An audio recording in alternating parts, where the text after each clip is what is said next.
I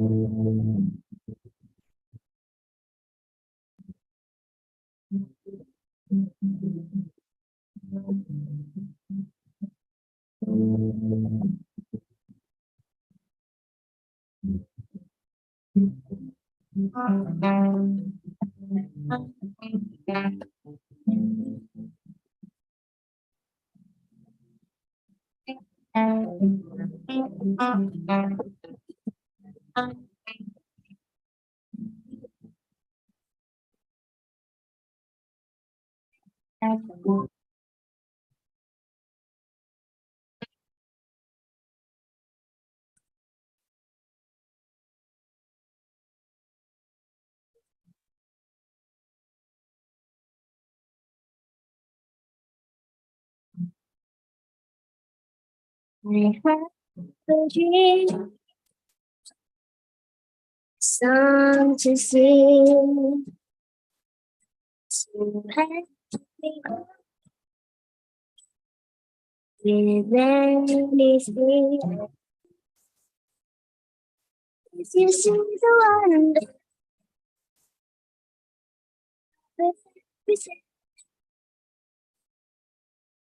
you can take the future, even if you fail.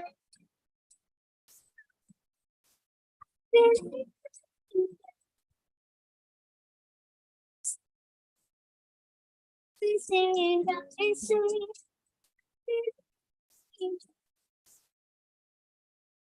when I rise across the street, have the dream, have the dream.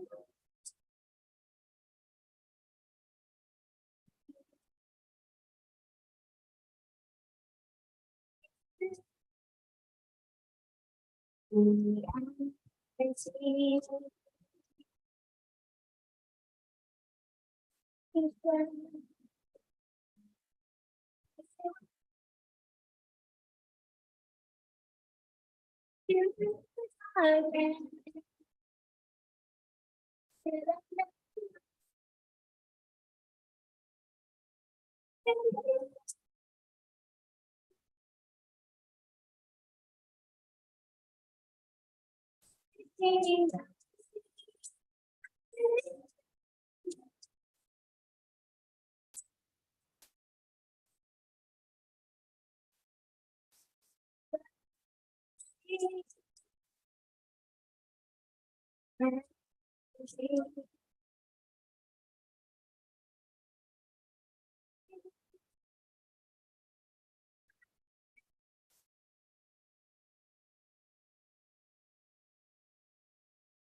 Music, once admitted, becomes a spirit and never. Hope is the strength by which a shall emerge into the light. This song brings out the beauty of light in darkness, the beauty of hope, the beauty of believing. Now we have the choir of the Cambridge section with the song When You Believe.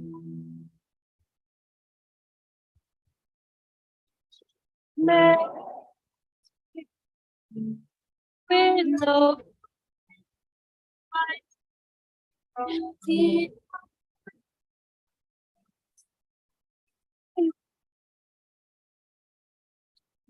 We are, although we were before we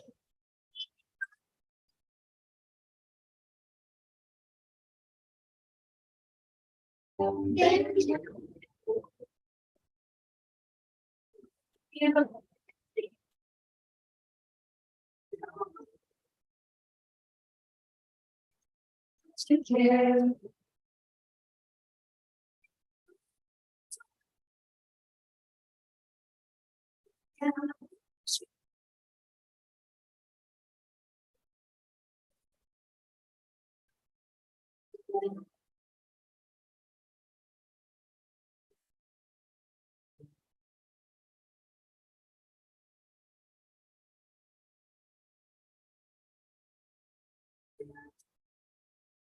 Yes. When we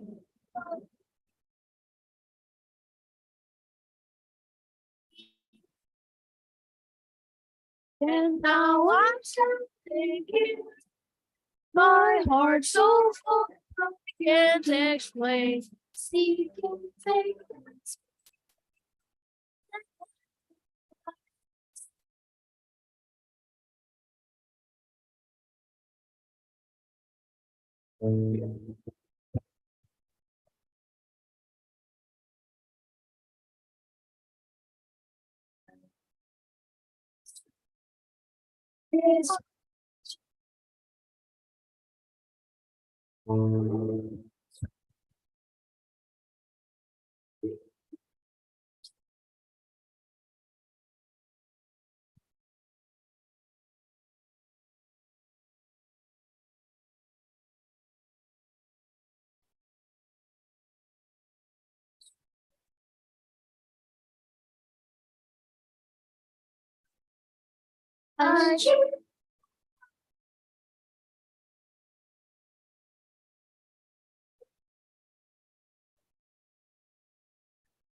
Since I broken down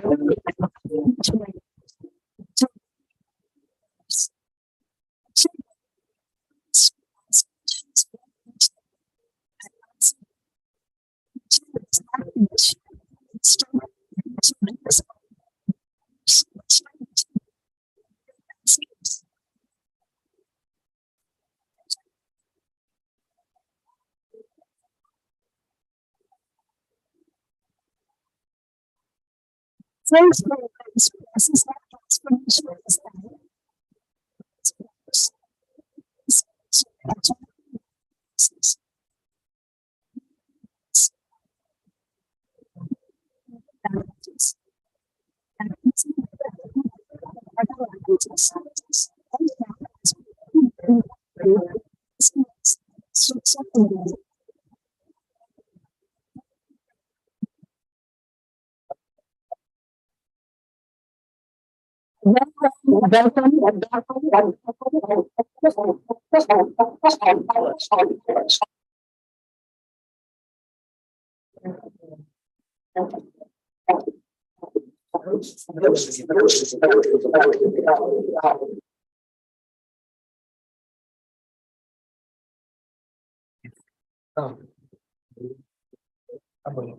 a very warm welcome to everyone and a very good morning here in India.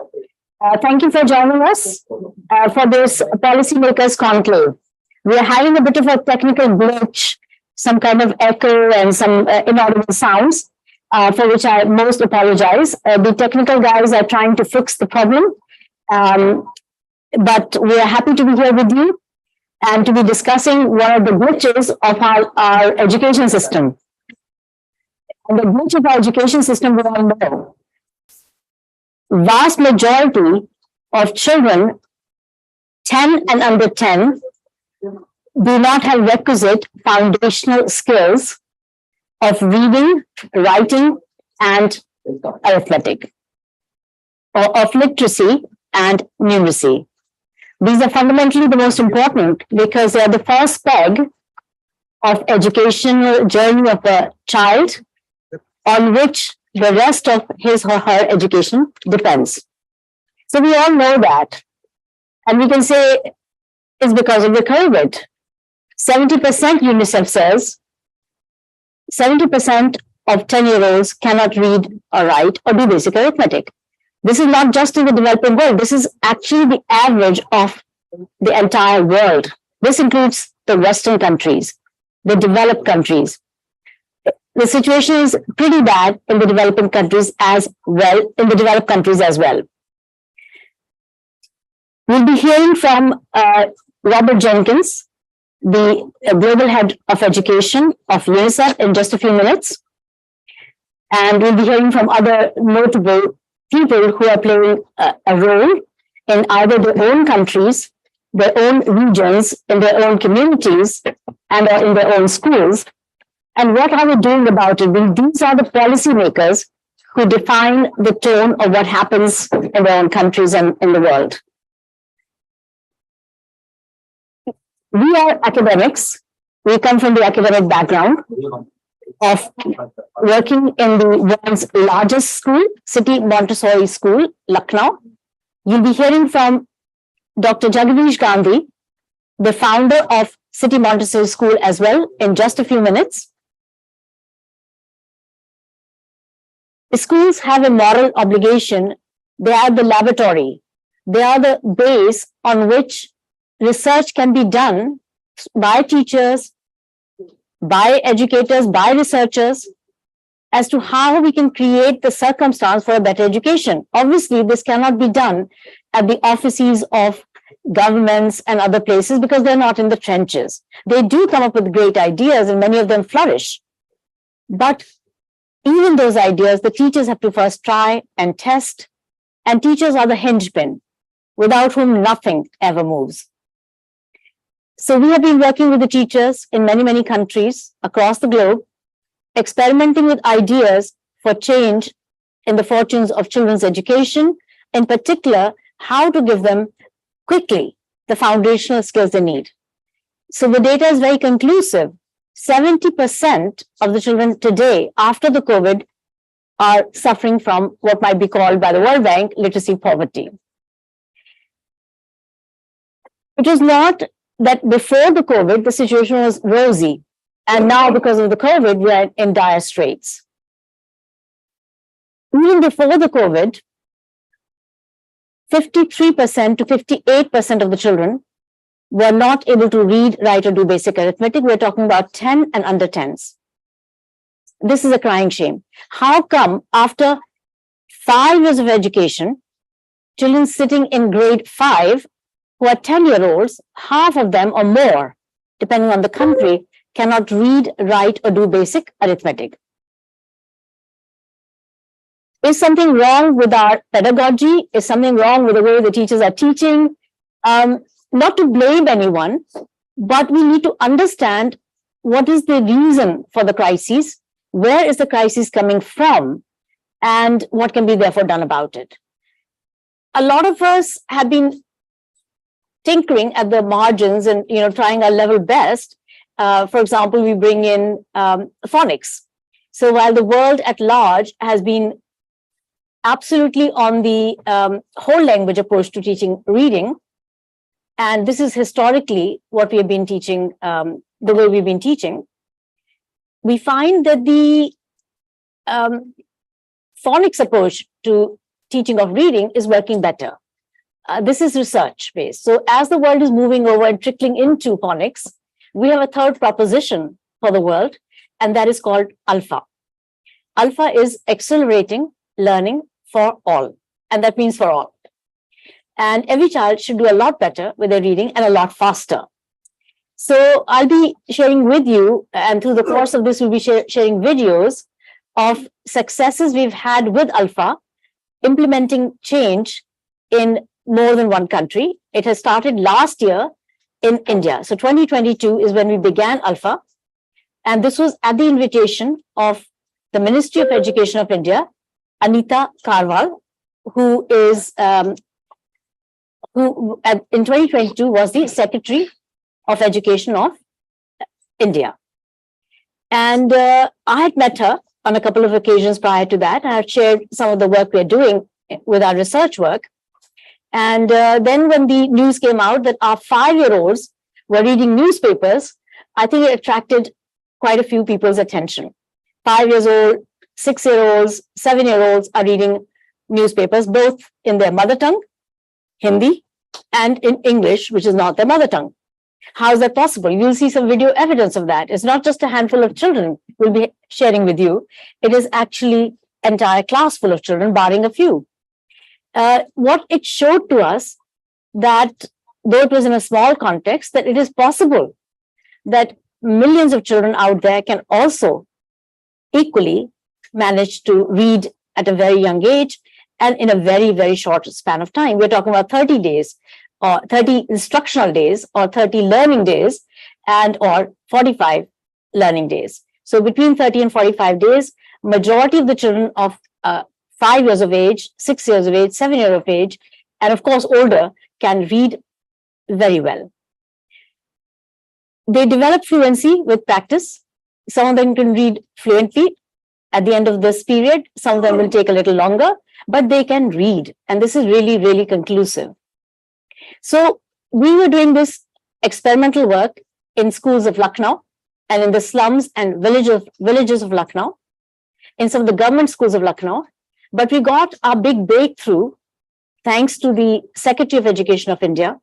We got a big breakthrough to work in 2, what they call in India, low performing districts. So there are 10 that the government had selected, and we were asked to try our work in 2 of them. Shamli in Uttar Pradesh. Uttar Pradesh is the most populated state of India, and Shamli is a small district. It is about 110 kilometers from Delhi. Just to put you geographically as to where this is. The other is in Odisha. It's called Sambalpur in Odisha, and that is on the east side of India. It's in the hinterlands of India, if you like. And it's very hard to get to a place. You have to fly to a town from where it takes an hour to get to that place. Or the train takes so many hours to go from the capital of Odisha. Anyway, in this particular place also, we had this wonderful challenging situation that they were considered to be low performing districts on the basis of National Achievement Survey, which the government conducts every March. So we got going into larger scale implementation of our ALfA program. And this, as I say, is the 3rd way of teaching reading. And the results have come out. We'll again be sharing with you data. The results have also been, to some extent, I would say, though they did not do the RCT, we did the RCT, a randomized control trial. But Harvard University's Graduate School of Education master's students in education policy, 4 of them, they zoned in and looked at our case, our work, the narrative, and the discussions and the observation of what was going on in Shamli in Uttar Pradesh. And they've done a case study of the FLN implementation to combat the FLN levels in Uttar Pradesh. So they have spoken to the Director General for School Education of Uttar Pradesh, to whom I'm ever so grateful. So I want to share my gratitude to Anita Karwalji at the center. And now we have Sanjay Kumarji. We are very, very delighted to have him succeed as the Secretary of Education. Want to thank him profusely for his endorsement. We met in December when he joined, and he was most welcoming of our work. So we want to thank him very much. And then basically these students from Harvard, they have written their report, and not just for here, but also for Maldives.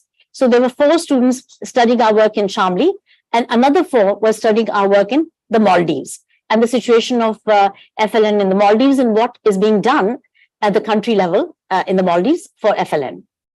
So we have 2 chapters in a book published by Fernando Rebers, professor of these students, these 8 students who were part of our work, 4 for Maldives and 4 for India. And it's chapters 8 and 10 of the book that's come out. We'll share with you in one of the PPTs the links to that. It's available on Amazon as of March 3rd. So it's very recently, it's just come up.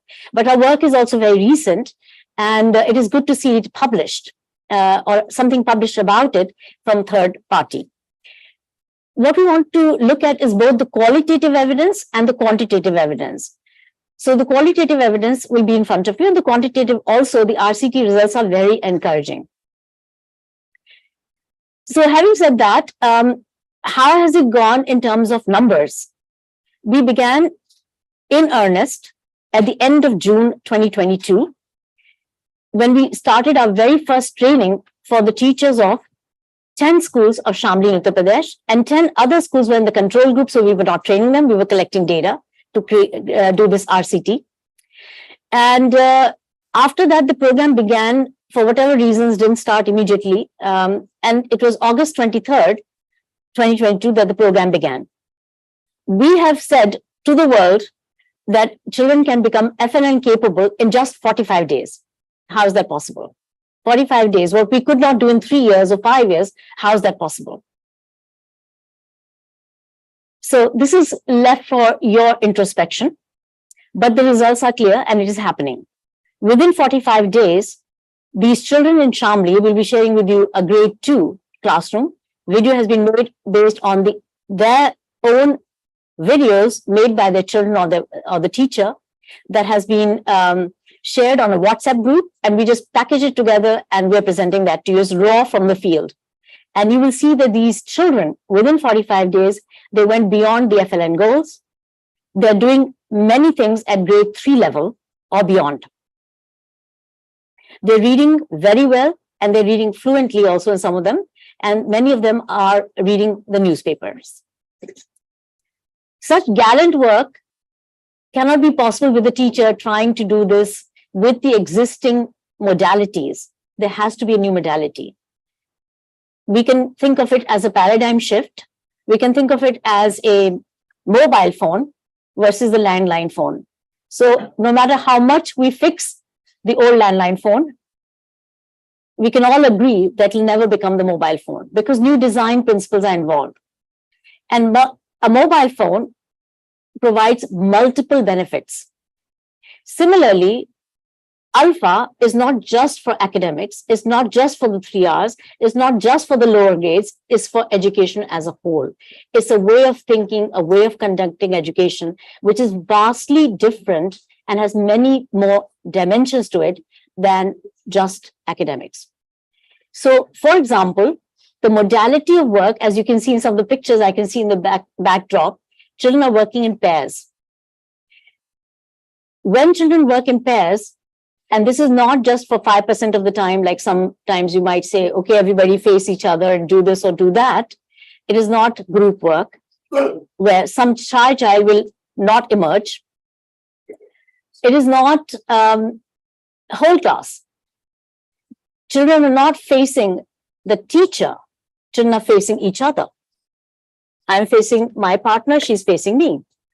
All day long, every single day for the rest of the year. At least for those 45 days when people are trying this out, and then they get sold on the idea, and then they're doing this more widely. And this is what we really want, because what's happening is when the children are sitting next to each other and working with each other, this is where all the negotiations take place. Learning negotiations, all the frustrations, all the joys, lot of things happen. The very first session is about literacy and numeracy. But before I say too much, I'll be coming back in to say a lot more about these things. But we are teaching the 6 C skills of the 21st century in the process of teaching and learning itself. It's not an add-on to a traditional system. It's actually by design that the children are learning the 6 C skills of the 21st century, which are collaboration, communication, critical thinking, creativity, and the most important, world citizenship and character. And so I'd like to say that we would like to, my dear fathers here, Dr. Jagdish Gandhi, founder of City Montessori School. We're going to, because we have these technical issues, we're going to just shift to hear him first before we do some of the other presentations, and a welcome note from our most honorable chief guest, Shri Rajnath Singh, Defense Minister of India. But because my father has to go, and he is an elderly man, he's now 90 years of age, but he has been developing an education system which is very unique, which has drawn the attention of a lot of people, and of course the people of Lucknow, because they've endorsed the City Montessori School in large numbers, making it the biggest school in the world. It's a Guinness Book record for biggest school in the world, and since 1999, it has held that record. In addition to that, the children of City Montessori School are also being taught values of peace, harmony, working with each other, and to work for unity of the world. And for that, they have been recognized by UNICEF, and City Montessori School got the UNICEF Peace Prize in 2002, for which the Minister of Education at the time, Murli Manohar Joshi, flew to Paris along with my parents, and all of us gathered there in Paris to receive this award. And it was an awesome moment for India and an awesome moment for the world, because it was the very first time that actually a school got endorsed as a peacemaker, as an awardee for the UNESCO Prize for Peace Education. And my mother, in her presentation at the UNICEF headquarters, she said, this is the endorsement for a school because every school must stand for peace. This is an award not just for us, but for all schools of the world, because every school works towards peace or should be working towards peace. So here's an example of a school that's doing that. And I would like to invite my father to please say the next few words, and then we'll begin the remainder of the proceedings. Over to Dr. Jagdish Gandhi, please.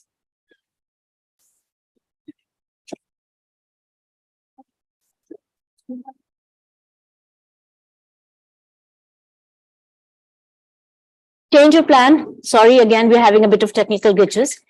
We're going to, just a minute. I think the chief guest. Can you please to all our dignitaries who have joined us this morning for an international policymakers conclave. And please join me at this moment in welcoming our most honored chief guest, Defense Minister Shri Rajnath Singh Ji, who is one of the senior most political leaders of the country. He started his political career as a student activist with Akhil Bharatiya Vidyarthi Parishad. During his tenure as education minister in Uttar Pradesh, he took some landmark decisions like introducing the Anti-Copying Act and Vedic mathematics in the syllabus. We welcome you here, sir, and would like to hear from you at this occasion.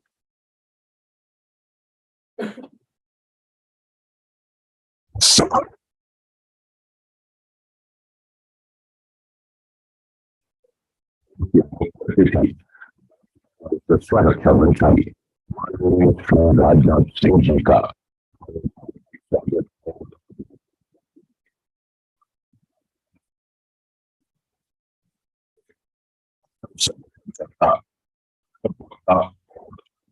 शासक है आप ऐसे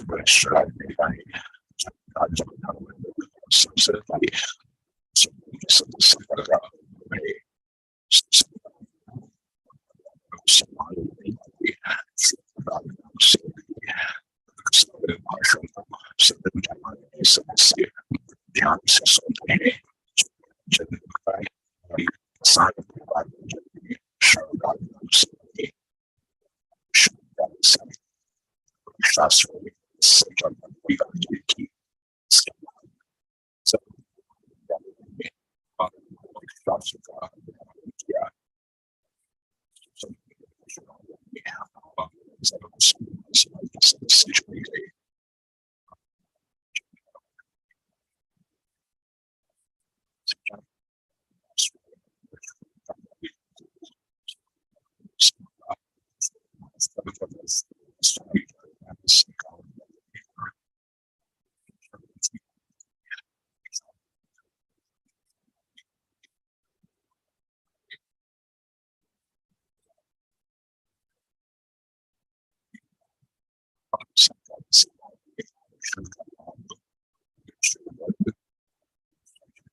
हाँ लेगा लेगा, हाँ लेगा sir, याद है लेगा।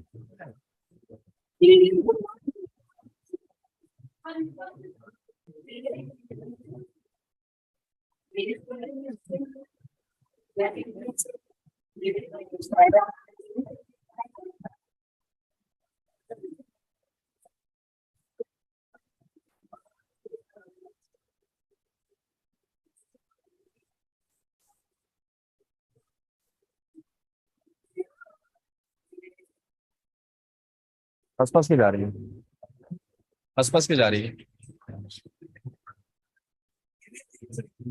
कैमरे से जा रही है, कैमरे से ले रहे ना। ठीक है, अरे यार इसको हम आउट दे रहे हैं, हम इससे आउट दे रहे हैं, अभी तो जाएगी।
पार्टिसिपेट नहीं कर रहा हूँ,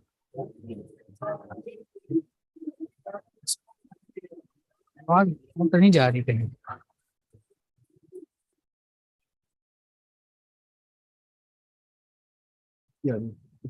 आउट कर ली का विषय है कि दिल्ली संस्थान द्वारा शिक्षकों के लिए ऐसे ओपन ऑनलाइन ट्रेनिंग का आयोजन किया जा रहा है।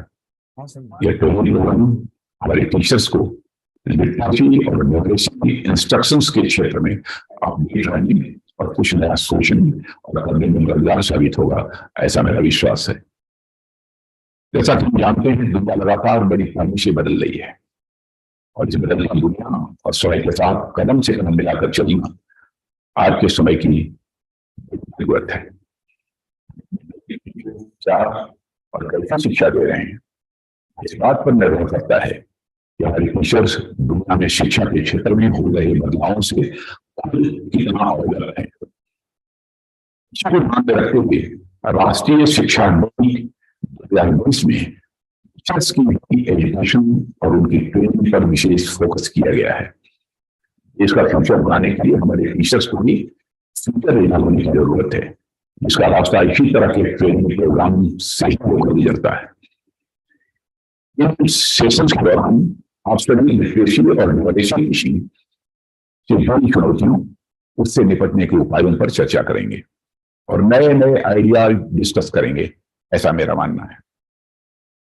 इसलिए मैं देवी संस्थान परिवार के सभी सदस्यों और मैसिव ओपन ऑनलाइन ट्रेनिंग से जुड़े सभी लोगों को अपनी हार्दिक बधाई और शुभकामनाएं देता हूं। धन्यवाद। जय Hind.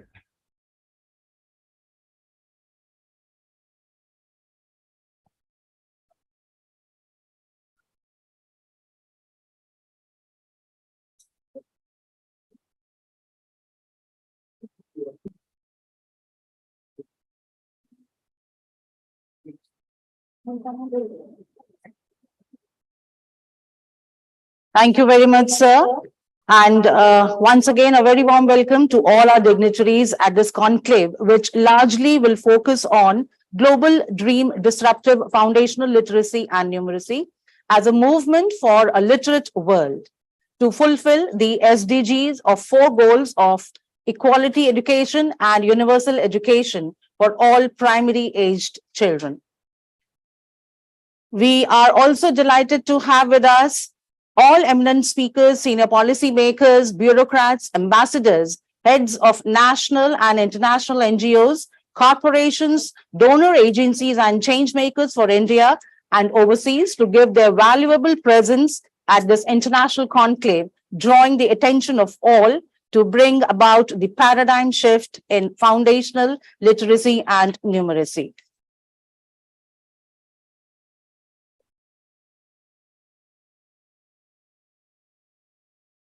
At this moment, we also are highly delighted to have with us His Excellency and the guest of honor, Muhammad Maliki, Ambassador of His Majesty Muhammad, King of Morocco to the Republic of India, Federal Democratic Republic of Nepal, the Kingdom of Bhutan, the Republic of Maldives, and Democratic Socialist Republic of Sri Lanka. We are very pleased to have you with us, sir, at this occasion, at the conclave.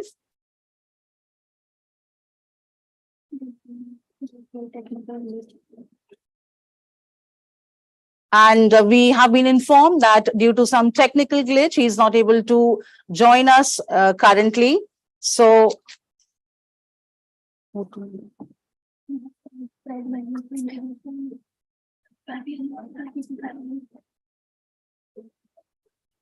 we have amongst us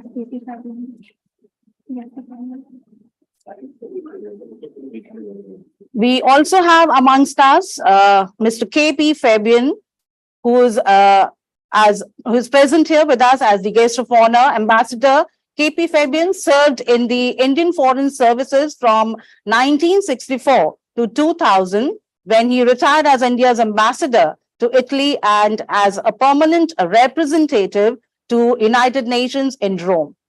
His published works include Common Sense on War on Iraq. He is currently professor at Symbiosis, India. We would really welcome you, sir. And Mr. Frederick Mednick is also here with us. We are highly delighted to have you, sir, and would like to hear your views and opinion on foundational literacy and numeracy. Over to you, sir.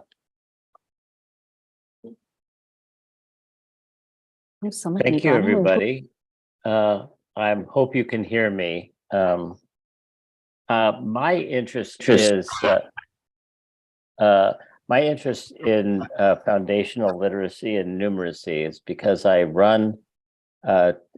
the founder of Teachers Without Borders.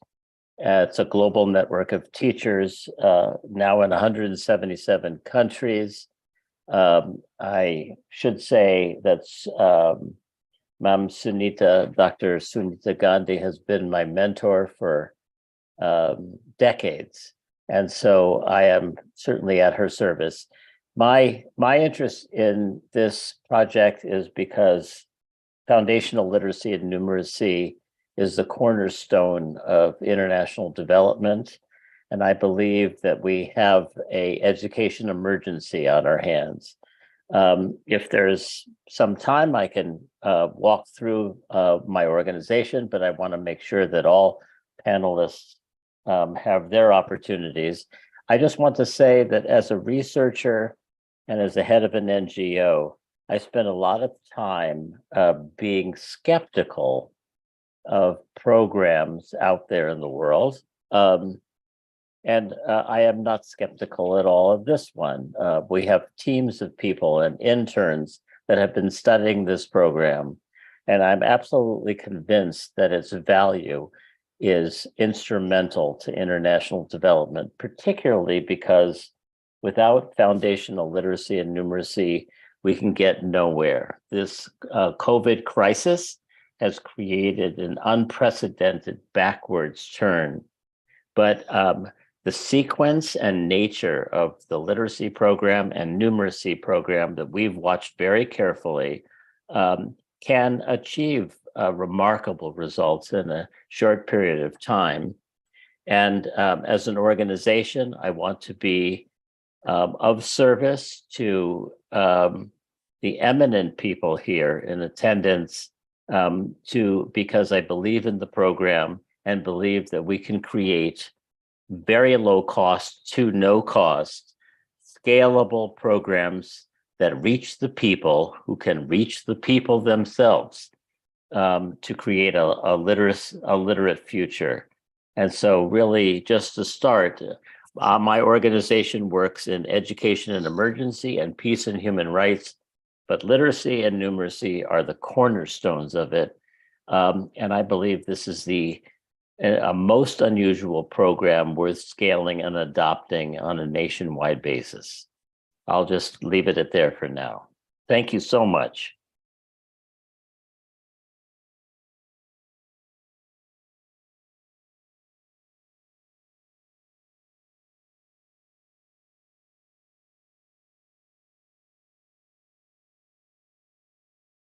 Sir.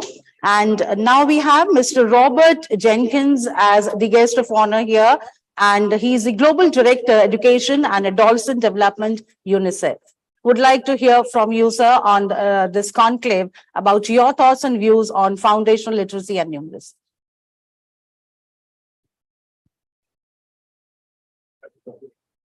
Well, my name is Robert Jenkins, and I'm the Global Director of Education and Adolescent Development for UNICEF. And I'm so sorry I couldn't participate in person in the conclave, but I very much appreciate this opportunity to share these very brief thoughts by video, and I look forward to engaging with you all. A few just brief remarks. One is, well, thank you for this opportunity, but also congratulations to all of you for convening and having those important discussions that are planned through the various themes. I can see some very challenging topics are being discussed and deliberated on. And indeed, it's a very challenging time globally for education, recognizing the global learning crisis, recognizing increasing disparities, recognizing the number of overlapping crises we have linked to climate change and conflict and other challenges. It's indeed a very challenging time for the sector, and therefore I congratulate you to convene and to deliberate on how to address this challenge, but also how to have a step change in the education sector to transform and reach children with improved quality and access to education so they can realize their full potential. In UNICEF, we focus on 3 key transitions as a child moves through their learning journey. One is on early childhood education. We recognize that education at the youngest age is the highest investment of public resources in terms of the return on investment, ensuring children are school ready when they enter the school system. Number 2, another key transition is as a child is in school, acquiring foundational literacy and numeracy so that they can be successful in school as they progress. as we all know, that tends to be at 8, 9, 10 years of age. The acquisition of foundational literacy and numeracy is critical. Unfortunately, many school systems around the world are failing very large numbers of children to acquire those foundational skills. And therefore, we see dropouts as they move and the rest of the curriculum kicks in, and indeed children struggle with being successful. So a focus on foundational learning has proven to be critical. A third key transition is as a child progresses into adolescence and youth and is exiting the school system, do children and youth have the full range of skills required for them to be successful in adulthood, meaning foundational learning, but also transferable skills, skills that cut across various occupations, skills like problem solving and creative thinking and interacting with others and respect for diversity and other social emotional well-being, but also digital skills and entrepreneurship skills and other key climate change related skills. So UNICEF focuses on those three transitions, and we look forward to engaging with all of you on how to improve our programming and partner with you on enabling children to transition through those transitions. We are also a leader in education emergencies, and we fortunately are seeing increasing numbers of children affected across the world and living in fragile contexts and countries and communities that are affected by climate change, conflict, and other challenges, and needing to respond and enabling children to continue to learn in such challenging circumstances continues to prove challenging, but also a key focus of ours. I do encourage everyone to think about the impact on climate change is having on communities, on countries, on children, but also the role education can play, both within the schools, through curriculum changes, through training and supporting of children to acquire skills and enable them to engage in climate change work, both mitigation and adaptation, but also looking at the school as a springboard for children and youth to engage in their communities and their countries more generally on climate change related activities. I also just want to give a particular shout out, if you'd like, because I know teachers is a key focus of the conclave. UNICEF recognizes the central role teachers play in enabling children to realize their full potential in school systems. We do recognize different countries support teachers in different levels and in different ways. There's a very wide range of levels of support, of remuneration, of tools to enable, learning tools to enable teachers to effectively deliver learning opportunities to children. And we would encourage all to recognize the centrality teachers play in the success of education systems and in the success of each and every child's life as they are learning and acquiring skills. And again, a shout out, if you'd like, and a great appreciation to teachers and what they achieve around the world. So thanks again for this opportunity. I wish you all the best in the conclave, and I look forward to being in touch. Thank you so very much, sir. We all do believe at this platform that we all need a joint effort to implement and practice highly disruptive methods of teaching and learning that are effective in accelerating literacy, improving accountability, creating transparency by leaving no one behind.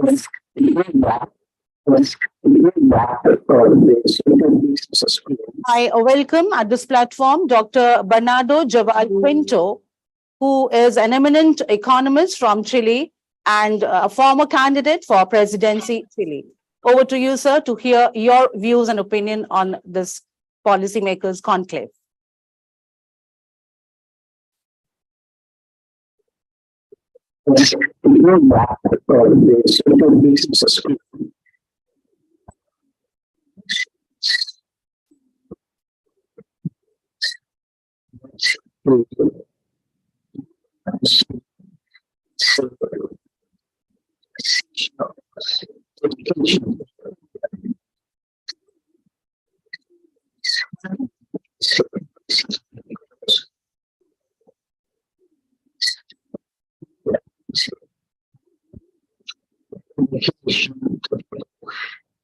So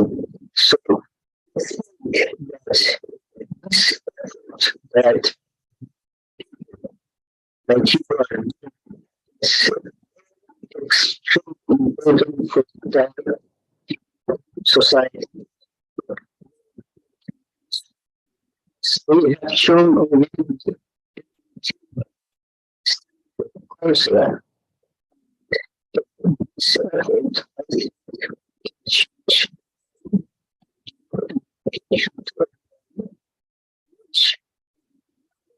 social justice as well. We are trying also to give this kind of education because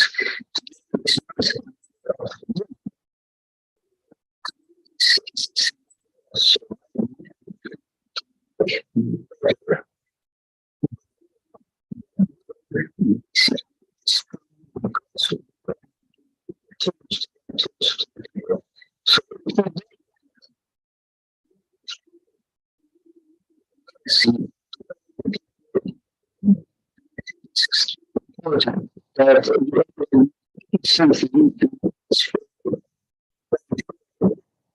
discuss these issues that proactive and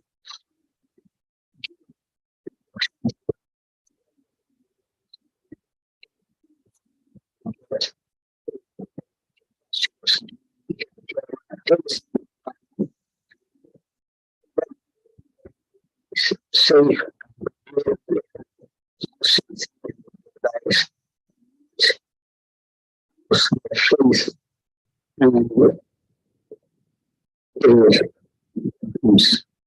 to be shortened. Well, today was not in getting somewhere. Thank you very much.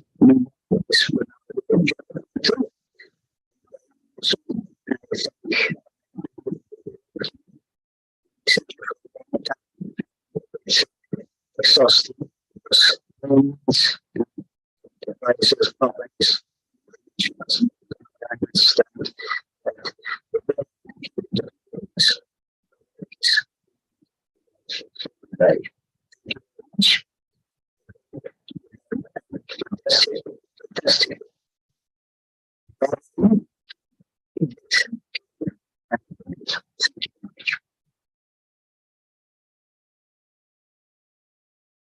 Very much, Dr. Bernardo. It was wonderful to hear you at this occasion.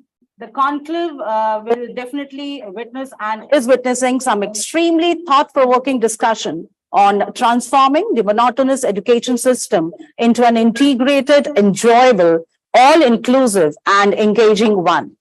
We all do agree upon that a massive collaborative effort is the need of the hour to construct, discover, transform and extend education to all and leave no one behind in this literacy movement. Next, I would like to invite here as the guest of honor and speaker for the day, Mr. Samuel Haddington, who is the lead programs officer for education and students' rights at AASU. The AASU's primary contact with the UNESCO COVID-19 and ECW Youth Subgroup. He is a consultant on quality assurance and innovation initiatives. Over to you, Mr. Samuel, to hear your views. Good morning, good afternoon. Thank you so much for inviting me and the All Africa Students Union to be a part of this very important conclave. I'll begin by saying that I think for the All Africa Students Union, our commitment to foundational literacy is clearly espoused through our partnership with the David Sanstang on the current project that it is running. And also, in 2019, we did partner with the 100 million campaign and also with the government of Ghana to launch the education enrollment program. And through this program, we were directly focused on trying to ensure that every child, especially those engaged in harmful labor, have access to quality basic education. I think one thing is clear, that there are still a lot of institutions or schools across in Africa, most important, or in sub-Saharan Africa, that are still under trees, that are still under-resourced. Samuel, sorry to disturb you, but we cannot see you. Maybe we see you, please. Samuel? Okay. Yes, I'm thinking that perhaps my internet may be better if. Okay, it's an internet issue. All right, of course, Samuel, that's absolutely perfectly fine. We thought maybe because you're present physically at your end, we could see you, but never mind, that's all right. Absolutely fine. Please proceed. Sorry, everyone. Okay, but I will try and turn on my video. Please do let me know if my audio will still be fine. Just fine. Okay. All right. So as I was saying that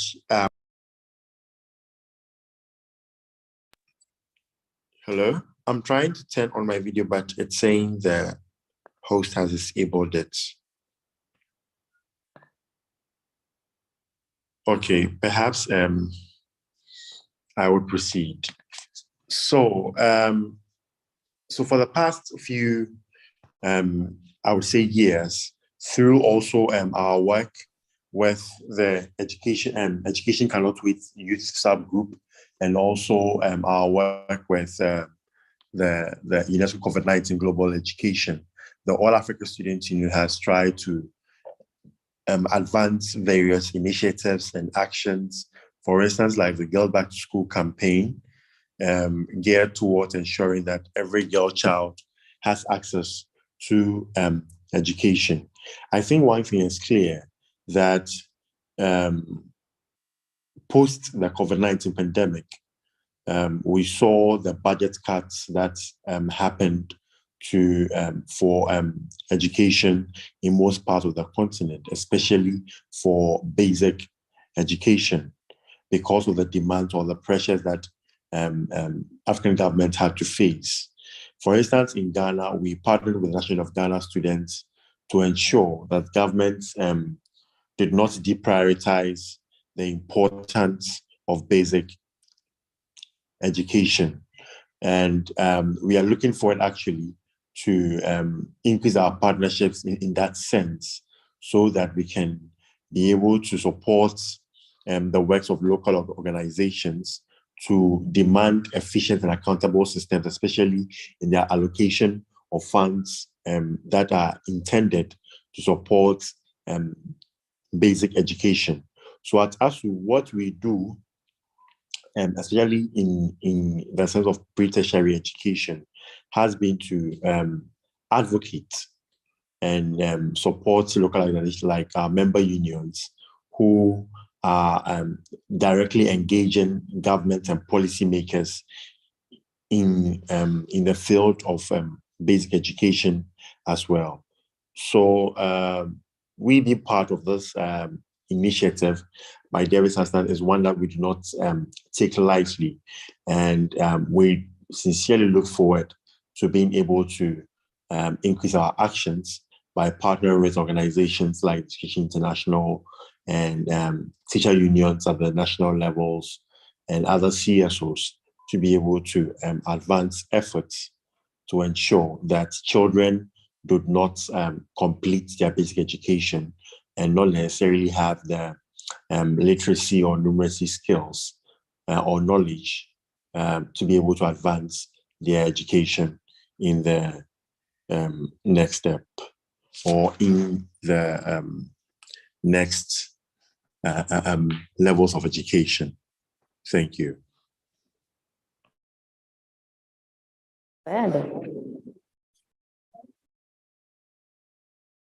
Thank you very much, Mr. Samuel.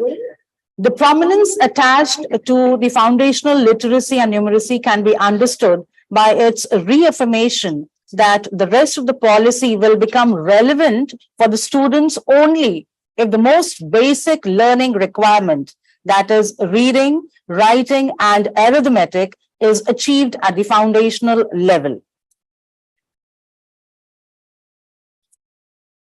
We are pleased to have today a lot of dignitaries and educationists and policymakers who have joined this major international conclave around the globe to decide on a few very vital and significant issues and discuss upon the paradigm shift in education, which is the requirement of the hour. Progress in life is often made in small incremental steps, but occasionally advances are made in leaps. We mustn't be talking about small adjustments or adding something onto what already exists. Let us all give prominence to profound changes at an institutional level. Yes, a paradigm shift is what is required, a radical change in the core concepts and practices of a given domain, discipline, or the field. The field of education at both the basic and higher educational levels has undergone tremendous change in recent years. This change has been precipitated by unprecedented demand for high quality and meaningful education at all levels across the globe.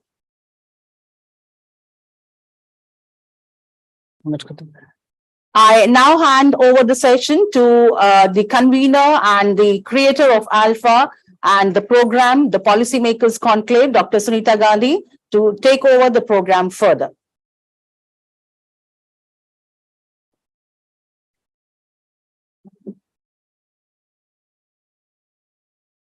Dear eminent guests, policymakers, and all the participants who have gathered here this morning to discuss one of the most important issues of all in education, that is the foundational literacy and numeracy of the children. We are absolutely delighted that we can discuss this issue with you. And we've already heard from some eminent personalities like Robert Jenkins, our Defense Minister of India, who inaugurated the event this morning, and from Professor Fred Mednick. Fred has been part of our organizing committee, so a person who is distinguished by his commitment to the cause of literacy. He's a professor who has helped us on many levels, including aligning his students from Belgium University to work with us on foundational literacy and numeracy, to convert our toolkits into many languages, to create the policy dialogues behind the event, and to help us with coming up with this event today and yesterday and day before. So I'm delighted that he's here in support and also for his presentation earlier this morning. There have been a lot of technical issues for which I most apologize. For example, my father is unable to join because there's no internet where he is.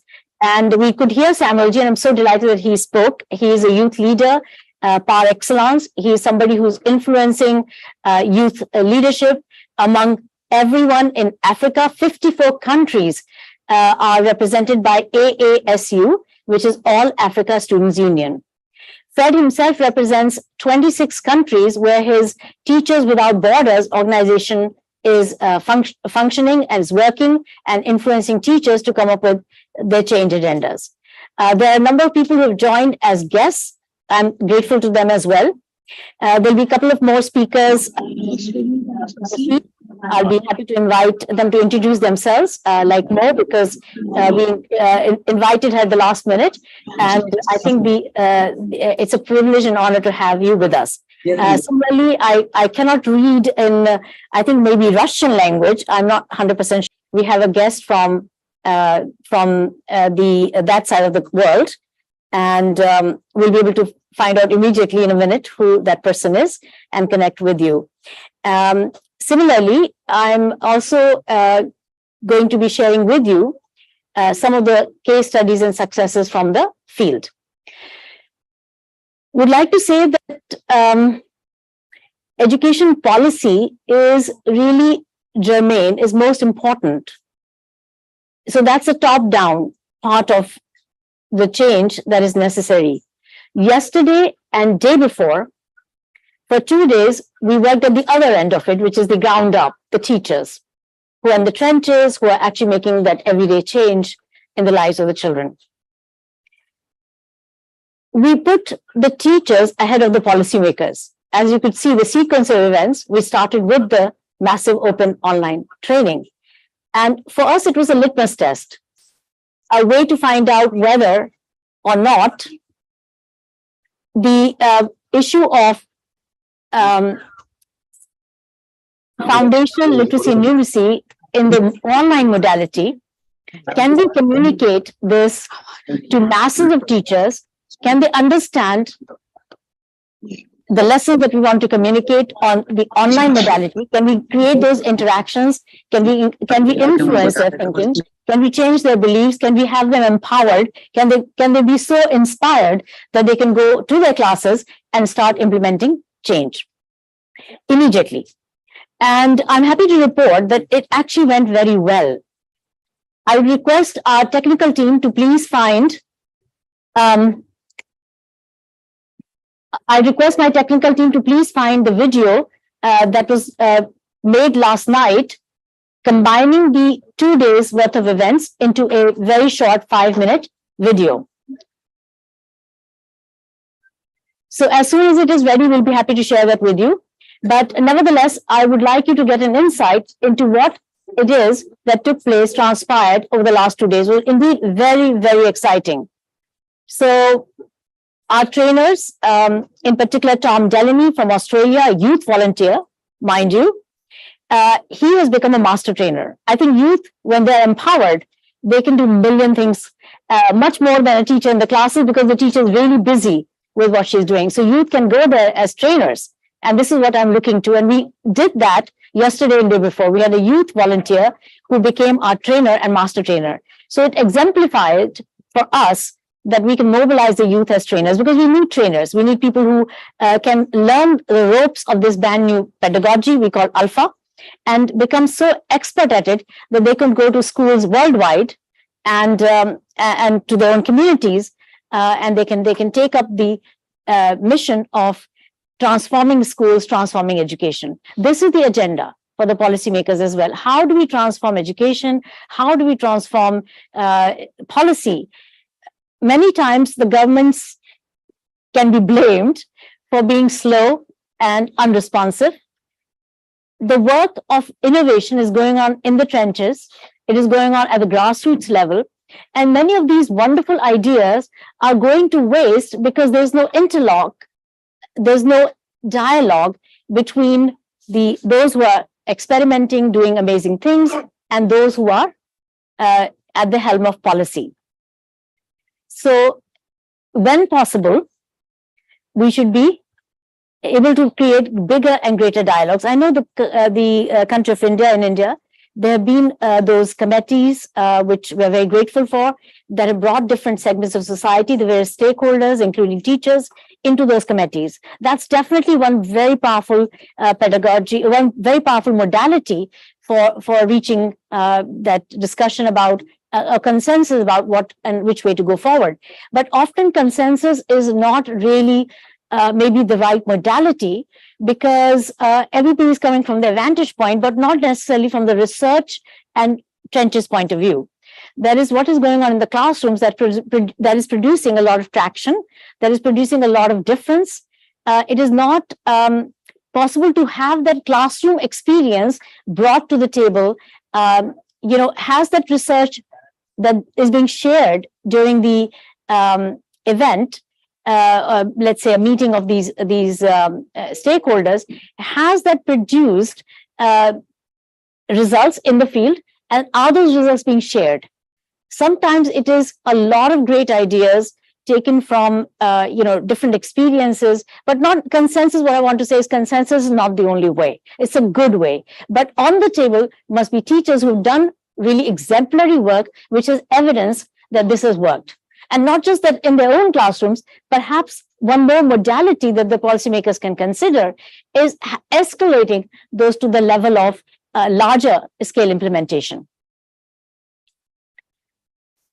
So we are really looking forward to sharing that in our case, we have been able to do that from a very small level, trying out our ideas for change in the schools, in the slums, in the villages, finding over 8 years of research and trial and error with different ideas, coming up with ALfA, that we wanted really that it should now be put in a larger context before we take it further. And so we got that breakthrough in the 2 low-performing districts of India. And from that, it has grown to, within 5 months, from 1 district in Uttar Pradesh, for example, to 15 districts of the 75 districts of this largest, most populated state of India. And this happened overnight, literally. I mean, from when we brought out, after 8 years of research, we brought out something that we felt can now be scaled up. We have trialed out that we have also had the opportunity to showcase that this is working at scale. It's not the largest scale, but scale enough. So now we're looking for the opportunity to go further into scale. That means that we are looking at the possibility of the countries trying it out. We were also very fortunate that in June of 2022, we signed a memorandum of understanding with the Republic of Maldives, a country level. And presently they are engaging with UNICEF. UNICEF has agreed to fund a pilot and beyond for 2 years. And this has all happened at a very, very fast pace. And as a result, it has been possible to train the teachers, train the principals, train the Ministry of Education staff of the Maldives, bring them to Lucknow. 78 principals and MOE staff from Maldives came to Lucknow in September to study how the ALfA process is working in the classes before they went back and decided to take it up at the pilot level. So I think that these are all directions that are very positive and happening at a fast pace, and we need to move at a fast pace. This is where we are thinking this particular modality might also be worth trying out. Our proposition is a 45-day trial. That's all. 45-day trial. And what it means is 1 period a day for just 45 days. They can give 1 period a day and do reading and writing in those 45 days. In another 1 period a day, they can do numeracy. They can run those in parallel with 2 periods a day for 45 days. 1 period a day tantamounts to about 5% of a year's academic time for 45 days. That's all. 2 periods a day account for about 9 to 10% of the academic time of a year. But this is the most important 5 or 10% of time because it leverages the rest of learning. It leverages, once you know how to read, the children are engaging so much faster with their own academic preparations, with their own textbooks, with their own workbooks. They're now able to move a lot faster. So basically want to say that this is the second modality for a policymaker to review, where we, let's say an NGO like Devi Sansthan comes up after having seen some good testimonies in the field, and the government has so warmly embraced that change. So I want to thank the Indian government, the Ministry of Education, and the Director General for School Education of Uttar Pradesh that we were allowed, and also, of course, for Shamli, the District Magistrate of Shamli, the SPD of Odisha, the State Project Director, for allowing us these projects to be given to the government schools and at a larger scale. And then we had this further opportunity that we could invite the Harvard University students to be onlookers, to be people who could review what's going on there. And as a result, we are able to basically move from the possibilities of dialogue to a possibility of implementing change, which we can review, not just Harvard, but also the ministry. We collect both qualitative and quantitative data, which we've been successful in doing. We've done an RCT of our initial phase 1 implementation at 10 schools. Phase 2, we are implementing in 290 schools in the same district, and in which 210 are implementation schools and 80 are schools that are 80 are schools that are in the control group. 290 schools are trying it in that particular district in Shamli. And in addition to that, we have received the MOU and we've already started in 3 of the additional 15 districts of Uttar Pradesh.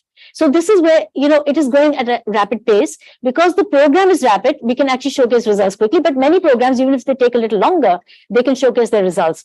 And the government can evaluate between the various ones, which are working, which are not working, and therefore then scale those up to the national level, ideally. Because we don't have time. Actually, this is the main problem. We don't have time. We've already been trying. Nobody can say the governments have not been trying. Before the COVID, year on year, World Bank funding, UNICEF support, UNESCO support, bilateral support, multilateral support, countries have been trying on their own also. Amazing amounts of transformations.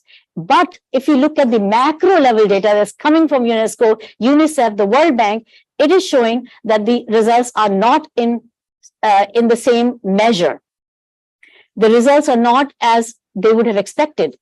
World Bank has reported that between 2015 and 2019, the worldwide literacy levels went down from 53% to 58% of children not being able to read and write and do basic arithmetic. This is a crying shame, because even with our best efforts, even with our best foot forward, we're not getting the results we seek. Teachers are working hard, the policymakers are working hard, the administration is working hard, everybody is working hard. Something is amiss. Why after that the levels are declining or incrementally changing? That is 5%, 10% at best over one year over the next. Do we have time to wait for that to pan out? Because today 70% of the children cannot read, write, or do basic arithmetic. What we need to worry about is the future of these children. A child who's sitting in grade 5 today is not being able to read, is going to be a dropout in grade 6, or functionally not able to learn the next set of skills he needs to know to succeed in life. So we have a problem at hand. It's an emergency. And this is what, we need to treat it as an emergency. In an emergency, it's not, let's just do one way, the way we've always done it. It's all hands on the deck. It's everyone working together, everyone coming up with their solutions, including the NGOs, including school teachers. We should be recommending a lot more teachers, or getting more teachers to do research of their own. We don't incentivize research, which is one of the policy measures that we would like to recommend, that some countries do it, but it's not big enough. It needs to be every day. Teachers should be an action researcher. They learn about it in their B.Ed courses. Why not allow them with that possibility? There's also the issue of funding. Though there are funding agencies funding FLN, it is not in proportion to the crises. So what we need to worry about is the size of the crises and the size of funding that's needed. Many NGOs suffer, struggle to find the funds to do what they need to do next.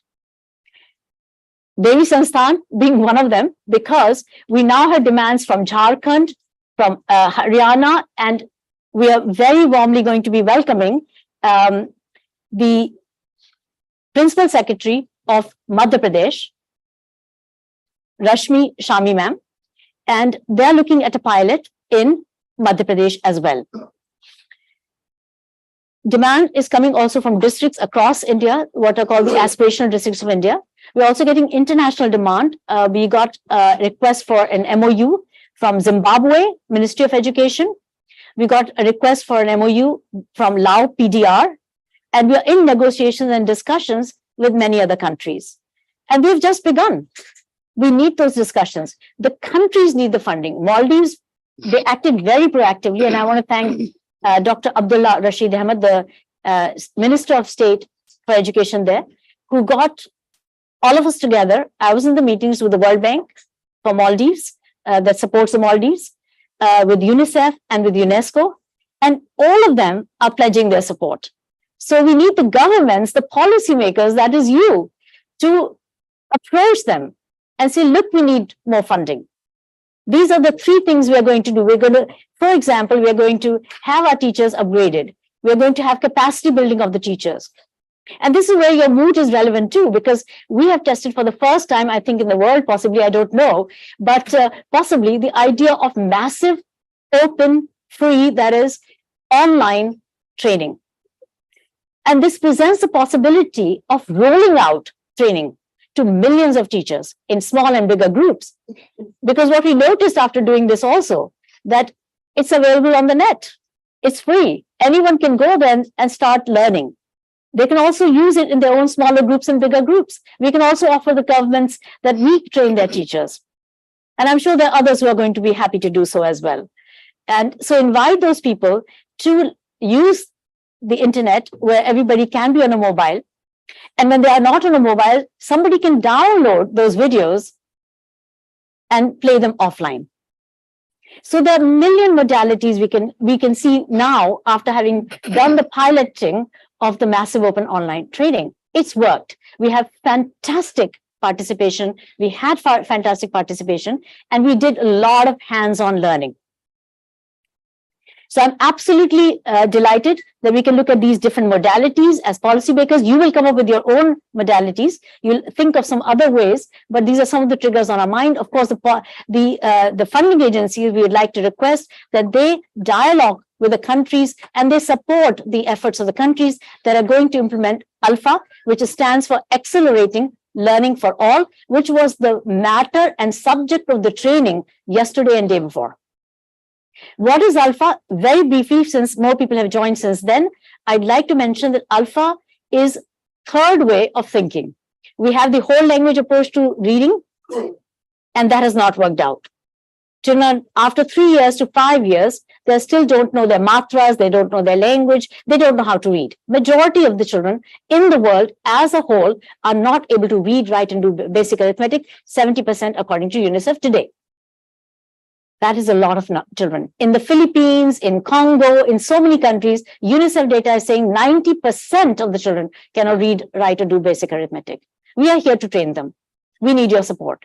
But not just us. Please be happy to provide support to the countries directly so they can implement their change. Right now, Zimbabwe is on my agenda. So anyone who can fund Zimbabwe, please come forward. Lao PTR, all these countries are waiting so that they can start implementing this change called ALfA. So you've got the whole language approach, you've got the phonics approach, and now we've got the ALfA approach. We're saying in ALfA, it takes merely 45 days to make children literate and numerate. That is if they do 2 periods a day, and that is about 10% of the academic school year. So having said that, I would like to now pass on. I've been talking for quite some time. I'd like to show you the video from yesterday and day before, and then we'll be then passing it over to the host, Sumita ma'am, the host for this event today. After the MOOT, we'll be sharing with you MOOT presentation from yesterday and day before. This is the time we should be sharing with you some of the classroom experiences and how they worked out and how they're working in the classrooms, and what is the qualitative look and feel of these. What are the results from the children? Like we'll be sharing with you a video where grade 2 children are showing their successes in learning the FLN skills within 45 days. And that's from Shamli, which I've been mentioning to you as well. Please proceed. Maybe please show you the video of last 2 days MOOT and for literacy. We're very happy to welcome you today to this session on literacy, FLN, Foundation Literacy, which is the very foundation of learning. Maybe I recognize C for cat, I recognize a cat, but it's definitely unknown to the known. When we do phonics, which is the other method, if we divide, one is whole language and the other is phonics. The basic difference being that one is based on the idea that whatever you're saying, you can read. So it's whole language. So read from the beginning what you're going to read anyway or say anyway. If you learn phonetically, that is, if we can break the sound into its component parts, that somehow we are reading a lot better and a lot faster. So this child, can decode and say, okay, I know this picture. This is a picture of a boy. Now, next question we ask is, what is its first sound? That also the child knows, because, and especially if you break it down for him, ba or e, boy, right? Boy. So basically, he can see, okay, the first sound is ba, and he can tell you that the first sound is ba. Then comes the another picture maybe, and let's say that's a picture of an apple. So you ask, what is this? The child says, yes, apple. What is the first sound of apple? The child will say, ah, right? And let's say the next picture is a goat, and you ask, what is this? The child says, a goat. And you say, what is the first sound of goat? So the child says, ga. So, okay, now you add the three sounds, what do you get? Till now, there's nothing unknown, nothing at all unknown. The child will say, ba, a, ga, and they say, what does it make? Bag. All of this the child can do without being taught the letter A, B, C, D. So we don't even teach A, B, C, D. We go straight to words. The books, they have lots of good prompts, lots of good activities. So now we're going to do an activity together, series of 7 letters, and you can use these 7 letters to form as many words as you can. How many words you made, and also what was the longest word you could make? I made 18, but very small ones, mostly 3-letter words. Okay. And my biggest was idea. Okay. IDEA. Okay, idea, that's a good one. You got And rain. 15. And rain. Okay, very nice. Good. I've made 11. My biggest word is garden. Oh, Nobody's in a rush. One thing that you will notice that in the same time that a teacher will make a dictation or ask you to copy some questions or a text from a textbook, or you write on the board, they copy in their notebook, they can do so much more work. Ministry of Education invited us to work in these 2 LPDs, low performing districts of India. That is your Sambalpur in Odisha and here in Shamli, Uttar Pradesh. Where learning what we saw fosters 21st century skills. The 6 C's that we all talk about: character, citizenship, communication, collaboration, critical thinking, and creativity. Each child learns to speak confidently. Their accuracy consistently improves through the discussion. And they are not being judged here. There is no teacher who's sitting there and judging them. So without any inhibitions, we see. in a paired classroom, in a sense, even if you've got a lot of students in your class, it's still a 1-to-1 ratio. We don't focus on marks because everyone get 100%. Basically, whenever learning is joyful, it is a good thing. The fact that every child is touching and doing, that's really critical. Sometimes difficult to do because materials can be expensive. So in ALfA, we are using very simple materials, and children can bring their own materials. They don't even need to have ice cream sticks and matchsticks. They can actually use pebbles, leaves, things they bring from home, spoons, pencils, anything at all. Any counter can be used for 10s and 1s. Any counter can be used for 100 or 1,000. And kids are so very inventive. And when they understand with this and not on their fingers, counting 1, 2, 3, 4, 5, 6, 7, 8, 9, 10, they are understanding for real. The children are talking to each other. So they are developing that articulation as to what they're doing. And that's really important because it's also clarifying for them what is that activity involving. On a shoulder, it's 1,000. Over a head, it's 100, 1 clap. When we clap in front, it is 10. And when we snap, it is 1.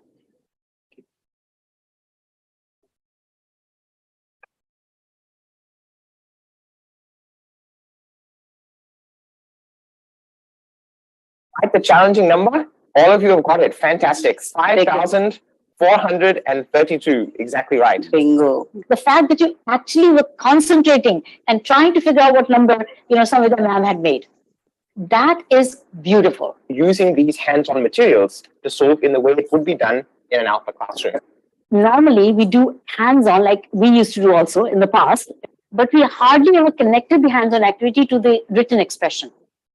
This is going side by side. They can see how the written expression comes out from a hands-on activity. All the training that Shamli teachers have got is for 1 day. All the training that Sambalpur teachers have got for 1 day. Half a day for literacy, half a day for numeracy. So in fact, only 6 hours.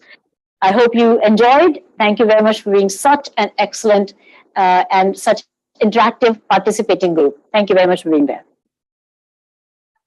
1 minute.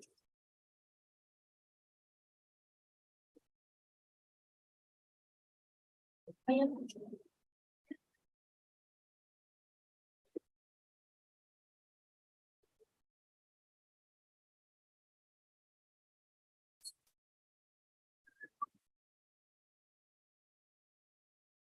Well, that was the glimpse of the MOOT massive open online training session that we conducted yesterday and day before yesterday.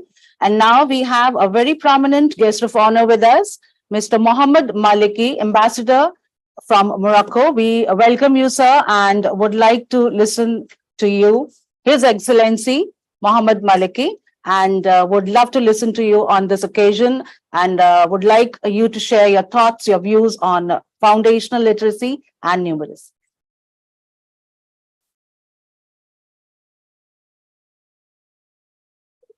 Distinguished guests, Dr. Sunita Gandhi, ladies and gentlemen, it is my great pleasure to address the Policymakers Conclave, organized by Divi Santhal Foundation, aiming to gather policymakers from around the world to address issues relating to fundamental literacy and numeracy and its effective implementation. I would like to start by thanking Dr. Sunita Gandhi, the founder of Council for Global Education, for inviting me at this important event to share the Moroccan perspective and to highlight our national policies in these strategic domains. But before that, I would like to stress that the importance of this event lies in the commitment of India to strengthen international cooperation in the field of education and to promote bilateral actions to build people-to-people linkages. I am glad to note India's actions in this regard, and I firmly believe that the new Education Policy 2020 of the Government of India has paved the way for transformational reforms in school, focusing on learning rather than studying. It goes beyond curriculum to emphasize critical thinking, which is in line with sustainable development and aims to transform India into a vibrant knowledge society and global knowledge power. I personally believe that education is fundamental for exploring and achieving human potential, developing an equitable and just society, and promoting national development, and the best way forward for developing and maximizing the country's rich talents and resources for the welfare of the individual and the society worldwide. It goes without saying that the early ages, 0 to 8, are the most critical period for development of a child's life, because this is when the foundations are laid for holistic development and learning. I think that strong foundations in these early years have lasting impact on children's development and are critical in improving the enrollment and participation of children in normal schooling. Fundamental literacy and numeracy are crucial skills that form the building blocks of education and lifelong learning. In the Kingdom of Morocco, the government has recognized the importance of these skills and has taken steps to improve access to quality education for all. Indeed, I would like to share with you that the government of the Kingdom of Morocco has implemented various policies and programs to address the issues of low literacy and numeracy rates. One such program is the National Initiative for Human Development, launched in 2005 by His Majesty King Mohammed VI, which aims to improve the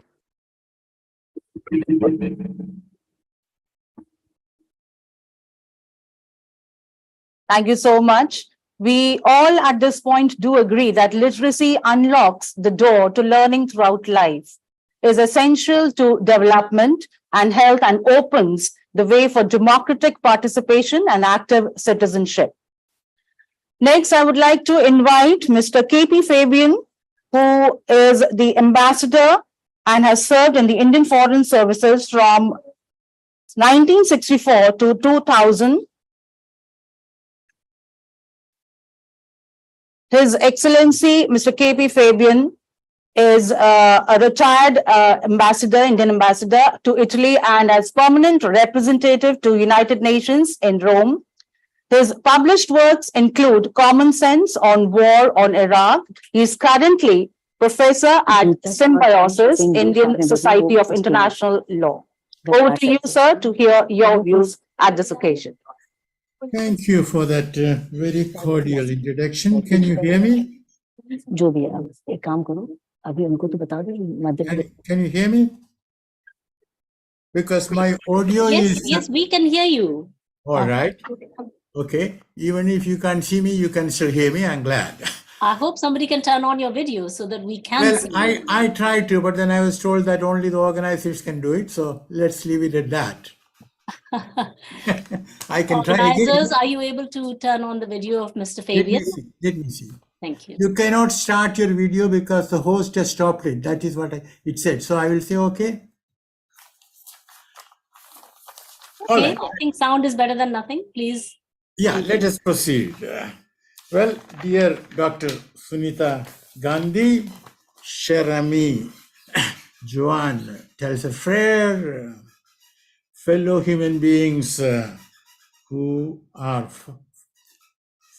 fighting for globalizing literacy. In fact, we all know that illiteracy is as bad as slavery, historically speaking.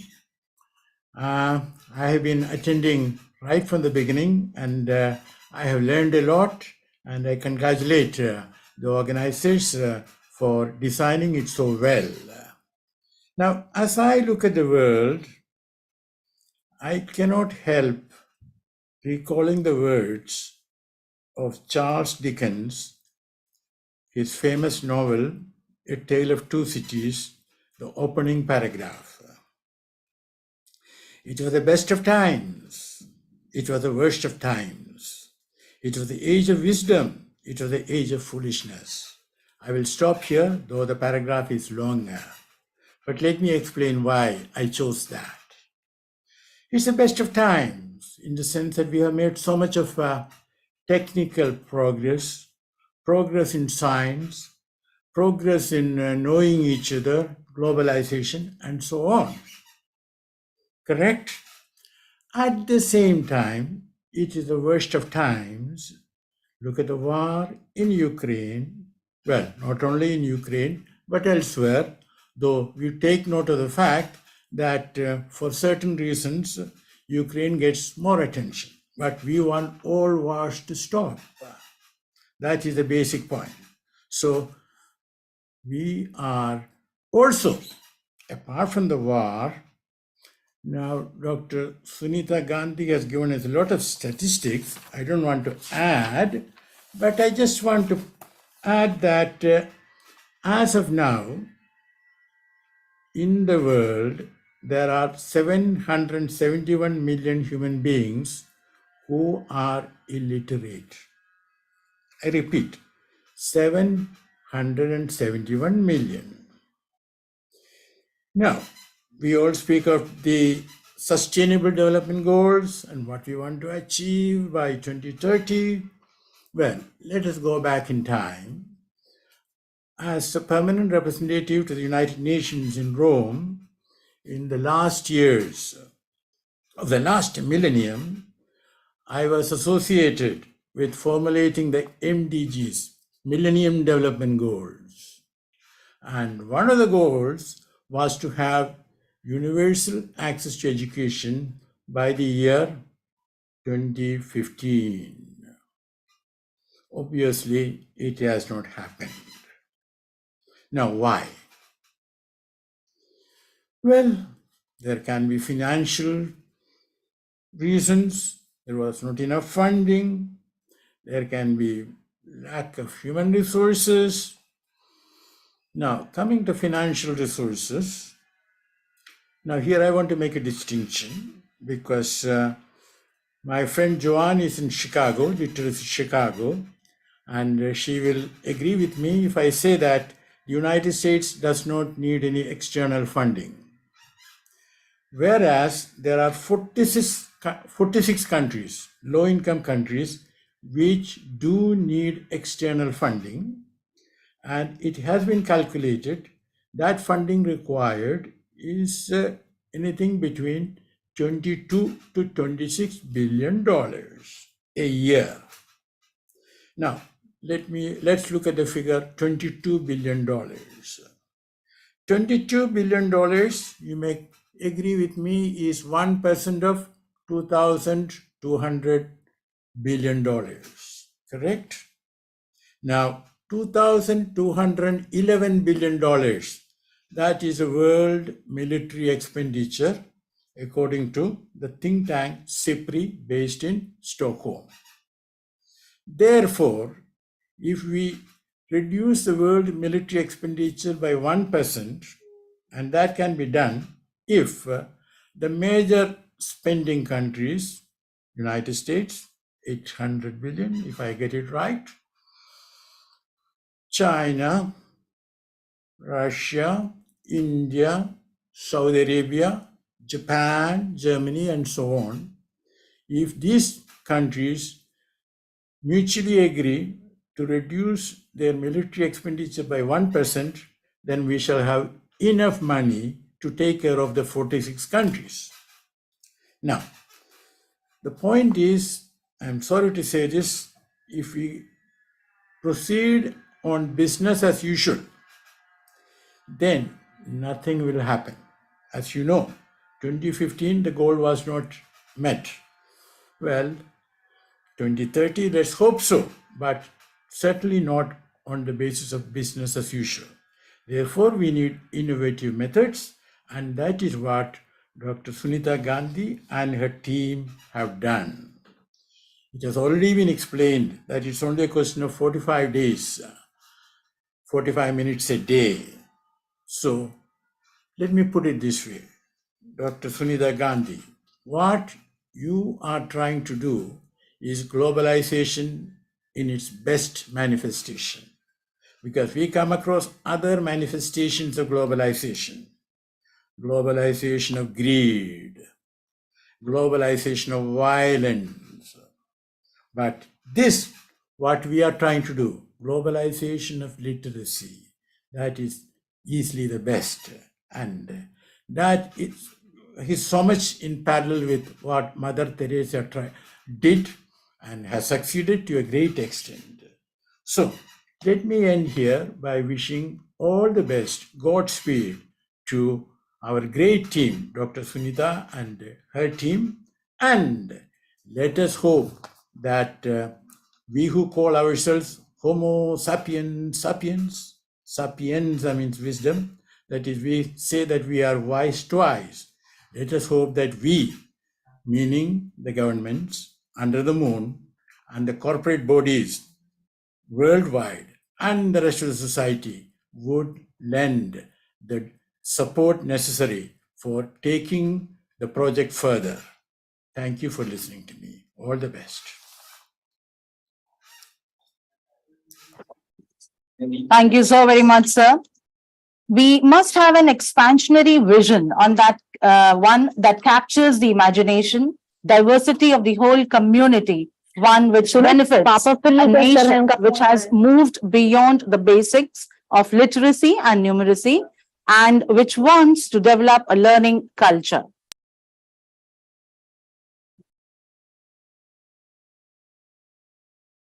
And now, ladies and gentlemen, please join me in welcoming none other than the tallest figure in the field of education, Sri Jagdish Gandhi ji. Influenced greatly by Mahatma Gandhi, Vinoba Bhave, and others, a young and idealistic Dr. Jagdish Gandhi ventured in 1959 to create a new mindset through education. With just 5 children on rolls, no personal wealth, and the equivalent of $10 US in borrowed capital, the motivated Dr. Jagdish Gandhi ji began his own personal experiment in Lucknow, India, some 60 years ago, by the name of City Montessori School, now popularly known as CMS. Dr. Gandhi continues with unfailing zeal towards creating a world safe for children and creating students who are proactive agents of social transformation by giving them an education that is capable of saving humanity. Over to you, Dr. Jagdish Gandhi ji, to listen to you at this occasion.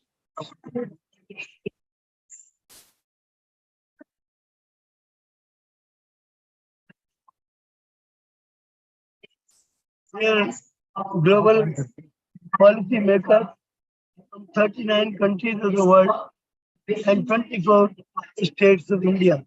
It is my proud privilege to greet you on this momentous occasion.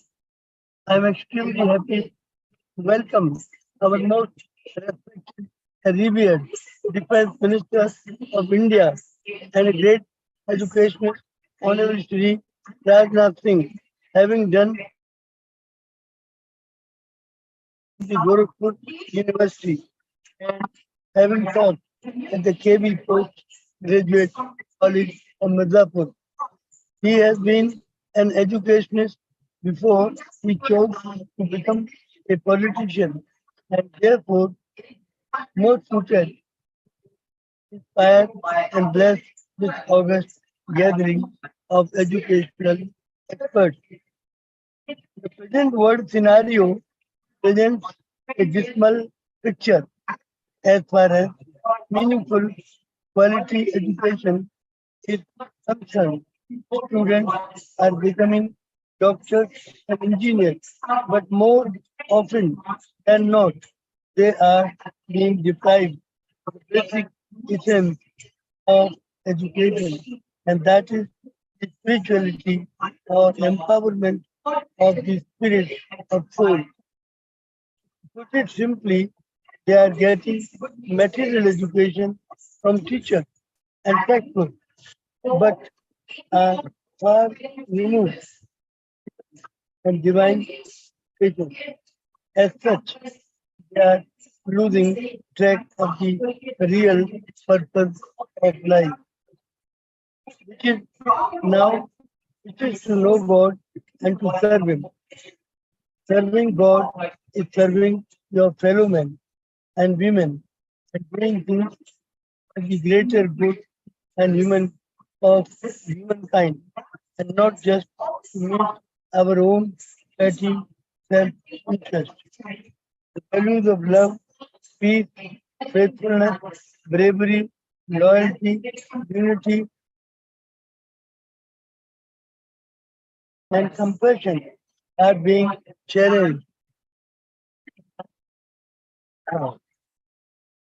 Wars and weapons have destroyed ethics and humanity, and it is only a strong global policy of education that some kind of change is possible.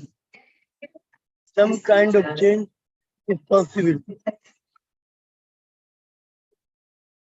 Mahatma Gandhi had said, "Be the change that we want to see in the world." And City Montessori School, Lucknow, has taken it upon itself to lead the world towards global unity, peace, and justice. Make the world safe for the world's over 2.5 billion children and the generations yet to be born. I heartily congratulate my daughter, Dr. Sunita Gandhi, and her entire team for visualizing the changes needed to the present system of education and making a roadmap for spreading literacy and numeracy among all the children in the world. She is truly pure-hearted soul who has devoted her entire life in bringing the lowest strata of society to a higher level so that they can compete with other children who are more privileged and whose parents can afford to give better amenities as well as higher standard of education. The special achievement of Dr. Sunita Gandhi is her unique method of teaching, which makes learning both smarter and faster. The ALfA method brings out the best in each child and empowers them to read and understand their textbooks within a period of 45 days. A massive exam for training of teachers is in this unique method has been uh, has been launched, known as MOOT, or massive open online teachers training, which I am happy to observe that it has been successfully adopted and implemented by several states of India. Once the new strategy is adopted in the remaining states, it will revolutionize the entire system of education, making it more student friendly.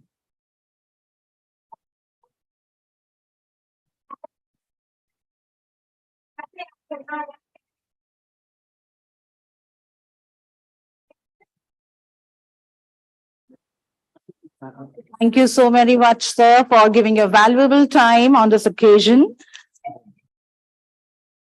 And now we have with us the chief guest for this particular session, IAS Rashmi Arun Shamiji, Principal Secretary, School Education MP.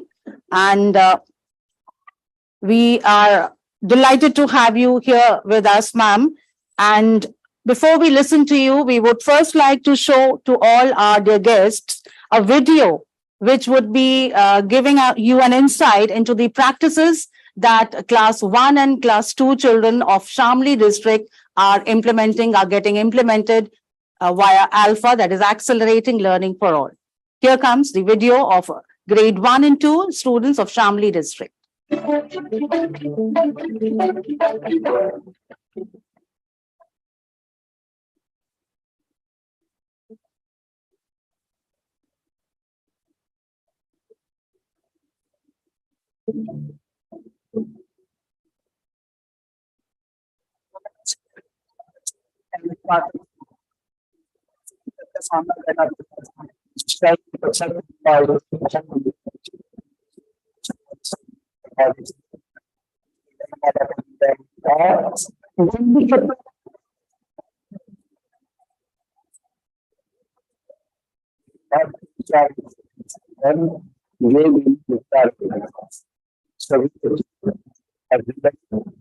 इसके सहयोग से बच्चे pair learning में बहुत बेहतर तरीके से सीख पा रहे हैं।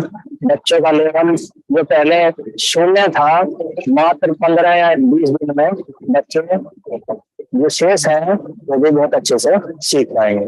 जो बच्चे किताब नहीं पढ़ पाते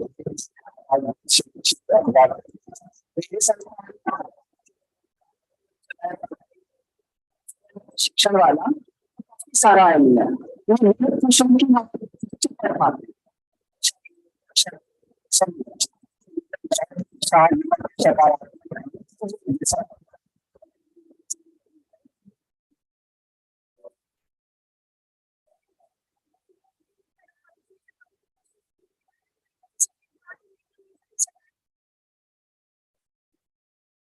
क्या नाम है?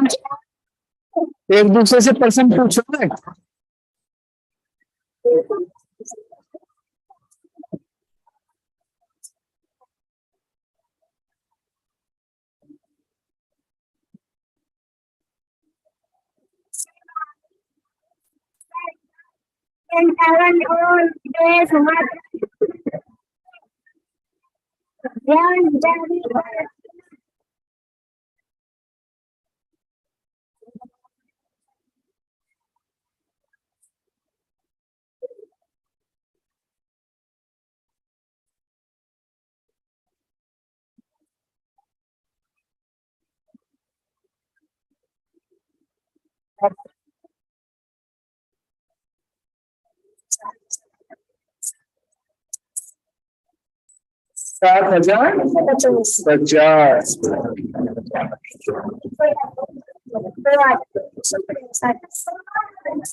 Very good.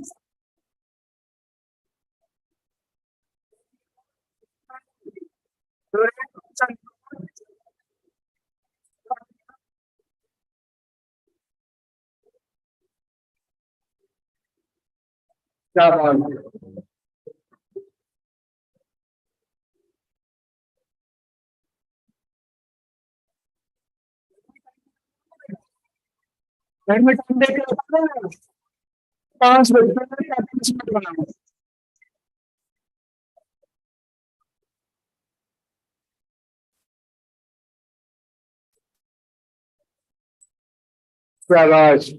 बहुत अच्छे 10:05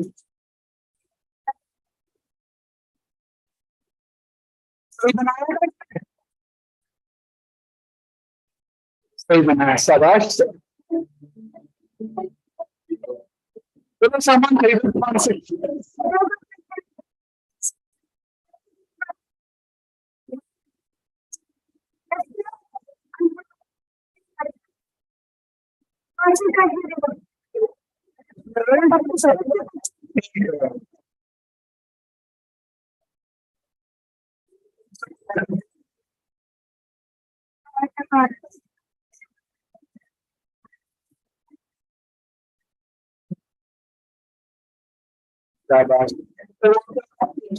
as reduced, and then copy collection is also like somehow reduced because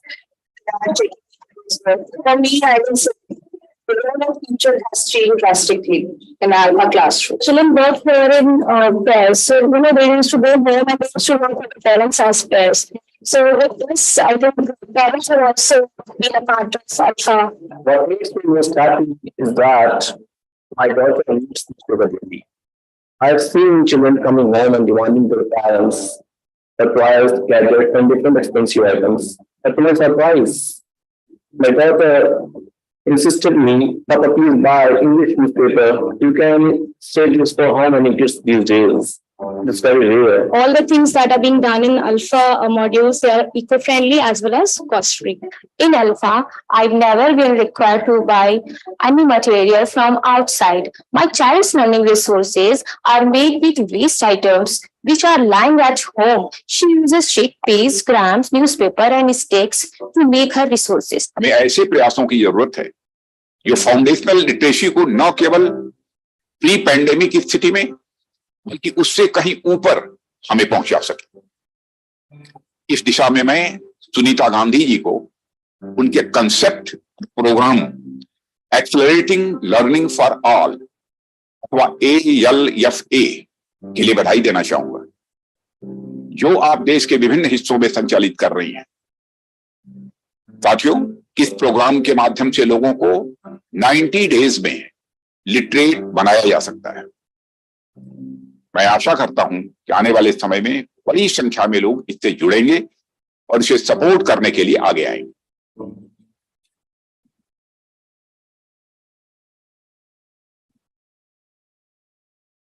India is China's #1 in international school application.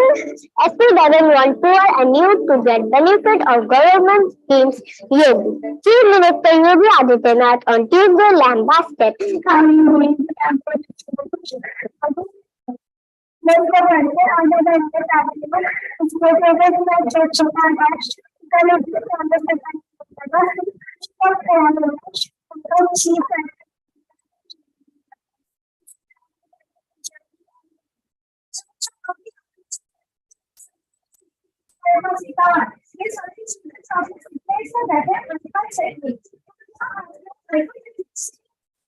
सीखने में मजा आया।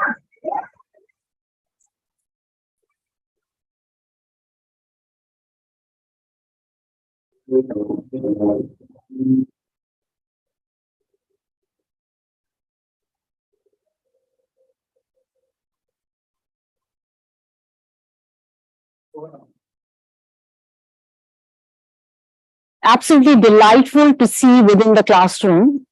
I would like to remind that these videos were not made by professionals. These videos were not made in a day.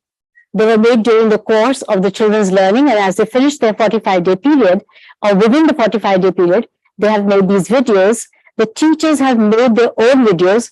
Students have held the camera, or they have held the camera. The teachers gone around asking children what it is that they have to show. And as a result, you can see that it's genuine, it's real, and it's something that's happening in the classrooms. What is also remarkable about the video, I think not every one of us is an educator, who know what grade level 2 a child should do. We probably were parents and we knew what our grade level 2 children can do.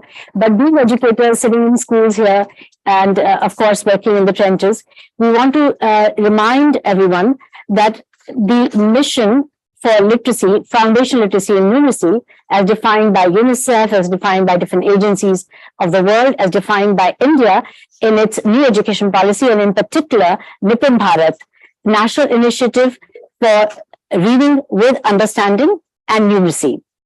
Nipun Bharat mission is for grades pre-primary to grade 3, that is Bal Vatika to grade 3, and all children, regardless of the age, they should know at least grade 3 level literacy and numeracy. At grade 3, in terms of reading, the children should be able to read with fluency. Fluency adds to their ability to understand, the research shows. So reading with fluency, they should read at least 60 words per minute. And as you could see, these kids were at 120 or beyond. And not all, but majority of the children are now reading at super fast speeds because they learned the skill to read. Now they're enjoying reading a lot of material, storybooks, and even newspapers. We found it very fascinating that children should enjoy reading newspapers, but they do. They love to read like their dad and mom with the news. So they're requesting their parents, as you saw in the case of one of the parents coming to a private school, asking for the papers. But it's not just the private school. We have lots of footage of children from Shamli and from Sambalpur in Odia. They're reading newspapers. And I wish we could share that with you. We invite you to come visit these districts and see what is truly going on in the classrooms there. We are not there. We as the Sansthan, we empowered them, like we're trying to do with MOOT, massive open online training. We merely gave them 1 day worth of training, 3 hours of literacy and 3 hours of numeracy training. That's all. And even with that, these teachers were continuing to work with this modality on their own. We wanted to see how much it propagates without our overbearing presence in the field. And we found it to be interesting that it's worked like a catalyst. Teachers have embraced the change. And there are 2 reasons why they've embraced the change. One, because they can see their children doing better. There's no other way to convince a teacher, because a teacher wants her children to do well. A teacher wants that her children should be succeeding well beyond, their present circumstances. Secondly, as they're observing that it is going so well, the belief in children's potential is changing. And as a result, the teachers are getting super ambitious. Their own aspirations for their children are rising, and children are surprising them. We are seeing that in that video we just saw. You can see that grade 2 children have gone beyond grade 3 level in all the Nipun Bharat goals, all the goals of Bal Vatika to grade 3. And in particular, as you can see, they're required in mathematics in grade 3 to do numbers up to 9999. And these kids in grade 2 are doing up to 9999 and going beyond. If we don't stop these children, if we don't set limits on their capacities, we don't draw a glass ceiling, these kids grow in amazing ways. And these teachers are getting this done. We are not there. We're not guiding them. They're doing it on their own. So the credit goes always to the teacher next to the pedagogy, and the pedagogy is ALfA, and it's working. It's proving itself in the field, as you could see. ALfA is currently being implemented in these 2 districts, but also in 3 districts now. We've started in Uttar Pradesh. We've got the MOU to work in 15 districts just recently, and we've started in Lucknow, Unnao, and Barabanki, besides Shamli, which we got from the Union Ministry of Education. And we'll be soon planning it out. It's coming to the end of an academic year, and next year we'll be in all 15 districts for sure. We're also getting, as I mentioned, interest from other districts, and this is really delightful because we want to see that this kind of experience can be shared by every classroom that we are privy to, we are able to help and assist. And with MOOT, massive open online training, we hope to reach, with the help of the various policymakers, we hope to reach the trenches. So having said that, I just want to very, very warmly welcome all the people who are gathered here today. I'm going to also thank my father, Dr. Jagdish Gandhi, who at age 90 is has spoken to us from a program that is currently going on in one of the campuses of City Montessori School, and he is able to share his thoughts and wisdom on how he created the world's largest school. He has not talked about that, but he is the founder of City Montessori School, Lucknow. I'd very, very warmly like to welcome the chief guest of this particular session that we are starting right now, which is on plans, policies, and also a mass movement. IAS, Madam Rashmi Arun Shami. She is the Principal Secretary of Education, of School Education in Madhya Pradesh. She has also done work in education at many different levels, including as State Project Director for Madhya Pradesh, prior to being the Principal Secretary. Selected in the IAS batch of 1994, Madhya Pradesh cadre, she was a probator in Sagar, first posting as Sub-Divisional Magistrate in Dabra, Gwalior, CEO Zilla Panchayat in 3 districts, Satna, Deva, and Dhar, collector in 3 districts, Devas, Sihor, and Bhind. She has also been posted as Administrator, Municipal Corporation, Bhopal. Major postings have included Director of Tribal Area Development and Planning, CEO of Mahatma Gandhi National Rural Empowerment Council, Manrega, Commissioner Horticulture, Commissioner Rajya Shiksha Kendra, Principal Secretary now, Personnel, sorry, before that, Principal Secretary Personnel, GAD, and now as Principal Secretary of School Education, Madhya Pradesh. She is a very proactive person and she makes things happen. And she's somebody I'm very delighted could be sparing her time on a Saturday, on her off day, to be with us and talk about her ideas for policy and change. I'd like to also, before inviting her to speak, may I just warmly welcome Dr. Manjula Sharma. She's a guest of honor, and she's holding the joint portfolio of pedagogy and state women development, Samagra Shiksha in Shimla for Himachal Pradesh government. We have Dinakar Nalamala, guest of honor, state project director, Samagra Shiksha Puducherry. We've got Professor Geeta Gandhi Kindle. She's the CEO, Chief Education Officer, and President of City Montessori School, the world's largest school. Happens to be my sister as well. So we welcome her, and she's a scholar. She's done a lot of research on education for multiple agencies across the world. We have many other representatives, including I'd like to welcome Teju. I'm sorry, I did not read her name correctly, and I request Mo to please introduce herself later on. We've also got Muhammad Maliki, who is from the Ministry of the Kingdom of Morocco. He is the ambassador, His Excellency, the Ambassador of Morocco. We've had a couple of presentations, in fact, a handful of presentations prior to this. So, including the person who launched our event and so kindly provided his views on foundation literacy and numeracy, Most Honorable Shri Rajnath Singh, the Defense Minister of India. So I'll be introducing other people as we go along. Also want to mention that Professor Fred Mednick is here, who's been a collaborator and member of the organizing committee, professor of universities in the US and Belgium, who's been helping us on many different fronts. So with that, I'd like to give the baton to our chief guest for the day. That is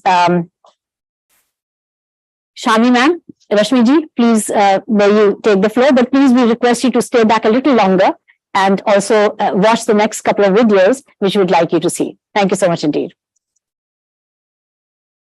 Over to you, ma'am.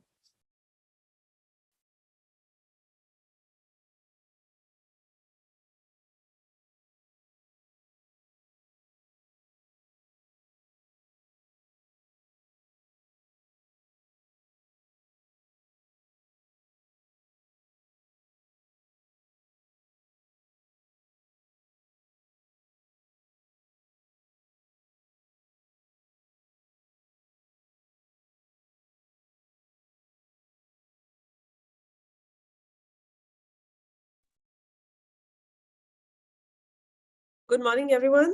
My name is Kanchan. I work with the respected Rashmi ma'am's office in Madhya Pradesh, and helping her with the foundational literacy and numeracy mission that the state is driving.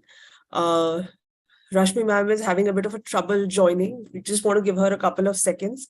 And if I could just take this time to first thank everyone for having this forum and talking about the extremely important mission of foundational literacy and numeracy that the state and the nation has to focus on. And for also inviting the state of Madhya Pradesh and Honorable Rashmi ma'am to present her ideas and the path that under her leadership the state has been embarking on for this very important mission.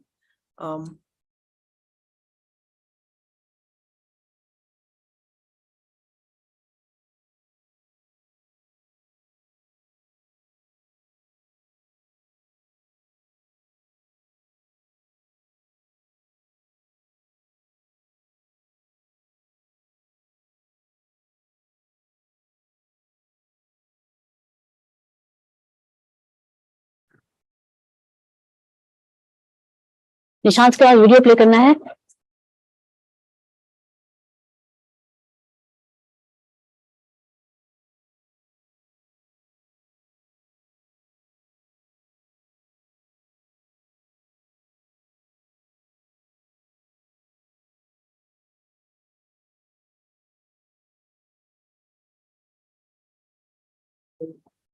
As we can see, we are having a slew of troubles with technology. So we could hear Samuel from Africa, but we could not see him. We could hear some people, we could not see them. And now we have our principal secretary, our chief guest. She's having a bit of trouble with the internet, and she's going to try and attend in just a few minutes, give her presentation. But in the meantime, we're going to share with you some more stories from the field, which we had intended to do earlier. So we'll do so now. So you can see the internet is not a perfect modality just yet for the kinds of things we all want to do.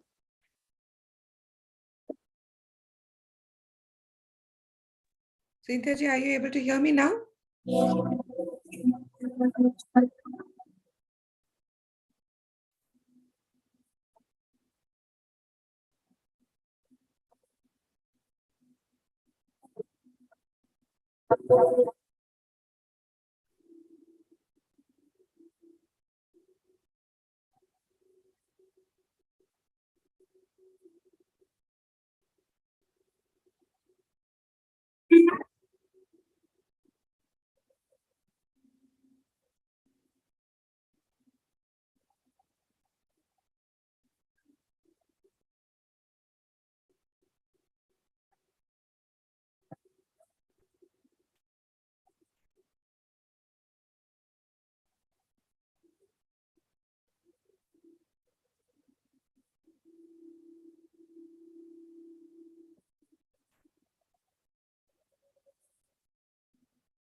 Hello, hello, hello, hello.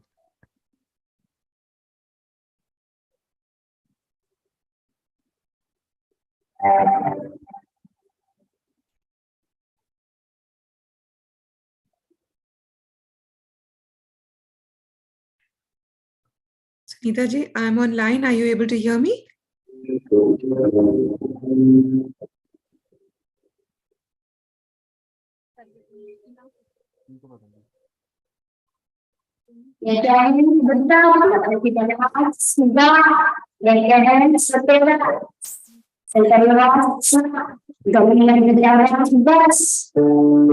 India's new education policy and mission have given the highest importance to foundational literacy and numeracy. The classic problem in education has been speed. The speed of learning. Even after 3 years of schooling, most children do not know how to read, write, or do basic numeracy. Without these skills, children lag behind and eventually lose interest. But there is a new disruptive research-based pedagogy that is making a huge difference.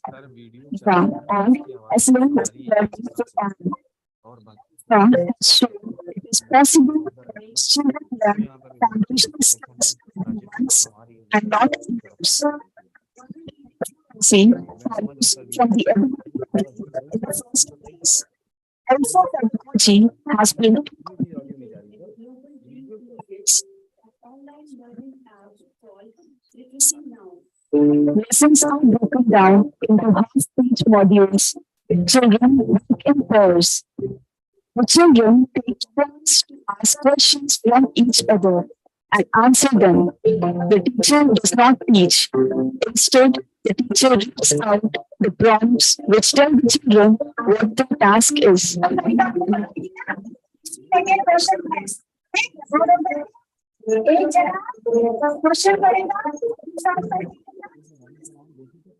Results from this process-led transformation is that learning explodes.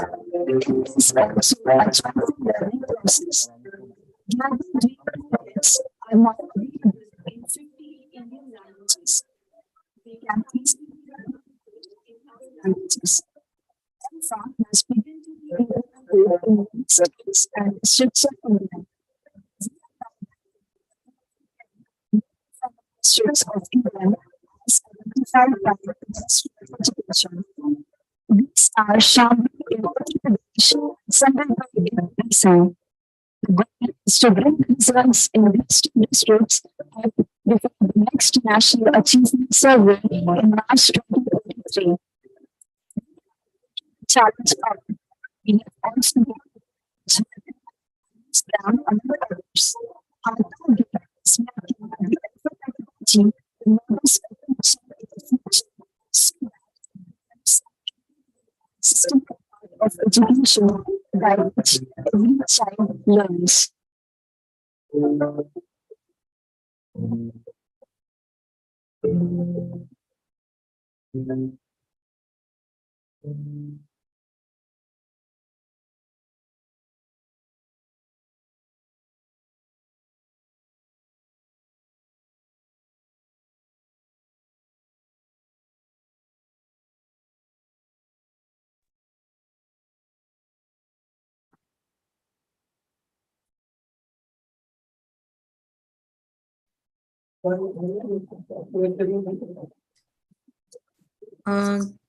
Good morning, Sunita ji. Are you able to hear me now? Right, so we now have the technical problem overcome, at least for the time being, and we'll use that opportunity to the fullest to hear Principal Secretary of School Education from Madhya Pradesh, IAS Rashmi Shami ma'am. And it's a delight to have you here, ma'am, and finally connect with us. Thank you so much. Look forward to your views. Thank you so much, Sunita ji. My pleasure. Little bit more of a technical issue. My video, it seems the host has stopped it, so you all can't see me. That's okay with me. You can hear my voice. That's fine. First of all, to begin with, I would like to apologize for all the technical delay that took place, and my pranam to Mr. Jagdish Gandhi ji. We have all heard so much about him over the years, and I know what a wonderful educationist he is. And let me just thank you for inviting me to be a part of this wonderful seminar. Thank you so much. And as we all know, foundational literacy numeracy is one of the most important issues that is, sort of, I would say, bothering us right now, but we also have interesting solutions coming up. So I will just take this opportunity to briefly talk about what we are doing in Madhya Pradesh. You have already discussed about the importance of FLN, but nevertheless, just a few slides on what is important about FLN and what we are doing in Madhya Pradesh. So Kanchan, if you will kindly share the slides, I'll be grateful. I can see the screen. I hope the others are able to see the screen, the slides. Yes, yes, okay, it's wonderful. Yes. So, as we all know, at the overall India level, we have the Nipun Bharat mission. We know that in India, schooling is not always equal to learning. A lot of children get left behind in government schools particularly, and they don't achieve the most basic skills in primary schools. We have all heard and seen and read the ASAR reports, and year after year the ASAR reports show that children are not able to study at grade level, because even at grade 3 level, only 73% children are able to read a grade 2 level text, and 80% are able to do simple subtraction at grade 3 level. So clearly from a very early age, children are getting left behind. They don't have their core skills in place, and because of that, unfortunately, 55% children in India at the primary age suffer from learning poverty, and this is a cause of deep concern, because we cannot afford to have so many children in the country who don't have basic skills in place. And recognizing this very, very important issue, the government of India decided to launch the Nipun Bharat mission, because they felt that this is something that must be taken up at utmost priority. And so all states have been roped in, and the foundational learning has become the single most important thing in the country right now as far as education is concerned. In December 2020, the Prime Minister of the country launched the Atmanirbhar Bharat mission, and the mission has been launched in July 2021 with an annual budget of 2,700 crores almost. You can see that it's a lot of money that the government is putting in this mission. And all states are being asked to set up state and district level PMUs, teaching and learning material, capacity building of teachers. All this has to be part of the mission. So basically we are, Kanchan, okay. So as a part of the Nipun Bharat mission, Madhya Pradesh, we have launched the Mission Ankur, and this is also a key part of the Atmanirbhar Madhya Pradesh roadmap for 2023. So more than 23 lakh students, 1.8 lakh teachers, and 80,000 schools are involved in this effort. We are very ably supported by a coalition of non-profit civic society organizations. They are helping us put together the program and implement it. And the idea is to energize teachers to get all children, especially the bottom half, to acquire FLN skills. And in order to do this, we have to provide teachers with simple tools that give them the confidence to succeed. We must have clear goals that can be understood by all parents. And we must focus the system on achieving FLN goals, and outcomes have to be visible to all parents so that they can be proud of the fact that their children can read and write and do basic math. Next, please. We officially launched our Nipun Bharat mission as Mission Ankur on 9 December. Our State Minister, Shri Inder Singh Parmar ji, launched it. And we have tried to make sure that the lakshyas of the Nipun are also in 8 local languages like Malvi, Gondi, Bundeli, Bagheli, Nimadi, Korku, Bhili, and Bareli also were launched in this event. Next, please. So as part of the whole exercise, we have 2 things. We have a teacher pack and we have a student pack, and very high quality teaching learning materials have been developed for classroom transformation. So the teacher pack has the learning outcome framework. It has a very systematic teacher guide where all lesson plans have been formulated very systematically. And we have assessment banks to help assess the teacher assess her students better. As part of the student pack, we have very vibrant material print material for classrooms. We have workbooks for children. We have storybooks and big books for children. And in numeracy, we have math manipulators, workbooks, and print material. These materials are all very user-friendly, and we have simple guidance built in, and they all talk to each other. So the daily lesson plans will have step-by-step guidelines. There will be weekly and annual plans. The student workbooks will have very systematic, if you can see in the middle part, the lower part of the page, the worksheet number, the weekday, the component, what activity has to be done, everything is very systematically laid out. And then we have periodic trackers and how use of other TLMs have to be taken. Everything is explained very, very systematically to all the teachers. And as part of this, we trained our teachers for 5 days in the beginning of the session. And then we did a 3-day refresher course in January and February. The interesting thing that we did was that instead of having too many layers of people through which the training material goes down, we just had the master trainers. We had almost 1,500 master trainers who went and straight away trained 91,000 teachers. And because of this, cutting down of layers, we felt that the improvement in teacher training happened. Yeah, next.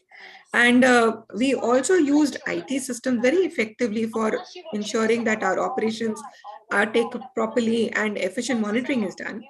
And we also gave well-defined training kits to each participant, and use of technology was given to ease the processes in the training. There were very clear venue management protocols and checklists. And there was a literacy and numeracy manual for the master trainers. So everything was done very systematically so that almost 90,000 teachers across the state understand the importance of the Nipun Bharat mission, and they do it systematically and properly in their classrooms. Next. Then some of the leading steps that we are taking to carry this forward. So over the past 2 years, we have also delivered teacher professional development material using cohort-based digital courses. Government of India launched courses on Nishtha on the Diksha platform, but the state also used the Diksha platform, and we launched approximately 50 hours of content on FLN, and this was delivered online to 1.8 lakh teachers through the CMRI's digital teacher training platform that we have in Madhya Pradesh. And in the future, we are also planning to roll out 40 to 50 hours of similar courses in the next 3 years. We also share small videos with tips and tricks of using classroom material wherever possible through WhatsApp and YouTube. And every year we plan to do 8 to 10 days of face-to-face teacher training with minimal cascading loss and improved design and monitoring. And we are also trying to put our communications in place so that we have internal as well as external communication in a much better manner. Last year, we have also done baseline assessments to understand the current level of FLN in students of class 2. So we used very sophisticated data collection instruments, including EGRA and EGMA, which are like the gold standards in collecting information. And we used a mobile app called Tangerine to collect this data. This data was then very robustly analyzed using various statistical and descriptive analysis. And it was shared with all our teachers and our policymakers. So across 52 districts of the state, all 52 districts, I must say, and 323 blocks, we covered 2,867 schools and teachers assessed children from grade 2. So around 28,000 teachers were assessed both for, students were assessed both for literacy and numeracy. And we then used this data analysis to flow back into our policy making. So you can see that we had a state level orientation of district nodal officers in the Rajya Shiksha Kendra.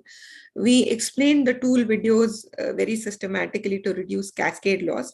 And monitoring and quality control was done by state OICs, diets, and the CACs everywhere. Next. So I'll just show you some pictures from our schools about assessments. Yeah, so you can see this is how assessments took place across the schools. Aage Kanchan. Some more pictures of how this was done. Yeah, next. The skills that were assessed in literacy were, we assessed a lot of skills, broadly on the left side of the screen, you can see what were the finer competencies that we looked at.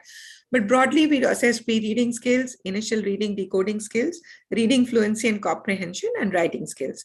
And then the data was analyzed and shown as in the next slide, please, Kanchan. So the data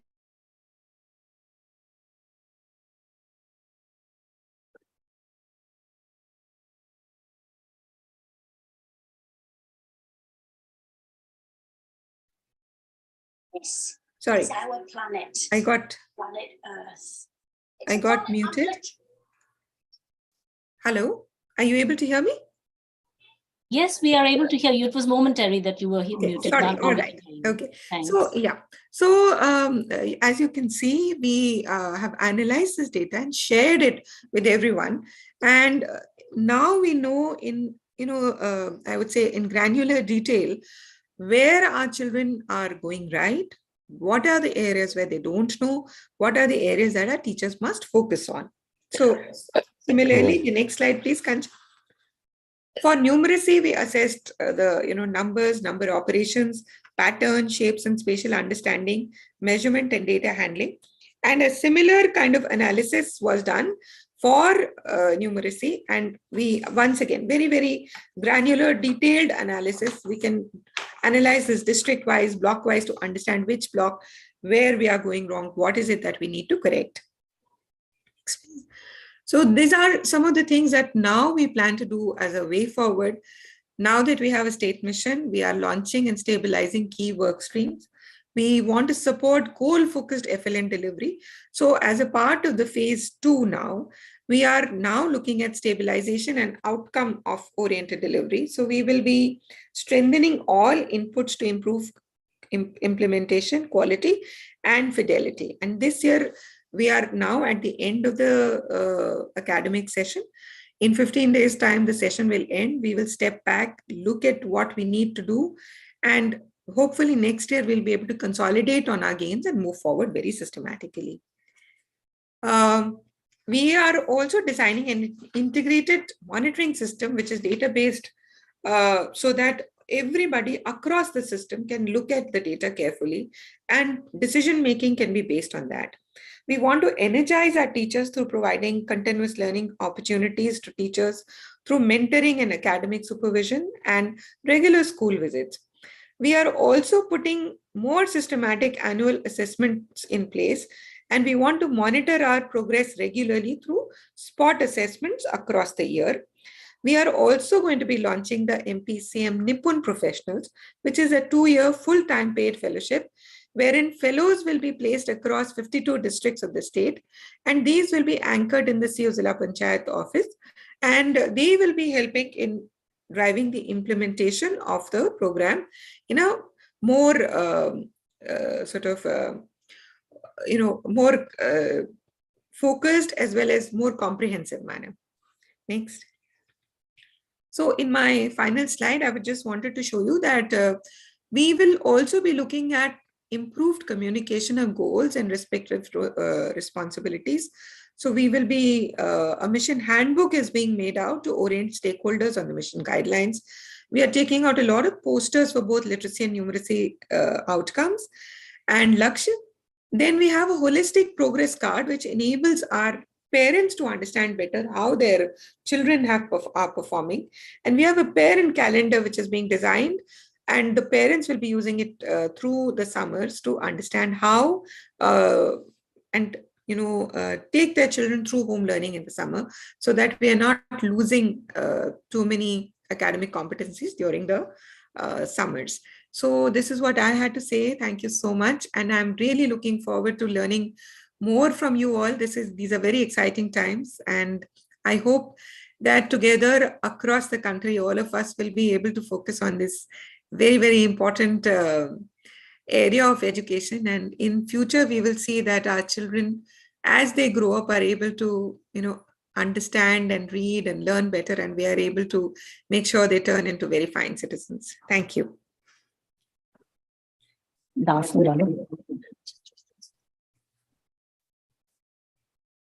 you so much, Rashmi ji. I think you are a very deep thinker in terms of education, and in particular of what you're doing at the state level in Madhya Pradesh. It is a challenge to go out of the crises that has been created because of COVID, and to come out of it, as well as to create universal literacy for all, so that all children have the foundational numeracy and literacy skills with which they can then scaffold the rest of their learning. As a policymaker, you've looked at 360 degrees, all the things that can be done at the policy level to make change happen.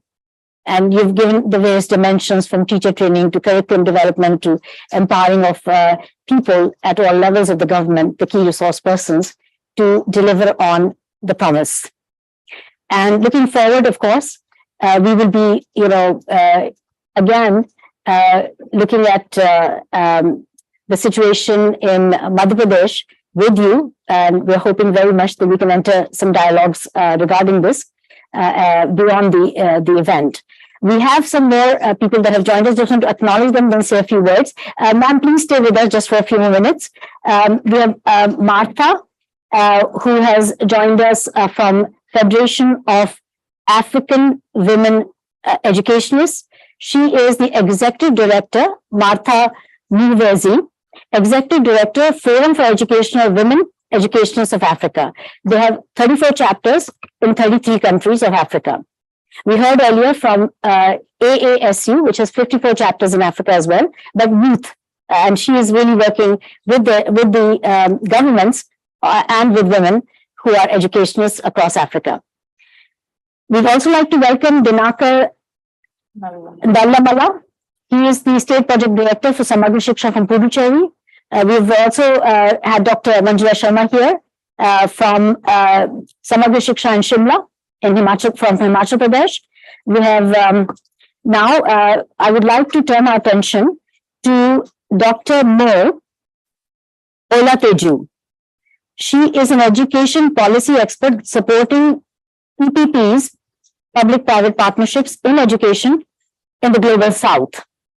She's MD of the Education Partnership TEP Center Nigeria. The Education Partnership is TEP Nigeria. She initiated Nigeria's citizen-led assessment, advocacy and action program, Learn Nigeria. She's board member of Malala Fund and PAL Network, which is Poverty Action Lives Network, and advisory board member of Global Schools Forum, FCDA's ERICC programs. Now she will explain that to herself, by herself. She's here with us, and she has to apparently leave, and after that we'll be hearing from Professor Geeta Kingdon, and so I'm going to delay the video presentations to a little later. We're going to have to be a bit impromptu with all the excitement of people joining and not being able to join, and now would love for us to have a more stable situation, but I'm really grateful that Rashmiji could speak and share her wonderful wisdom on what is going on in Madhya Pradesh, one of the most. Could I just say something? It's the biggest state of India in terms of geography. Could I just say something for Rashmi So, Shami? over to Mo. Mo, you're welcome to speak from your vantage point of the Global South. Right. Good morning, good afternoon, good evening to everyone. And a real pleasure to be here today. Thank you very much for the opportunity to join you. It's 12:26 a.m. where I am, and I couldn't be more delighted to be awake and to be here, at this time. Congratulations to Dr. Sunita and the entire Devi team. The work that you're doing is absolutely phenomenal. My name is Mo Olateju, and I come from the Education Partnership Center, where I'm the managing director. We're based in Nigeria. And part of our commitment as an organization to improving foundational literacy and numeracy is the implementation of our Learn Nigeria assessment, which is also an advocacy and a remedial learning program. And this is the first time that Nigeria has ever implemented a citizen-led assessment, advocacy, and remedial program. And the data from that we've collected from 41,000 children in 21,000 households underscores some of the realities that have been shared, in the sessions that we have been part of over the last 3 days. In our own context, we're finding that at grade 9 level, only about 55% of children are able to read texts that they should have been able to read when they were 8 years old. And so our work focuses very heavily on the notion of innovation, and that is what we believe is the live wire of education. In a world where some children are engaging extensively with advanced technology, including artificial intelligence, ChatGPT, robotics, etc., it is simply unjust that many others cannot even read by their 10th birthday. And we have data that suggests that over 90% of children in sub-Saharan Africa as a block are struggling to read a simple text by the time they're 10. And this is why I have nothing but praise and commendation for the new approaches that we are learning about, particularly with respect to the ALfA approach. We believe that it is important for new approaches for teaching foundational literacy and numeracy are explored. And we believe that it is important that the notion of innovation is one that is continued that we continue to encourage and to foster within our global communities, but particularly in the global south, where these needs are pressing. There's truly a need, and indeed it's an urgent need, to center children in the teaching and learning processes. And the developers of the ALfA approach are clearly engaging with the science of teaching and learning. I particularly appreciate the understanding that children can teach other children, and that peer learning not only supports other learners within the context of a classroom, but also helps the teacher as well. And some of the contexts that we operate in see one teacher teaching as many as 120 children in one classroom. And so I urge you to continue to consider the components of scaling as you consider how ALfA as an approach can support foundational literacy and numeracy across India, but also in the other parts of the world that you're exploring. I thank you very much for welcoming us all to this wonderful event. We have learned a lot, and we look forward to continuing to engage with you all in this wonderful journey of learning. Thank you so much.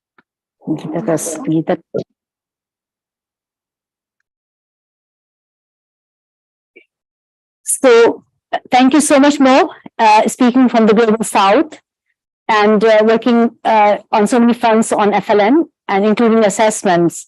Assessments are very, very difficult at the large scale. How do you get objective data is always a difficult question.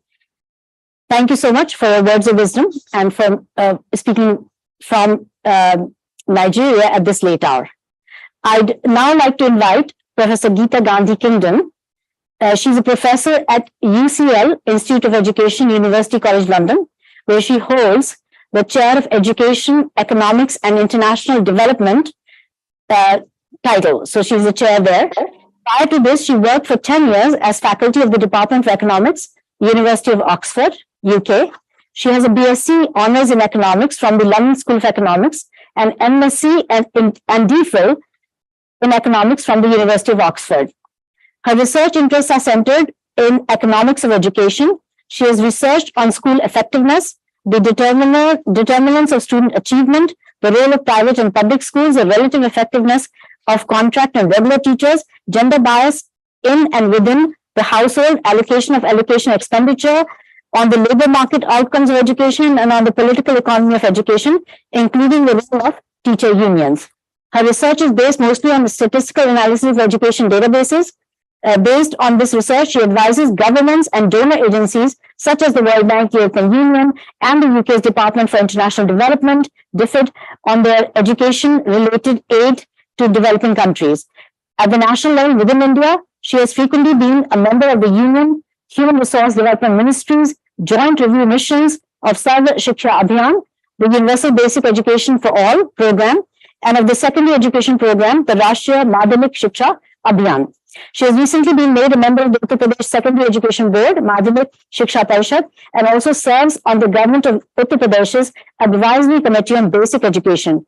She's recently served on the high-level committee for advising Government of Uttar Pradesh on attracting private investment into higher education. In 2013, Professor Kingdon was awarded an honorary doctorate by Kingston University, London, for her outstanding contributions to education and development. Professor Kingdon is also president of City Montessori School, Lucknow, a non-profit registered society. According to the Guinness Book of Records, CMS is the world's largest school with currently nearly 60,000 students. It is also the world's only school. To have received the UNESCO Prize for Peace Education and to be an NGO registered with the United Nations in New York. I welcome Professor Geeta Kingdon as the next presenter. Thank you very much for that long and generous introduction. I wanted to start by just congratulating Mrs. Rashmi Shami, the Principal Secretary Education for the large Indian state of Madhya Pradesh. Central Indian state, probably the second largest state of India from the point of view of population, or one of the largest at any rate. For her absolute commitment and also consistency in the work related to education. I think I really admire the data-led decision-making approach, the evidence-based approach, the diagnostic approach, whereby it is sought to understand what competencies children are lacking in particularly, and to then enable the system to address those very particular deficiencies as a priority. Then all the other aspects, it's such a comprehensive approach that she's taking, and in particular the fact that it is very consistent over time. I know that for years she has been in place and achieving really wonderful results in many other ways, not just in FLN only, but in other ways as well. I also want to pay tribute to what Mo Arefeso has said, in particular, the outrage that should exist in all of us at this travesty that we face, this absolute tragedy that we face, that in a world where we have Chat GPT, in a world that that is hurtling towards much more use of technology for jobs and for all manner of our daily activities, that in such a world where some people have huge engagement with technology, which brings with it huge opportunities, that a large section of humanity should be deprived of the opportunities that technology brings because they do not have even the very basics such as literacy and basic numeracy. So I think it is something that should be a cause of absolute outrage, and that is why I think it's very apt that we are calling it a learning emergency, or that we are calling it a learning crisis, for which there should be a level of urgency for addressing it. So I think one other point to note is that, you see, when we had the MDGs, the Millennium Development Goals, we set ourselves the quite modest goal that all children of the elementary school age will complete a course of 5 or 8 years of education. We did not focus on the fact what Rashmi ji said, that schooling does not equate to learning. So yes, many children may have been completing 5 or 8 years of schooling, but many of them were not emerging from, millions were emerging from completing school, but without basic literacy and numeracy skills. So it is really important to make that distinction between education or schooling and learning. In any case, limiting the horizons of millions and millions of children to just the acquisition of basic literacy and numeracy is a very limited goal, because they need to be so much more. Education needs to deliver so much more than just basic literacy and numeracy. But of course, first things first, let us begin with that, but recognize that is not, that's a very limited goal, and the horizons of children should not be limited just to that. I think here is where I want to talk about the ALfA movement. The point is that, as Mo said, there are so many approaches to literacy that we need to explore. And the more the better, the more experimentation, the better.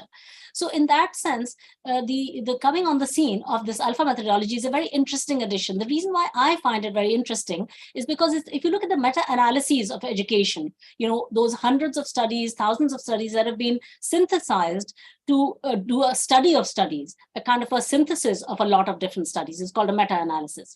If you look at Hattie's meta-analysis of education, for example, or several others that exist, what are the educational interventions that they regard as absolutely high impact? One of those interventions is, proactivity in the classroom, a lot of oral interaction in the classroom. Now, this is the particular speciality of the ALfA method. Instead of students being passive recipients of information from a teacher who is, who's running a teacher-led class, a kind of chalk and talk based class, where the teacher is the center and she's doing much of the talking, and children are passively either noting down in their textbooks or occasionally raising their hands to answer something.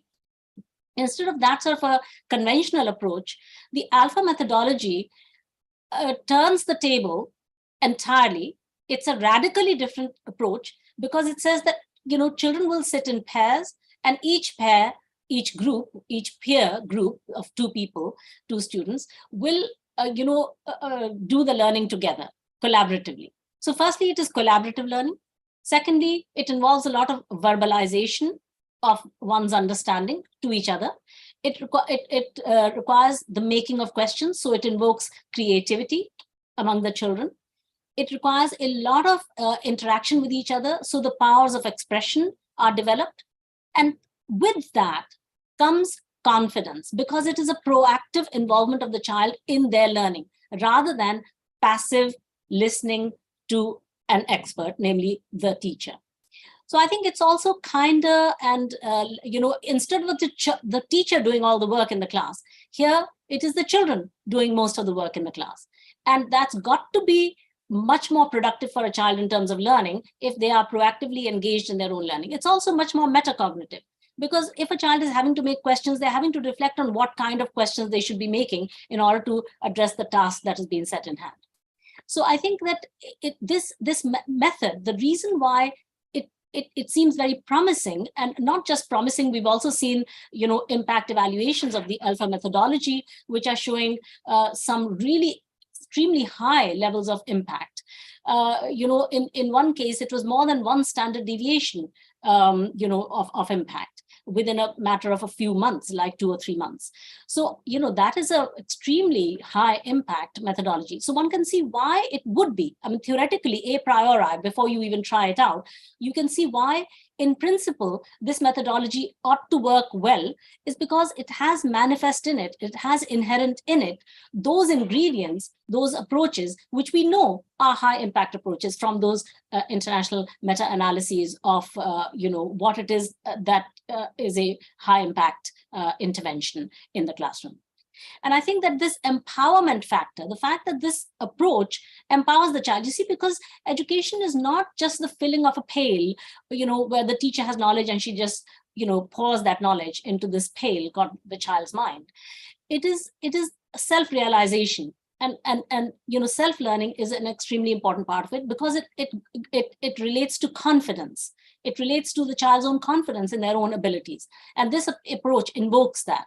This proactivity, the lack of passivity, the complete active engagement of the child. So it's an active learning strategy rather than a passive learning strategy. And I think those are some of the things that I appreciate about this strategy. And the results are there for many to see. I must say that, we are very against nepotism in our school. So although this methodology has been evolved by my sister, and she's been working on it for 8 years, we never took this methodology in our own school. However, now the evidence is so overwhelming in favor of its efficacy that finally, in 2 of our campuses, in the last about 5 months, we have introduced it. And the results so far, the impact evaluation that has just been done in February, is so promising that we are now going to scale it up to several more campuses and try it out and do more rigorous impact evaluation and so forth before we decide if we're going to take it to all the campuses. But we are very, very positive about this whole approach to learning, very excited about it, actually, I have to say. Because when we talk about the 6 C's of education, we talk about collaboration, creativity, critical thinking, communication. You see, there's lots of communication in this, huge amount of communication. In fact, 90% of the day is peers communicating with each other, the school day.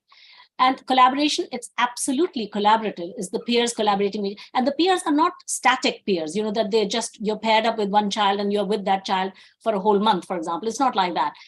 Each day or with some periodicity, quite frequent periodicity, the pairs change. So the bright ones get to work with the less bright ones, and there is a shifting peer the whole time. So I think that is a huge deal of collaboration, huge deal of communication, creativity because of making the questions, and then of course, critical thinking, because you are having to make questions yourself. You are having to do a lot more work in terms of the thinking for your learning. And that's why I call it metacognitive as well. So I think that all of these are there. Then of course, character. That's the other, there are 2 other traits apart from these 4 C's of creativity, communication, collaboration, and critical thinking. There are 2 other C's, which I call traits, which is character and citizenship.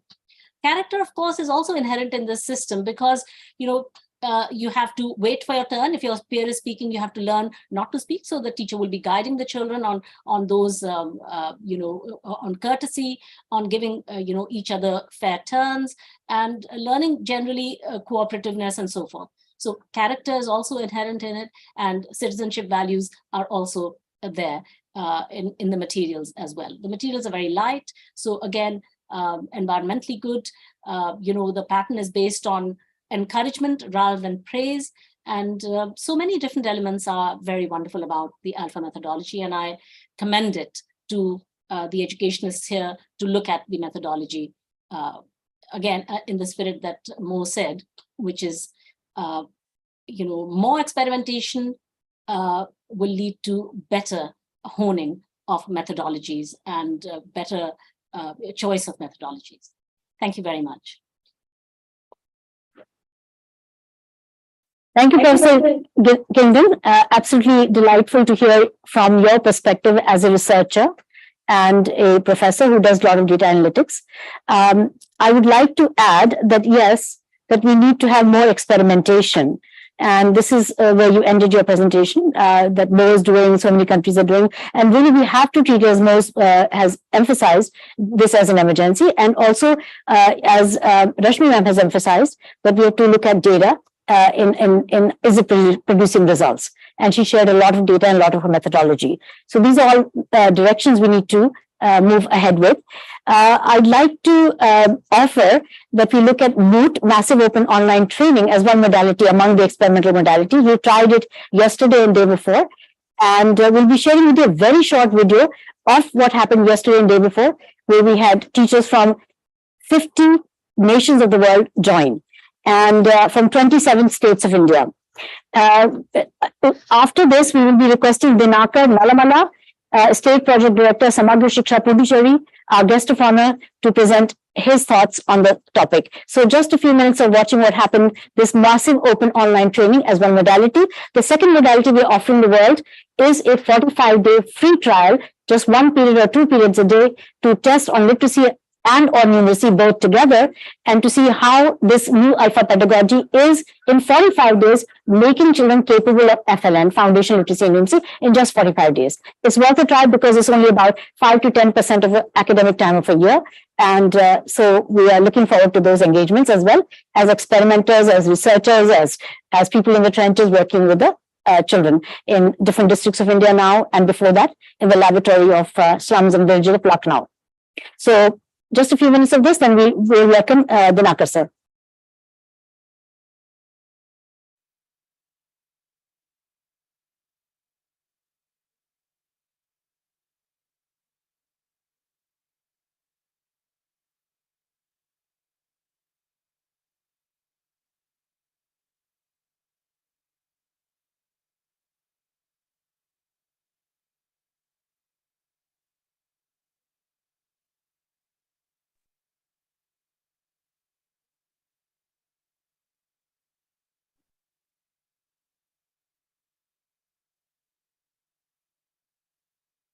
Enjoy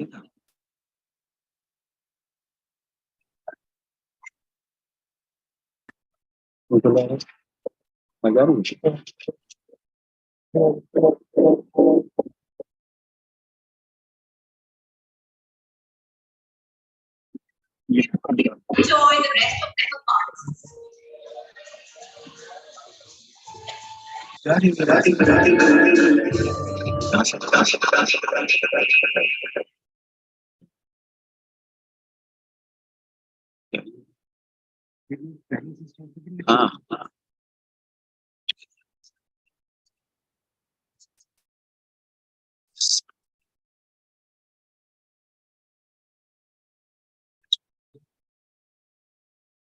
So you ask, what is this? The child says, that's apple. What is the first sound of apple? The child will say, ah, right? And let's say the next picture is a goat, and you ask, what is this? We're very happy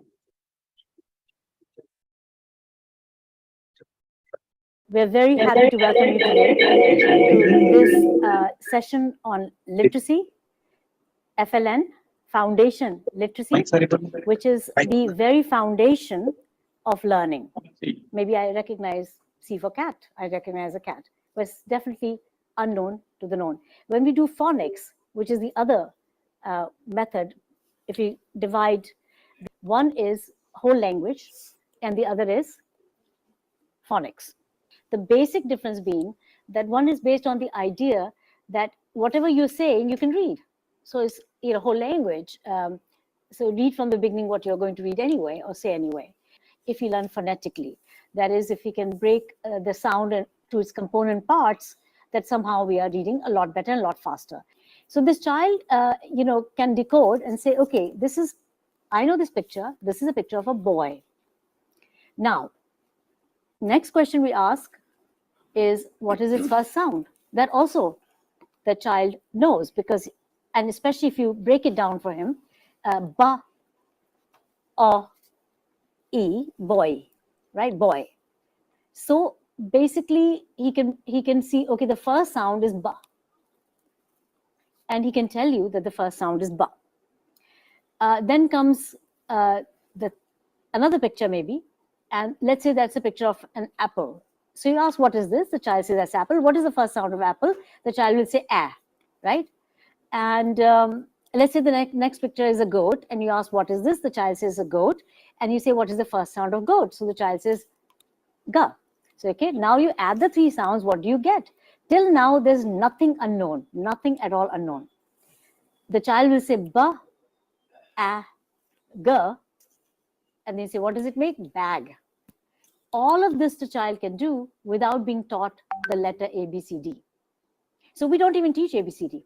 We go straight to words. The books, they have lots of good prompts, lots of good activities. So now we're going to do an activity together, series of 7 letters, and you can use these 7 letters to form as many words as you can. How many words you made, and also what was the longest word you could make? I made 18, but very small ones, mostly 3-letter words. Okay. And my biggest was idea, Okay. IDEA. Okay, idea, that's a good one. You got And 18. rain, and rain. Okay, very nice. Good. I've made 11 and my biggest word is garden. Nobody's in a rush. One thing that you will notice, that in the same time that a teacher will make a dictation or ask you to copy some questions or a text from a textbook, or you write on the board, they copy in their notebook, they can do so much more work. Ministry of Education invited us to work in these 2 LPDs, low performing districts of India. That is your Sambalpur in Odisha and here in Shamli, Uttar Pradesh. Pair learning, what we saw, fosters 21st century skills. The 6 C's that we all talk about: character, citizenship, communication, collaboration, critical thinking, and creativity.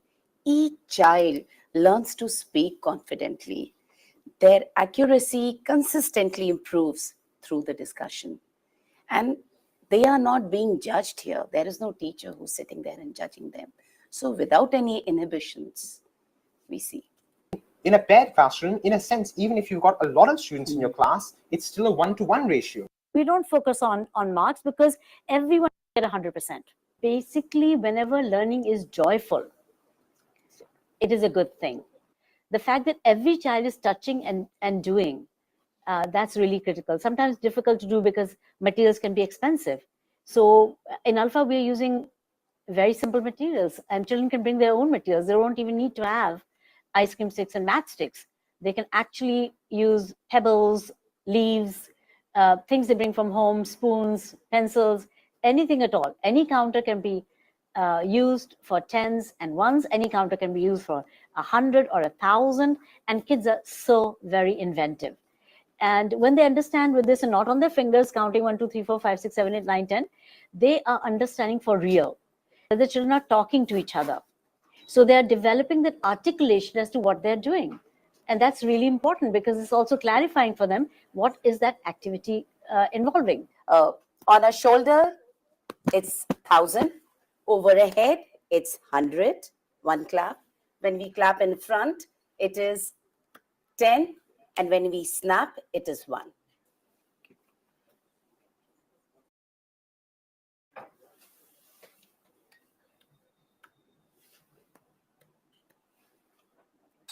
Despite the challenging number, all of you have got it. Fantastic. 5,432. Exactly right. Bingo. The fact that you actually were concentrating and trying to figure out what number, Samvita ma'am had made. That is beautiful. Using these hands-on materials to solve in the way it would be done in an ALfA classroom. Normally, we do hands-on like we used to do also in the past, but we hardly ever connected the hands-on activity to the written expression. This is going side by side. They can see how the written expression comes out from a hands-on activity. All the training that Shamli teachers have got is for one day. All the training that Sambal teachers have got for one day. Half a day for literacy, half a day for numeracy. So in fact, only 6 hours. I hope you enjoyed. Thank you very much for being such an excellent and such interactive participating group. Thank you very much for being there.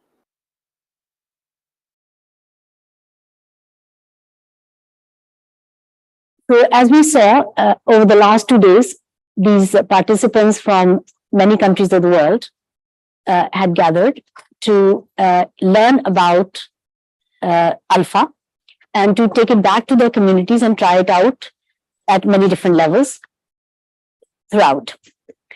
I'd like to now invite Martha, actually, Dinakaji, if you don't mind, just for 2 minutes, if you can bear, she's about to catch a plane. So Martha, if you can hear me, please join us immediately. Martha Muvezi is Executive Director, Forum for Educational Women Educationists, Fave Africa. Martha, you're next. Give us a very brief view of your thoughts as you're catching a plane, and then we'll request Dinakar sir. He also has to go to cabinet meeting. So we're racing against time. There's a crazy race against, for marks, and now this is a crazy race for getting our views across. Okay, thank you so much, and I'm glad I joined. I've not been on for long, but the little that I've been able to catch on and the literature that I've read through just tells me it's a great job. And as far as our focus is on education, and when we are talking about education, we are talking about quality education, because we realize it's not a matter of going into school, but it is what you get out of school and how you use that in your day-to-day life. And so looking at the program, it also goes so much into establishing good foundation education for the children. I've interacted with the program not for long, but just an overview. It's a great program. And my plans are to mobilize a special training just for the team, because I can see most of the participants here are within Asia.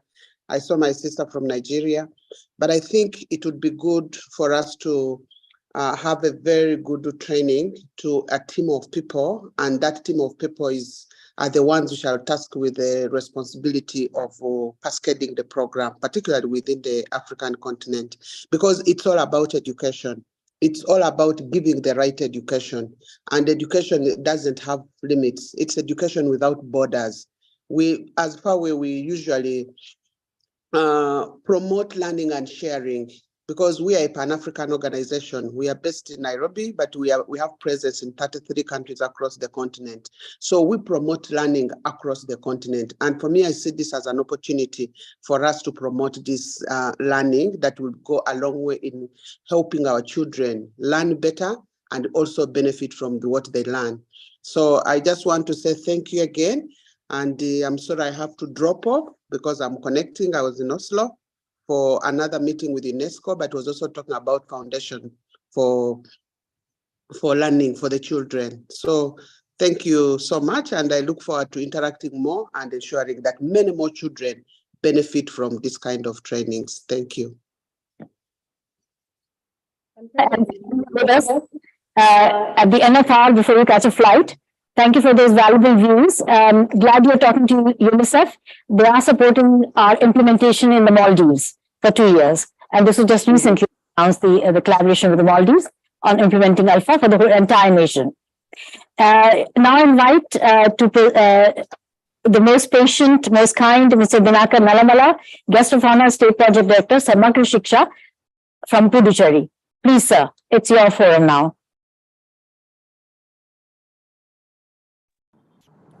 Am I audible?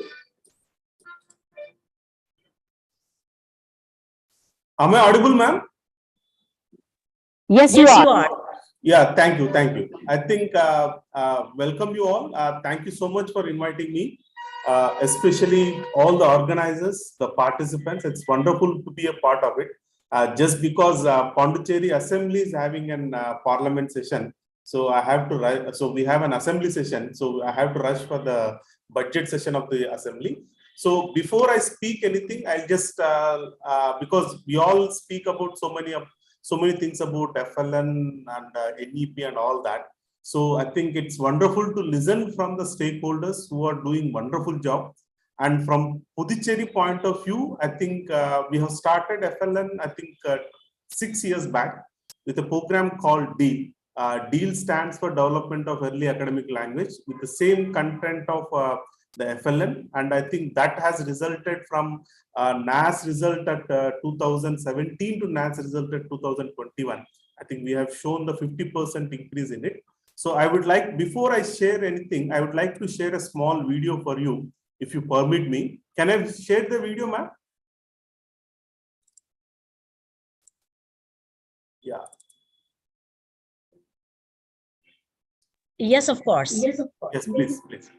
Puducherry is pioneering in early childhood care education. ECCE was started during the year 2006. 292 pre-primary sections were established in all the primary schools and engaged with 300 Balasevikas. In 2006, the enrollment was just 5,400. And now the enrollment has increased to 27,600. All the schools were provided moon-shaped furniture. Now, the UT has begun to collocate Anganwadis in pre-primary schools. All the Balasevikas were provided capacity building training. A special focus on developing fine motor skills are given, and teachers show the motherly care for the children. An ample space is given for self-learning. Classes are taught through toy-based pedagogy, which encourages the children to dramatize. The evenings are filled with fun, music, and dance.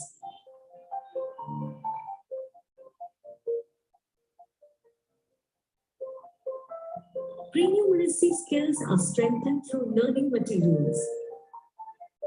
The picture books and reading corners enhance their pre-reading skills. Puducherry is the first state to implement the pre-primary curriculum and distribute activity books to all the students since 2012. Communication and the development of early languages are ensured. Nutritious midday meal is provided to all the children from 2006. Puducherry is NEP ready.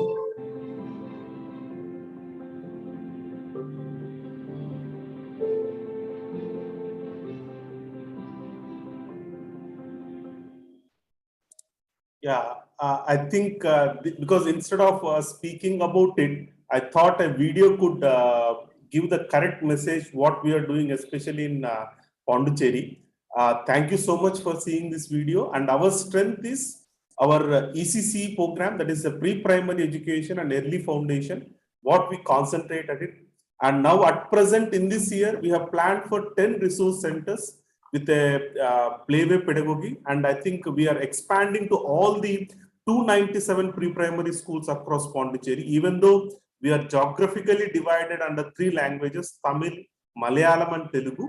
I think we all united in the concept of this pre-primary education. And I hope this will build us foundation for FLN. I think we are doing well. I think by listening to all the people's work, I think it inspires me to do better and to do more. Thank you so much for inviting me and for this opportunity. Thank you, ma'am. If any questions, I'm ready to answer. Please, ma'am. Thank you, Dinakar sir. It was very insightful, and I'm glad you brought up the angle of ECCE, the pre-primary schools, and how you're providing such enriching education for the little ones. This is really exemplary, and we thank you for sharing that with us.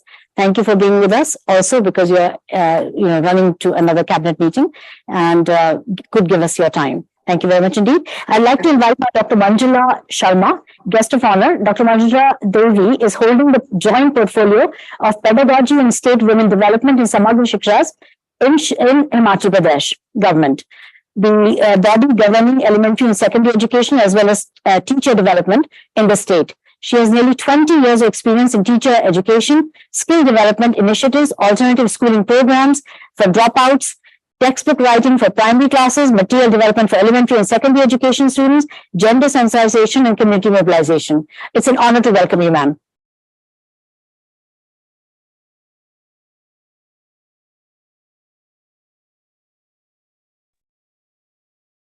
Thank you, ma'am. Can you hear me? Yes, we can hear you. We'd love to see you as well if possible. Thank you. I'm thankful to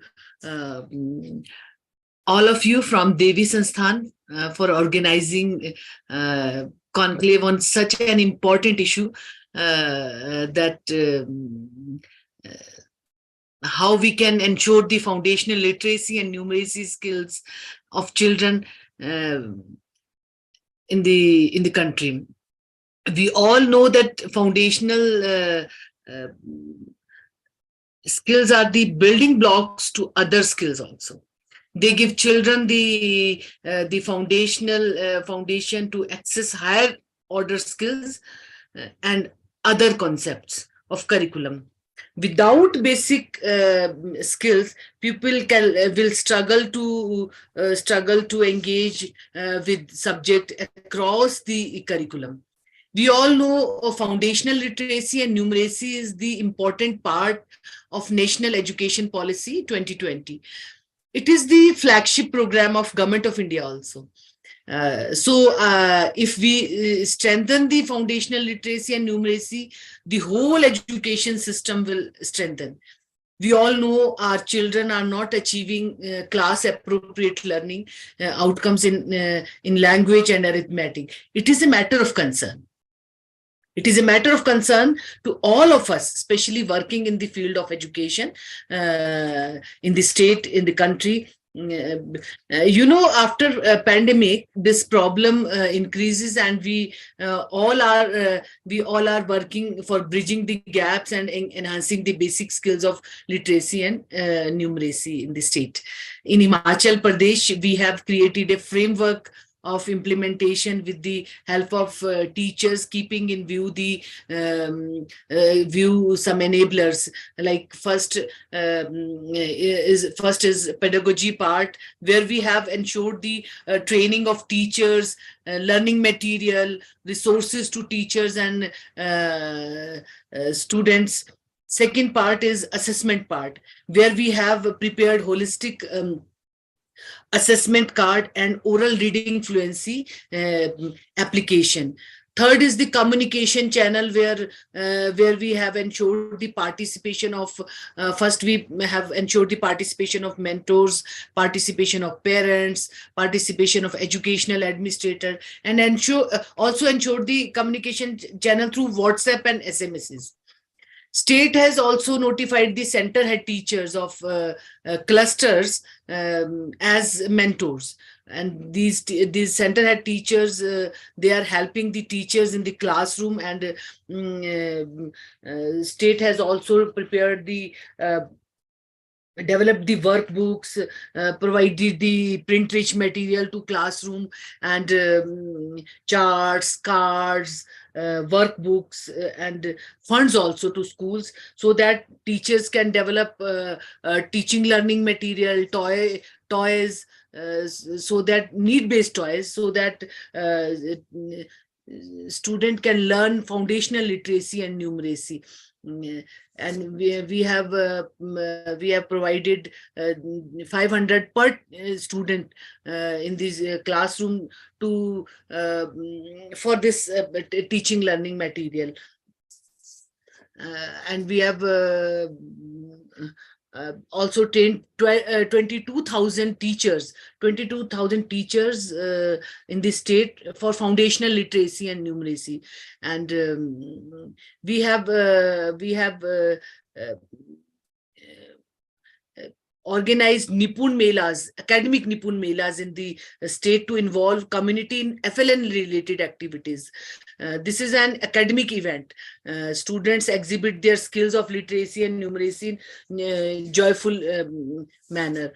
And so we have done some small work, and we can and we, as we know, foundational skills are the building blocks to other skills. They give children the foundation to achieve this higher order skills also. So these are some small works which our state has done for foundational literacy and numeracy. I am very thankful that you have invited me to this conclave, to participate in this conclave. I have learned a lot from you, and this ALfA pedagogy is working excellently in a classroom for achieving the FLN goals. Thank you once again. Thanks a lot. Thanks a lot. Thank you very much, Dr. Manjula Sharma. And thank you for sharing your views and underpinning the importance of foundational literacy and numeracy. It's indeed the need of the hour, something we need to focus upon. And thank you for all the work you've done and all that amazing experience that you've been sharing with us in very few moments and in very short few words. I'd like to now invite a short video followed by a very important guest here present today, and that is Joanne Telsafair.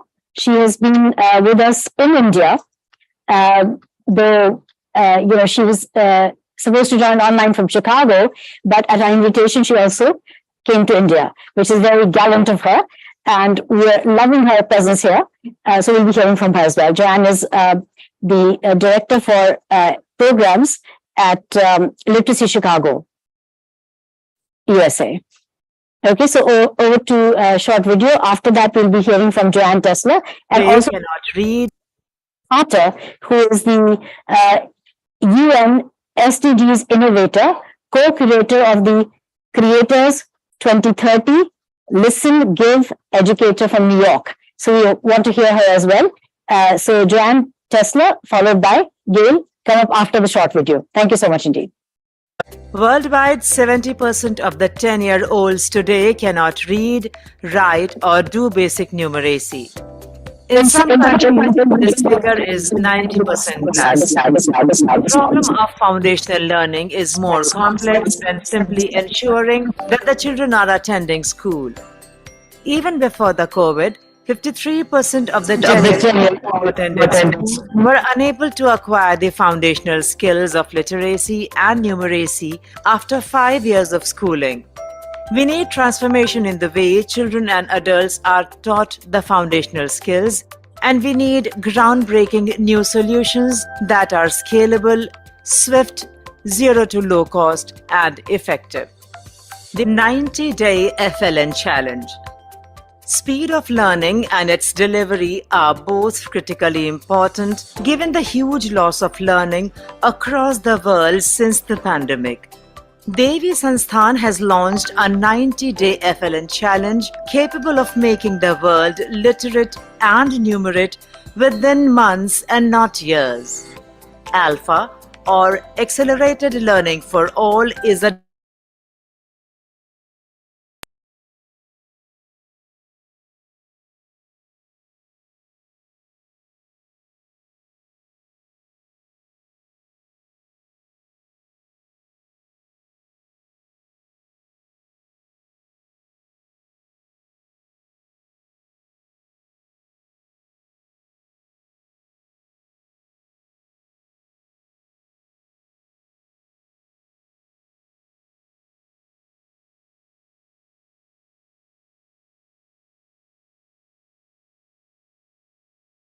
write or do basic numeracy.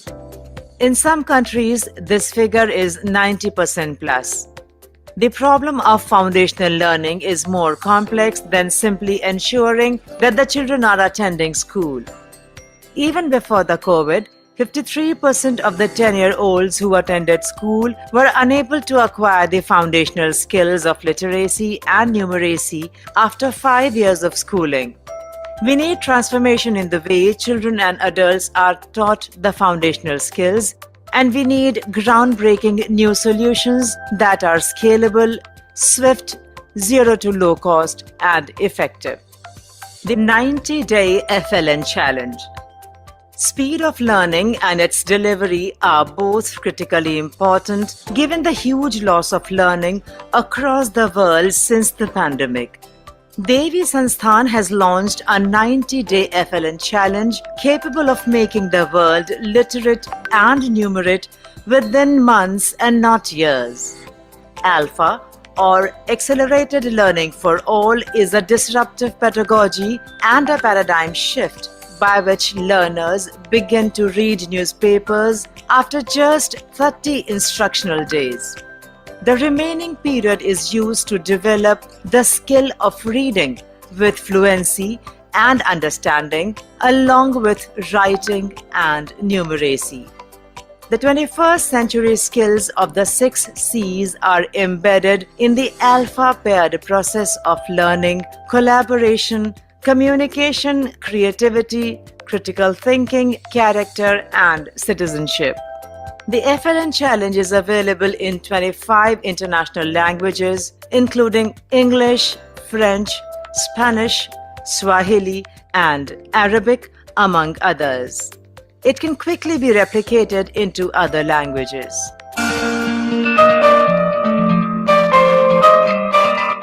Definitely, foundational literacy and numeracy are the foundation of education. It is also a foundation of life. We in the Maldives, from Ministry of Education, we have signed an MOU with Dr. Sunita, and we are going to introduce foundational literacy and numeracy in all our schools in the Maldives. Definitely, that will help all our students to learn better, because the tools of learning is literacy and numeracy.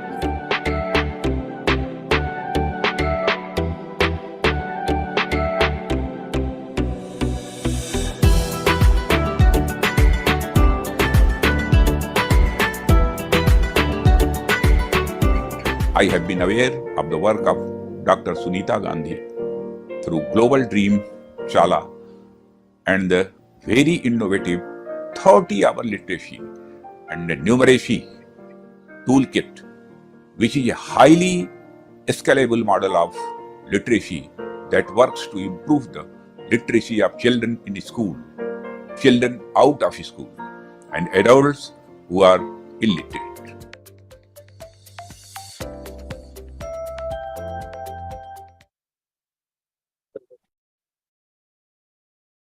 Okay, so that was a short video of what we have been sharing about the problem of FLN that everybody's sharing. Now over to solutions, and Joanne Telsa-Frere, our speaker and discussant from Chicago, has worked in many fields, including education, radio and TV, and even brain training. Today, she continues her adventures into the world of literacy. She's passionate about her work as Director of Program Development at Literacy Chicago, where she can pull together all the skills she has learned over the years in order to innovate and create exciting programs for students. Joanne also manages the volunteer tutor program at Literacy Chicago and has a team of over 150 enthusiastic volunteers working with her from across Chicago. Over to Joanne. Thank you so much, Sunita. I'm so honored and privileged to be here, and thank you so much for your invitation. I'm sitting here in Lucknow in a room filled with amazing people who are working hard to fix the technical issues and to make sure this goes out live to everyone. I'd like to share my screen, if I may, and show you a little presentation, if I can. What's going on? This is, okay, here we go.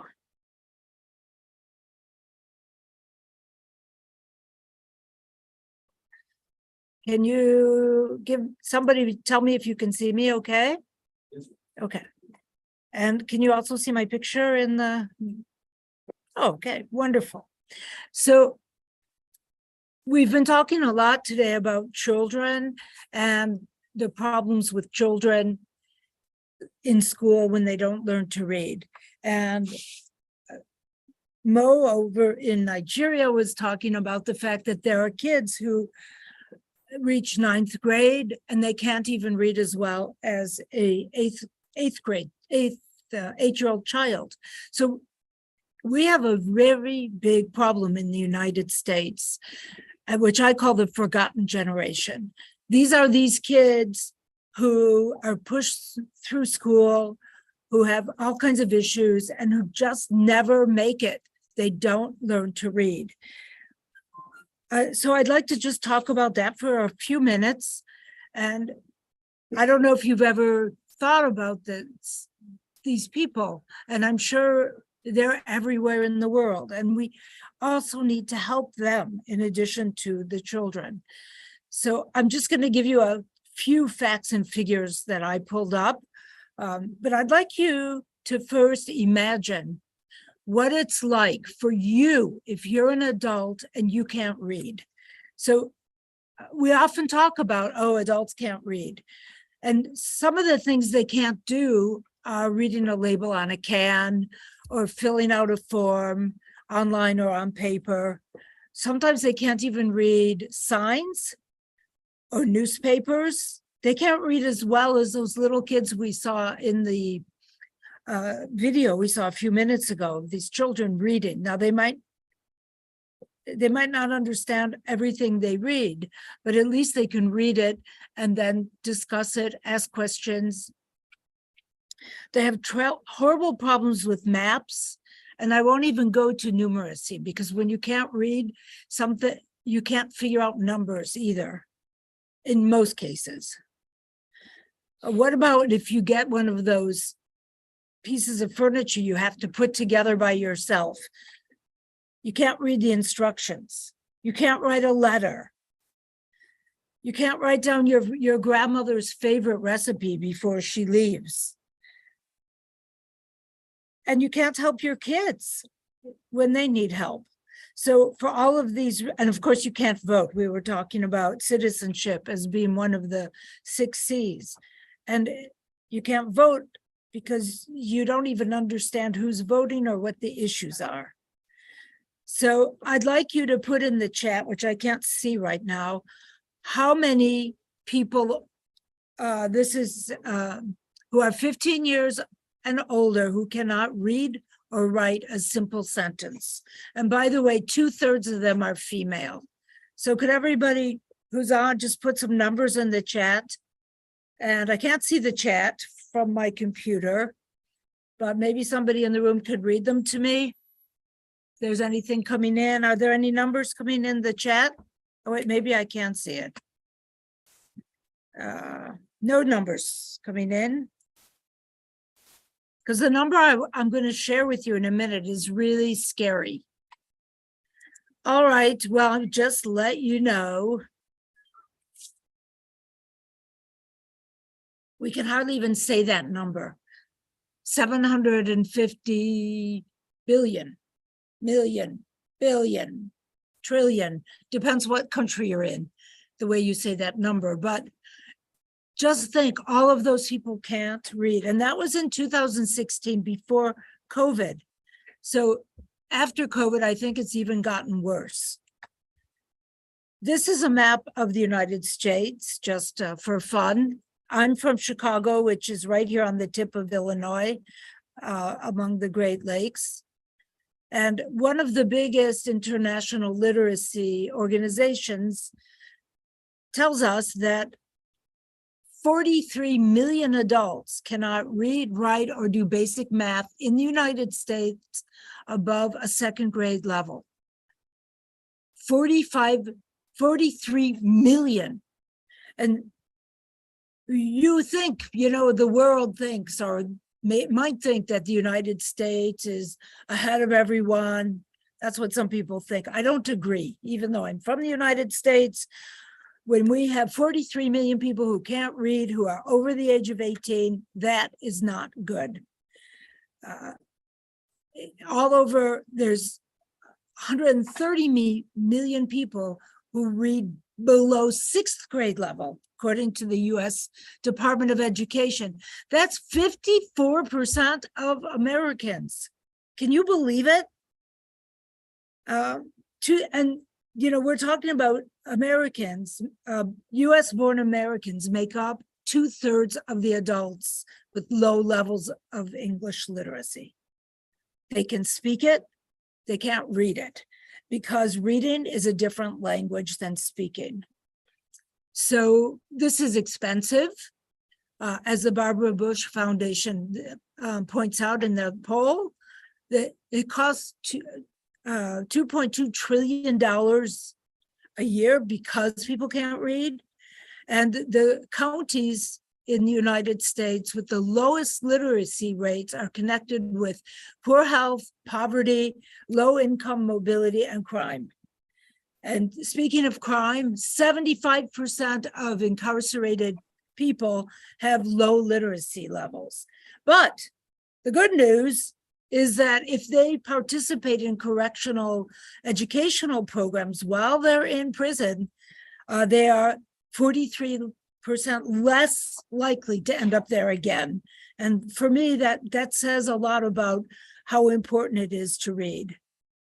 So again, the cost in health from pro-literacy, they say it's $106 to $238 billion. Just because people couldn't read. Just imagine what we could do with that money if they could read.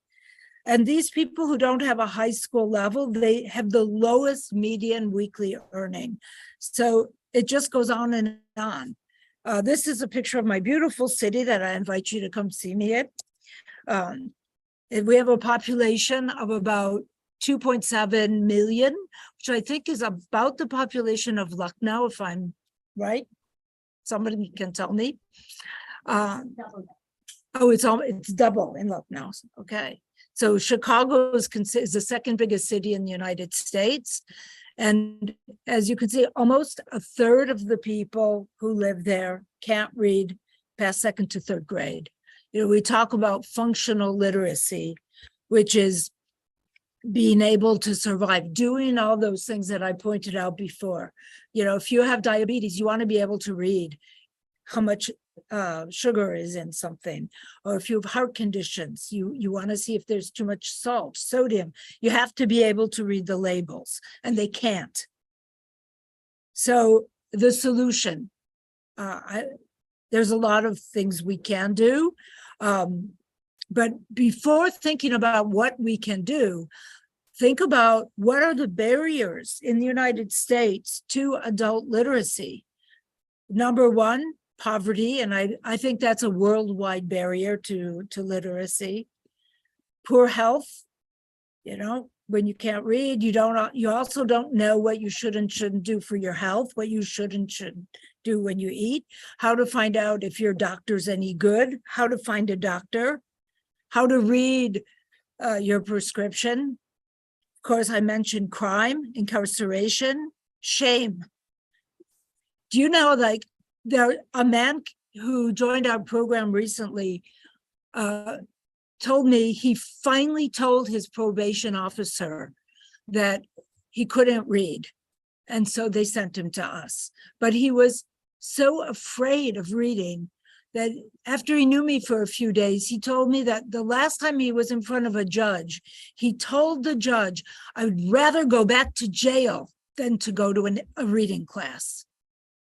And jail's not fun. They have barriers to everyday life issues, because sometimes we have people coming to our classes and then all of a sudden someone's sick, someone's in jail, so they have to go do something outside. They can't come consistently. They're ill. And surprisingly, one of the big barriers is transportation. People can't get to our classes because they don't have money to pay for transportation. So at Literacy Chicago, we have created a very innovative adult literacy program that I'm going to tell you about if you stay on. Later on, I'll have a chance to speak to you again for a few minutes, and I'll give you some information about the way we teach adults. The outreach program is really important because our goal is to go into the communities where people live so they don't have the transportation issue. And I think the third point that we have that really lines up with the ALfA process is the caring attitude. When you watch the videos of the children in school, you'll see how their teachers care about them and support them, because a lot of times they don't have a support system. I just want to say that we have been experimenting with ALfA, which is extremely exciting. And I'm very curious while I'm here in Lucknow to see some of the children who have learned to read that way. So I've put my email up. I'd love to connect with you and share our ideas so we can help not only children, but adults all over the world. Thank you so much for being here and for listening to me. Thank you. This is absolutely phenomenal. I absolutely enjoyed your analysis of a developed country having its own struggles. And 54%, more than half of the adults in the United States of America, the great United States of America, cannot read. Reading is a struggle. And I think part of the problem is the system, the way we teach.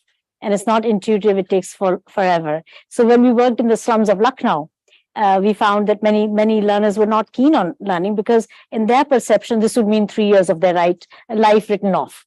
And they don't want to spend 3 years. So the question always is how to make it really quick, easy. And that's where we are, engaging people at the level of dialogue and at the level of implementation, putting our challenges out there, the MOOT out there, with a view that we can actually speed this up quite tremendously, 10x. Okay, so I think Gail has probably fallen asleep. It's awfully late in the United States of America, but we'll be hearing from her later on. I'd like to now pretty much wrap up this session. Anybody, before wrapping up, I'd like to know if there are any views here, any comments from any of you, Professor Kingdon, the host for Rashmi ma'am, Manjula ji, all of you who are here present at the moment. Geeta, would you present your views on like me at to this point in speak? time? Thank you so much indeed. Geeta, would you like me to speak? और गगन तत्व और जमीन इन 5 तत्वों को देने वाली एक तुम्हारा Would you like me to speak? Hello? Sunita, would you like me to speak? Yes, it will be terrific if you can speak right now. We were inviting comments, and I don't know how the video went on. So apologies on this end. Our technical team is struggling a little. So please, I'm looking forward to your views, Professor Kingdon, Bharti Gandhi ma'am. I'd like to introduce Dr. Bharti Gandhi. She is an amazing human being. She is the founder, director of City Montessori School. And her name is, of course, become synonymous with this school. It's the world's largest school we know. I'm a teacher by profession. Her sincere devotion towards the education of children, training of teachers, upliftment of women, eradication of social evils is recognized everywhere. And I welcome here with Dr. Mrs. Bharti Gandhi. She's a feminist. She is the receiver of the Bravery Award for Women, which is a national level platform on which she acknowledged by no less than Lajna Singh, Senator President of India, and many other dignitaries. She's well known for her work in the field of education, and she's inspired millions of children, millions of people, millions of teachers across India and beyond India. She's traveled extensively. She's represented her views on education in many countries, including at the International Monetary Fund in Washington, D.C. And she's a person who I can say is someone who is intuitively an educator. She really cares for every single child. Though she has 60,000 children, her eye is on every single child. And how she does it is quite magical. So I think we should hear her. And I'd also like to say that the things that I'm doing today, I happen to be her daughter. Sorry, my family is dominating because you're the host. We get to speak. But also you can think of her as somebody in her own right, somebody very outstanding. And that what I have learned in education, whatever I do today, is thanks to Dr. Mrs. Bharti Gandhi. I have been inspired like millions of other teachers and people across the globe. Thank you so much indeed. And yes, your views are invited. Dr. Mrs. Bharti Gandhi. Hello, I'm here to give my thanks to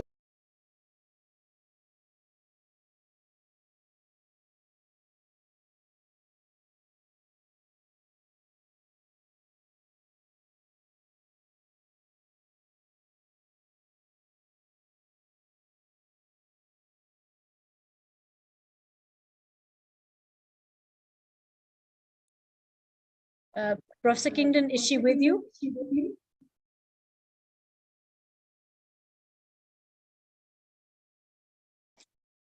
Okay, again, technical issues. Before we find her, let us have views from anybody else who'd like to speak at this point in time, and then we'll figure out where she's on the screen. So were you saying something? I did hear her a second ago. Professor Kingdon. Yes. Were you saying something to me? I'm there. Can we mute the sound that is coming? Is it possible to mute? Yes, yes. The sound is there, but I want to congratulate.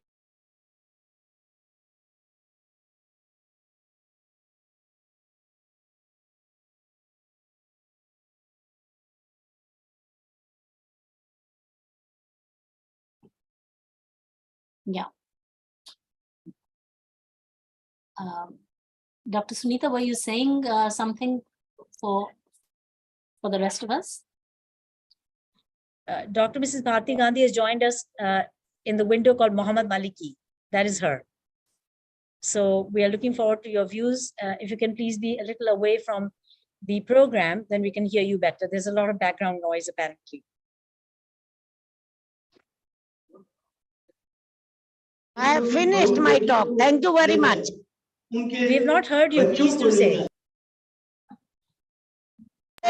Congratulations, because you are changing the world, serving the world. You are the true servant of God. That was sweet. All right. Very good. Thank you. Professor Kingdon. Mm-hmm. Yes. Yes, would you Do you like want to some say some concluding thoughts? No, nothing specific to say in conclusion. Only just to say that this has been a terrific session, a little marred by technology not being always extremely cooperative, but we had some really wonderful presentations from which I can say that I learned a lot. The statistics that Joanne just gave about the condition of adult illiteracy was really shocking. And it ought to galvanize us to resolve to do whatever any of us can to improve it. And I think that the accelerated learning program that ALfA offers is a very promising approach in that context. If there is an emergency, we need approaches that will deliver fast results, that will be very disruptive in their approach. And ALfA is nothing if it's not disruptive. It really is a very different form of pedagogy. So I think it's a very promising approach, and I'm very happy to have been part of this learning conversation and to have heard a policymaker like Lakshmi Shami and the other policymakers from different districts that spoke here, and from different countries that spoke here.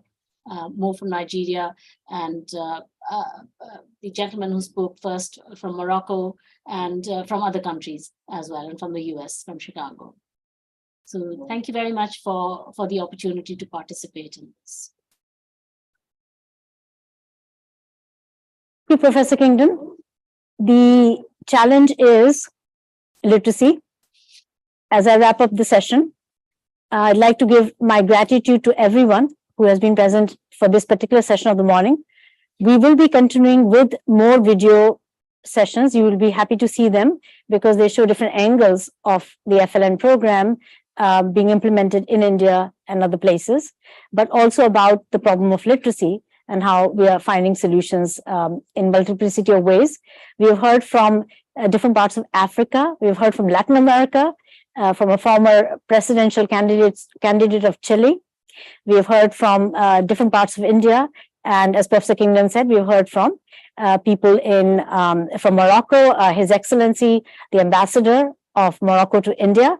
We have heard from Dr. Jagdish Gandhi, the founder manager of City Montessori School, world's largest school, from his wife, Mrs. Bharti Gandhi, the founder director of the school. We've heard from Professor Kingdon, Professor Geeta Kingdon, the CEO and president of City Montessori School.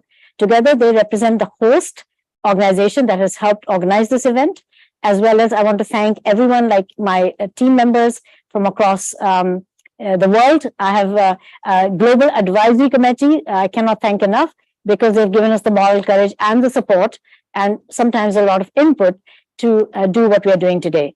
So I want to thank them. They are from 22 countries, some 40 members of the Global Advisory Committee. We also have a very rich the advisory committee, the organizing committee for this event. Our co-convener, she has some personal needs, she cannot be here today, but she was there both days, co-convener Samvida Adhikari. I want to thank her. I want to thank all the principals from different schools across India that have trialed this program. I want to thank Dr. Abdullah Rashid Ahmed, Maldives, for bringing his 78 educators from his country, principals and MOE staff to India to study our model, and then taking it back to his country and making it happen. I want to thank everybody who's taken a proactive stance for literacy, because it is about taking the proactive stance. As Professor Kingdon said, that it is a situation which is dire, and everything and anything we can do is going to be very important. And in particular, we need to disrupt the status quo. If you look at the disruption that COVID caused, we can cause another kind of disruption, which will be a positive one towards change, towards FLN. We need to be very much more circumspect about what we know. We need to be more questioning how far we have come along and how can we go further ahead. And we need to be open to experimentation. We need to be open to research, further research. We need to go beyond dialogues and discussions, which are very essential and an incredibly important part of the decision-making process for change. But in addition, because things are so very rough, we need to have everyone engaged with more research and sharing that research. And if it proves to be useful, then expanding the research to a bigger scale so that everything can happen in far less time. Time is of the essence, and the theme of the motto, guiding motto of our conclave has been, let's step up the act. We're doing a lot of we're doing a lot of actions, but we need to clearly step it up. This means also the donor agencies, they need to step up their support. This also means governments to look at new and different ways, not to continue with the status quo in their own realms, though they are proving to be helpful.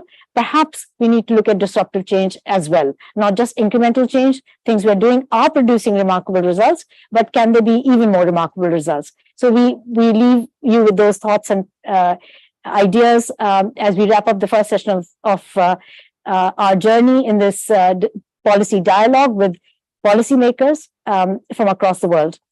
Just to say thank you for all the people from 50 countries and 27 states of India who have been attending one or the other of our sessions over the last 2 days and today as well.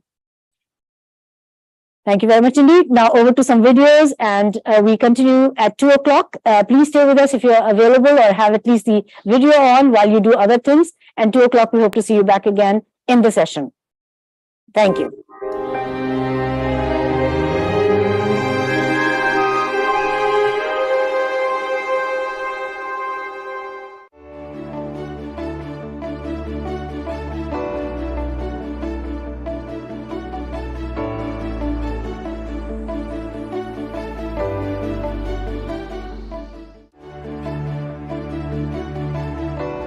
सिर पर टोपी एक लगाता, कंधे पर थैला लटकाता, छाती वर्दी में मुस्कुराता, फिर मोरा चिट्ठी ले आता।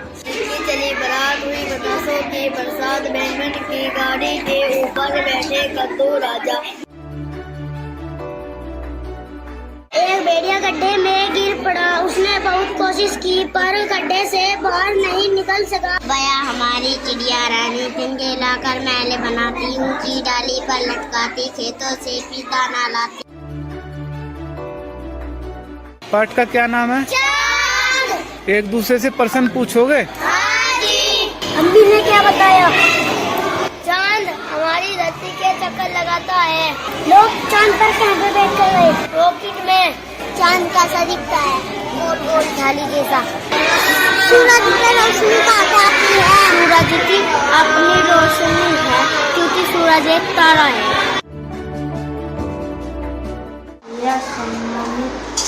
जनपद को जिला पंचायत के सभागार में धूमधाम से मनाया गया। चिट्ठी चलो बनवाओ संख्या कोई साथी से। 4405।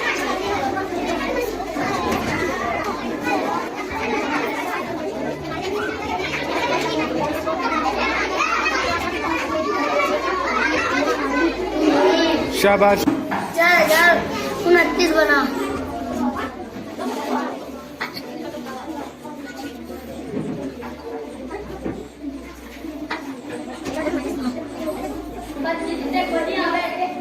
शाबाश। 50,750।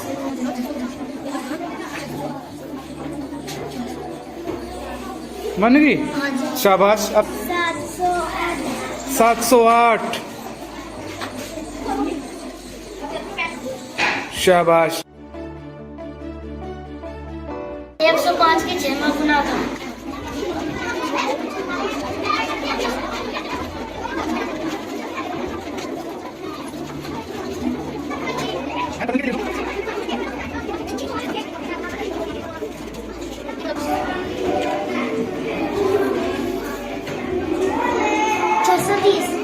Very good.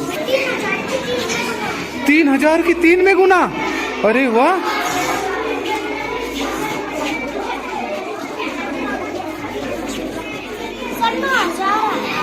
9000। Very good. तुम बनाओ बेटा पतंग।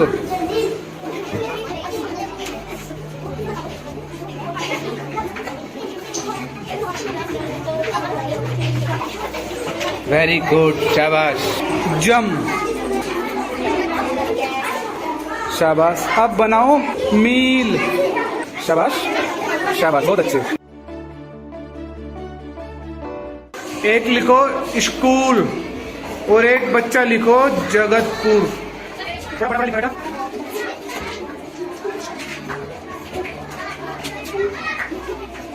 शाबाश। जगह है, शाबाश। घड़ी में टाइम बनाना आ गया बेटा? घड़ी में टाइम देख के बता दोगे अब? तुम बनाओ बेटा, 5:45 बनाओ।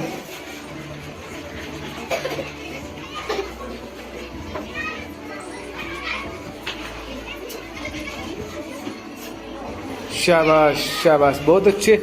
10:05।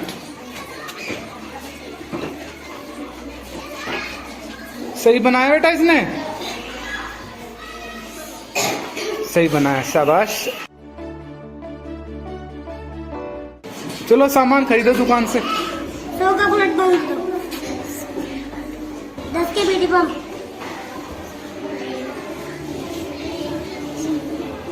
10 के आलू बम, 5 की काजू दे दो। कितने हुए? 125 जी। ठीक है। बेटी बम दे दो।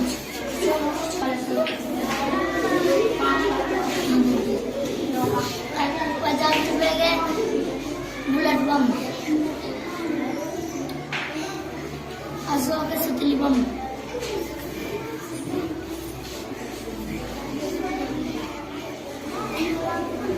50 के बुलेट बम दे दो। अरे 1 रुपए की माचिस। माचिस पटाखे के लिए हैं? हाँ जी। कितने रुपए का सामान खरीदा बताओ?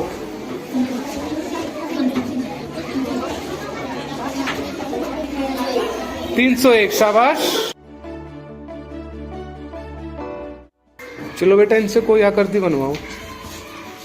आयताकार।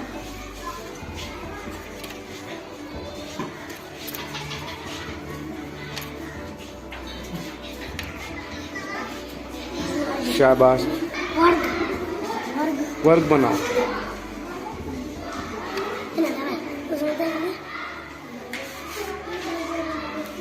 एक बनाया कि 2? 2। शाबाश। त्रिभुज। शाबाश।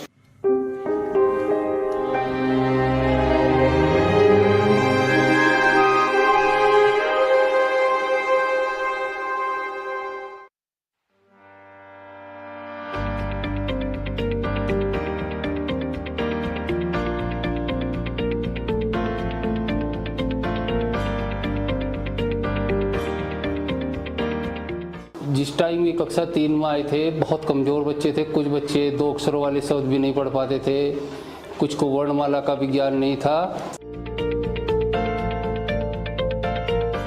जब से FLL का प्रयोग हमने बच्चों पर किया, बहुत अच्छा रिजल्ट निकल के आया।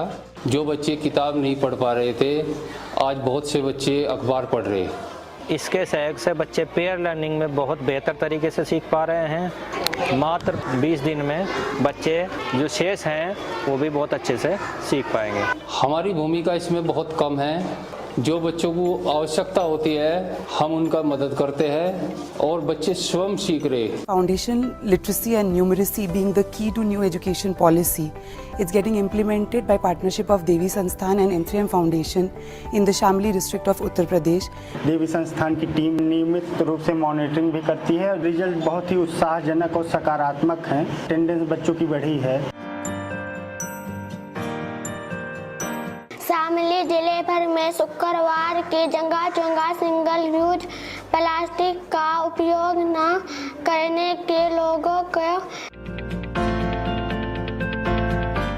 लगता कितना प्यारा प्यारा, छोटी पूंछ लंबे कान, इसकी बड़ी अनोखी शान। चारों ओर पानी बरस रहा था, दादी माँ का घर भीग रहा था। शाबाश शाबाश। जल्दी ही छप्पर से पानी टपकने लगा। दादी माँ परेशान हो उठी, परंतु करती भी क्या, छप्पर पुराना शाबाश, तुम पढ़ो बेटा। थोड़ी देर में ओले भी पढ़ने लगे। मन अधिनायति जया है, भारत भाग्य विधाता। किसके पंजे दिखाई दिए उसको? शेर के। शेर क्या उसकी गुफा में बैठा था? क्यों? वो शिकार करना चाहता था।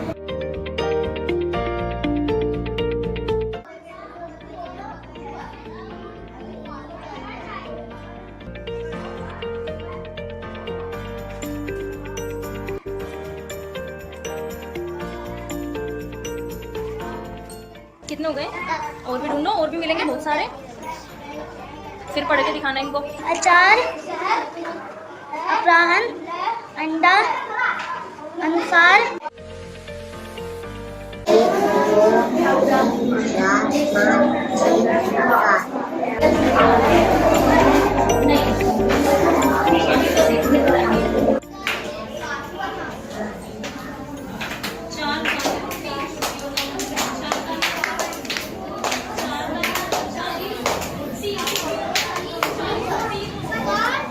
क्या संख्या बनाई है बेटा? 1335। 1335। ये कितनी है? ये 1000। टोटल कितनी हो गई? 10। 10। 1000 ये? 300। 330। और ये? 35। शाबाश। और अगर मैं ये हटा दूं, ये कितनी हो गई अब? 1035। 1035। अगर मैं ये हटा देता हूँ? 935। 935। अगर मैं ये हटा देता हूँ? 925। 925। बहुत अच्छे। क्या आपको अल्फा टेक्निक से गणित को सीखने में मजा आया? अच्छा लगा सबको? मेरी क्लास के बच्चों ने न्यूज़पेपर ही पढ़ना सीख लिया है। देवी संस्थान के द्वारा जो ये कार्यक्रम जो चलाया गया है, ये बहुत ही मुझे सराहनीय, बहुत ही प्रशंसनीय लगी है। मैं बेहद खुश हूँ कि हाँ, मेरे बच्चे पढ़ पाते हैं, कक्षा 1, कक्षा 2 सभी बच्चे। क्योंकि जो चीज़ें हम बताते हैं उससे समझने में थोड़ा बच्चा लेट करता है, लेकिन एक दूसरे की सहायता से वो जल्दी सीख जाते हैं। तो इसलिए टेक्निक काफ़ी काम कर रही है। पुराने मेथड से बच्चों को सिखाते थे, उसके स्थान पर जब हमने अल्फा मेथड से बच्चों को सिखाना शुरू किया तो वो बहुत ही तेज गति से जल्दी सीख रहे हैं। आसान तरीकों को हमने अपनाया और अपने बच्चों को हम बता रहे हैं। मेरे ख्याल से तो पूरे हिंदुस्तान में चले। सुनीता गांधी जी को उनके कंसेप्ट और program accelerating learning for all, जो आप देश के विभिन्न हिस्सों में संचालित कर रही हैं, इस प्रोग्राम के माध्यम से लोगों को 90 डेज में लिटरेट बनाया जा सकता है।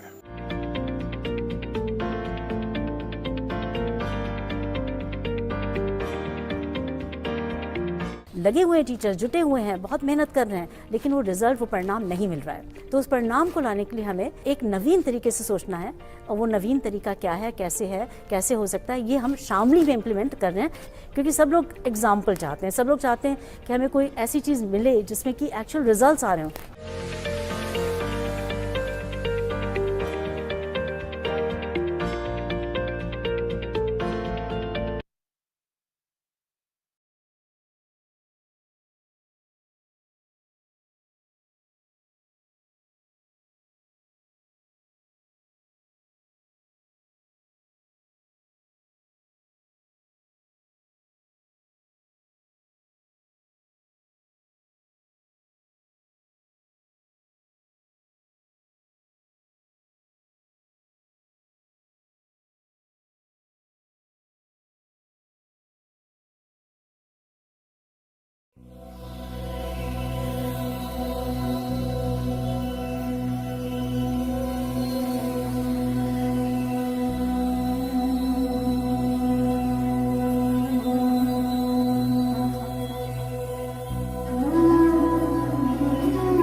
अच्छा दोनों में लगे क्या हुआ बस India's new education policy and Nipun Bharat mission have given the highest importance to foundational literacy and numeracy.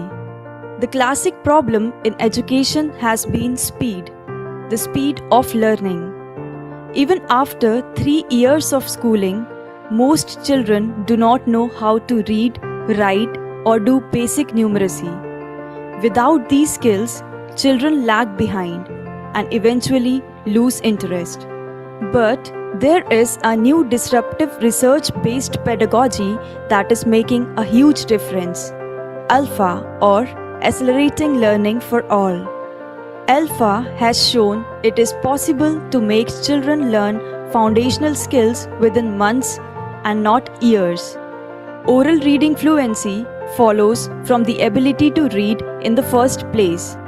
ALfA pedagogy has been incorporated in the Global Dream Toolkits, an online learning app called Literacy Now. Lessons are broken down into half-page modules. Children work in pairs. The children take turns to ask questions from each other and answer them. The teacher does not teach. Instead, the teacher reads out the prompts which tell the children what their task is. कविता हमने पढ़ाई थी ना उसी में के question है इसमें ठीक दो लोग बैठे हो एक जना क्वेश्चन पढ़ेगा और दूसरा उसका क्या देगा answer. The results from this process-led transformation is that learning explodes. It is also a joyful learning process. Global Dream Toolkits are now available in 15 Indian languages.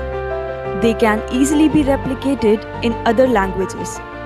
ALfA has begun to be implemented in many states and districts of India. We are now working in 2 of the 10 low-performing districts of India as identified by the Ministry of Education.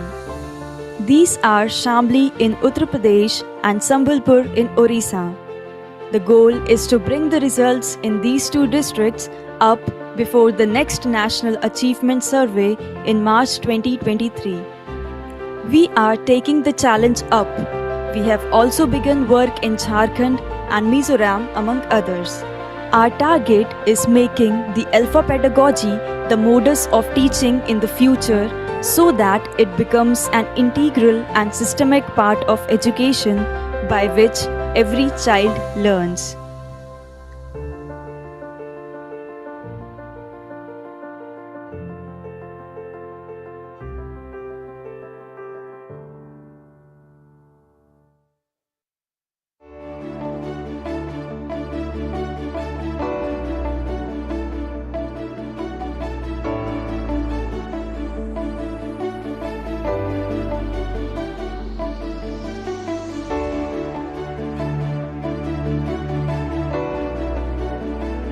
Corona से पहले बच्चे पढ़ नहीं पाते थे, उनको काफ़ी दिक्कत का सामना करना पड़ रहा था। जिस टाइम ये कक्षा 3 में आए थे बहुत कमज़ोर बच्चे थे। कुछ बच्चे 2 अक्षरों वाले शब्द भी नहीं पढ़ पाते थे, कुछ को वर्णमाला का भी ज्ञान नहीं था।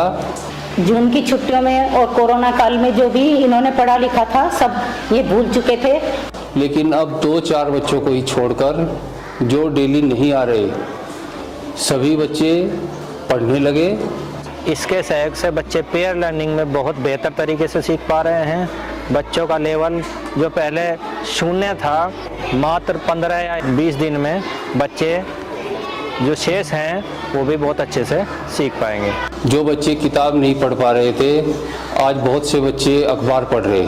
देवी संस्थान के कार्यक्रम जो चलाया जा रहा है ये FLN प्रशिक्षण वाला, वो काफ़ी सराहनीय है। मैं बेहद खुश हूँ कि हाँ मेरे बच्चे पढ़ पाते हैं, कक्षा 1, कक्षा 2 सभी बच्चे। तो रिजल्ट बहुत ही उत्साहजनक और सकारात्मक हैं। जैसे कि देखने में आया अटेंडेंस बच्चों की बढ़ी है। एक भेड़िया गड्ढे में गिर पड़ा, उसने बहुत कोशिश की पर गड्ढे से बाहर नहीं निकल सका। पाठ का क्या नाम है? एक दूसरे से प्रश्न पूछोगे? सूरज पे रोशनी कहाँ आती है? सूरज की अपनी रोशनी है क्योंकि सूरज एक तारा है। की ओर से व्हाइट हाउस, रक्षा विभाग, पेंटागन और विदेश मंत्रालय ने अलग अलग बयान जारी कर अपना। चलो बनवाओ संख्या कोई साथी से। 4405।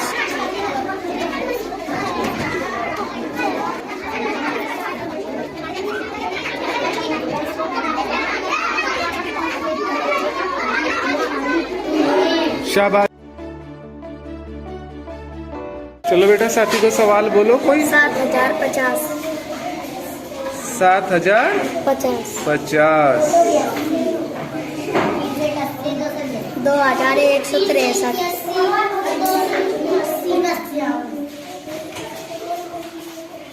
2163 घटाओ इसको।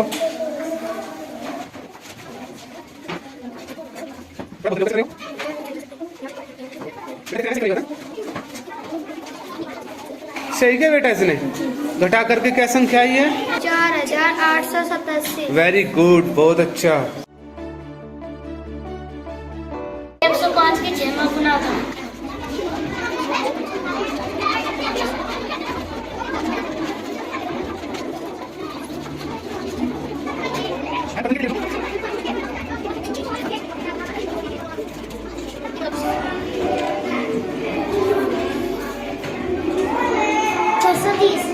Very good.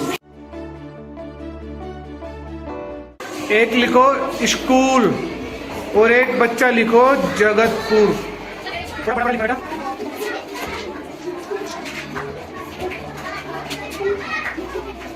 शाबाश।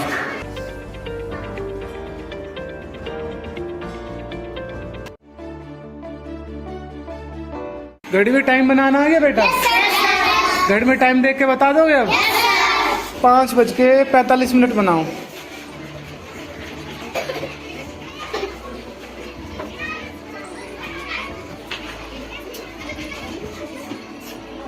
शाबाश शाबाश, बहुत अच्छे। 10:05।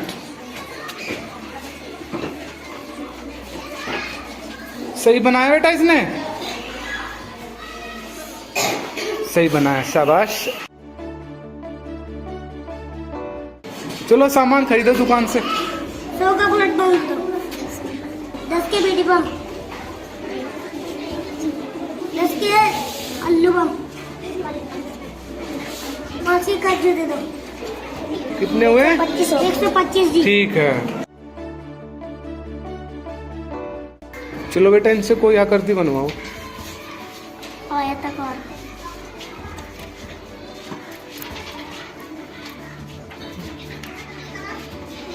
शाबाश। The workload of teacher has reduced, and then copy correction work is also like somehow reduced because they are checking each other's work. For me, I will say the role of teacher has changed drastically in ALfA classroom. Children work here in pairs, so you know they used to go home and they used to work with their parents as pairs.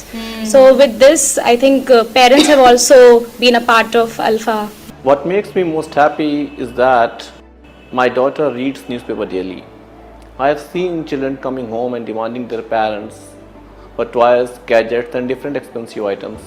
But to my surprise, my daughter insisted me, Papa please buy English newspaper.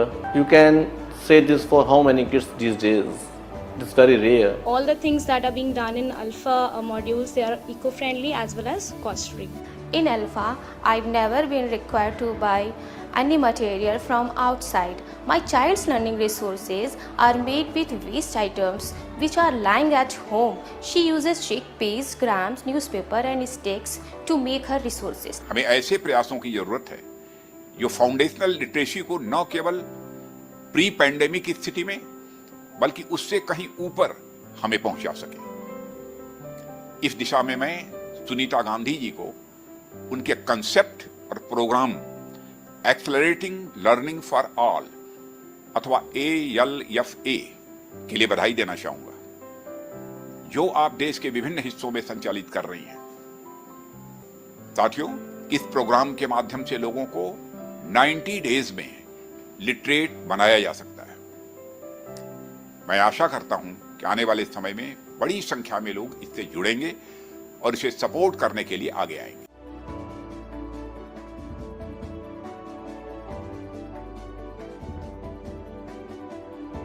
India peeps China is number 1 in international B school application.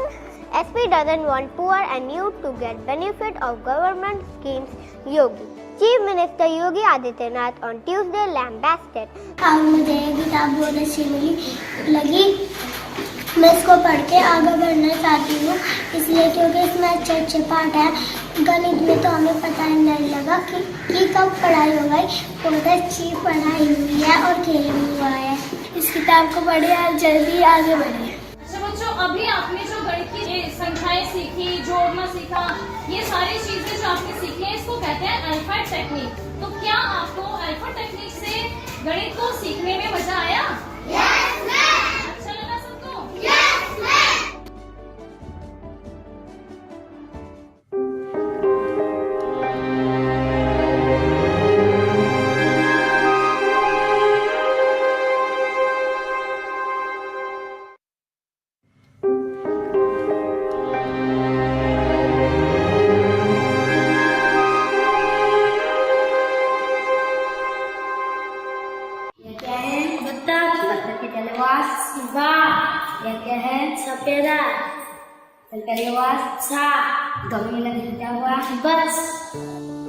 India's new education policy and Nipun Bharat mission have given the highest importance to foundational literacy and numeracy.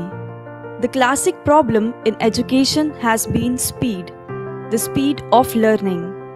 Even after 3 years of schooling, most children do not know how to read, write, or do basic numeracy. Without these skills, children lag behind and eventually lose interest. But there is a new disruptive research-based pedagogy that is making a huge difference. ALfA, or Accelerating Learning for All. ALfA has shown it is possible to make children learn foundational skills within months and not years. Oral reading fluency follows from the ability to read in the first place. ALfA pedagogy has been incorporated in the Global Dream Toolkits, an online learning app called Literacy Now. Lessons are broken down into half-page modules. Children work in pairs.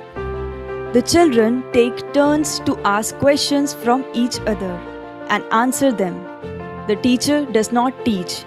Instead, the teacher reads out the prompts which tell the children what their task is. कविता हमने पढ़ाई थी ना, उसी में के question है इसमें। ठीक, दो लोग बैठे हो, एक जना क्वेश्चन पढ़ेगा और दूसरा उसका क्या देगा?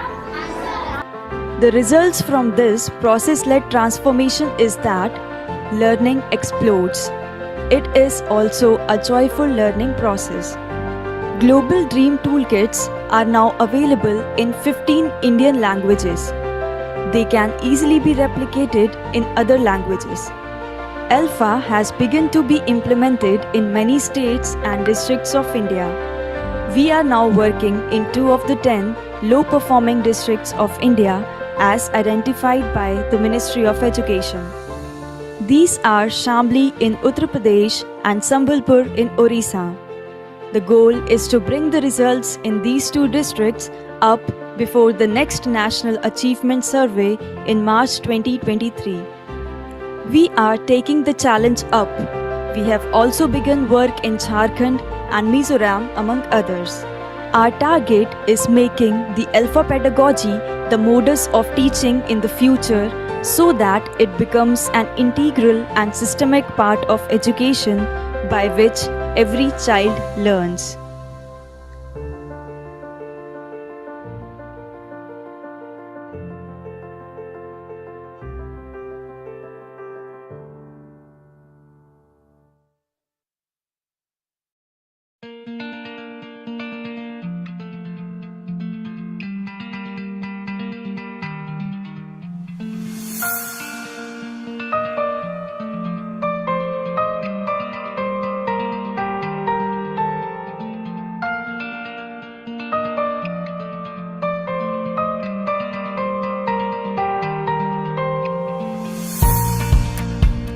Ma'am, we use the method, the 3S of teaching. It is Sawal, Samay and Sambandh. Sawal means we ask the learner questions so that they can pick up the things at their own pace. The second is Samay, we give them plenty of time. And the third is Sambandh, we keep a friendly relationship with the children.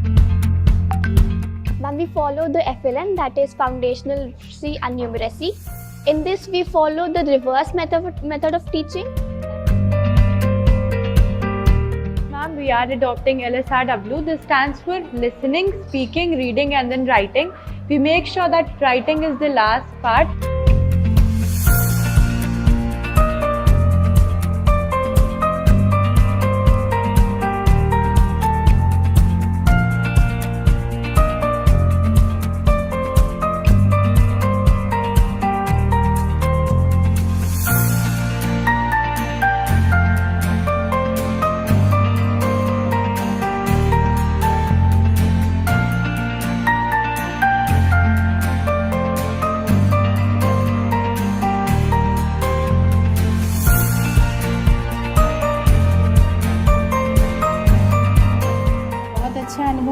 Global team के साथ. It's a very nice project that is initiated by Smita Gandhi ji.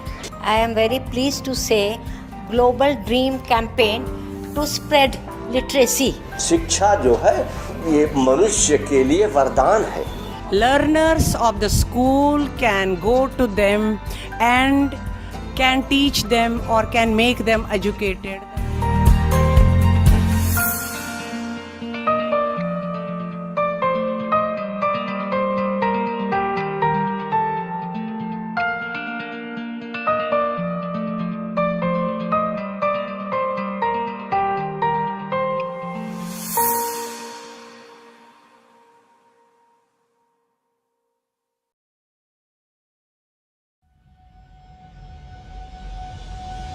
Delhi, despite COVID-19, the number of peeps China. Ravidas Jayanti turns into political. 20 years old, need new digital law. Chandrasekhar.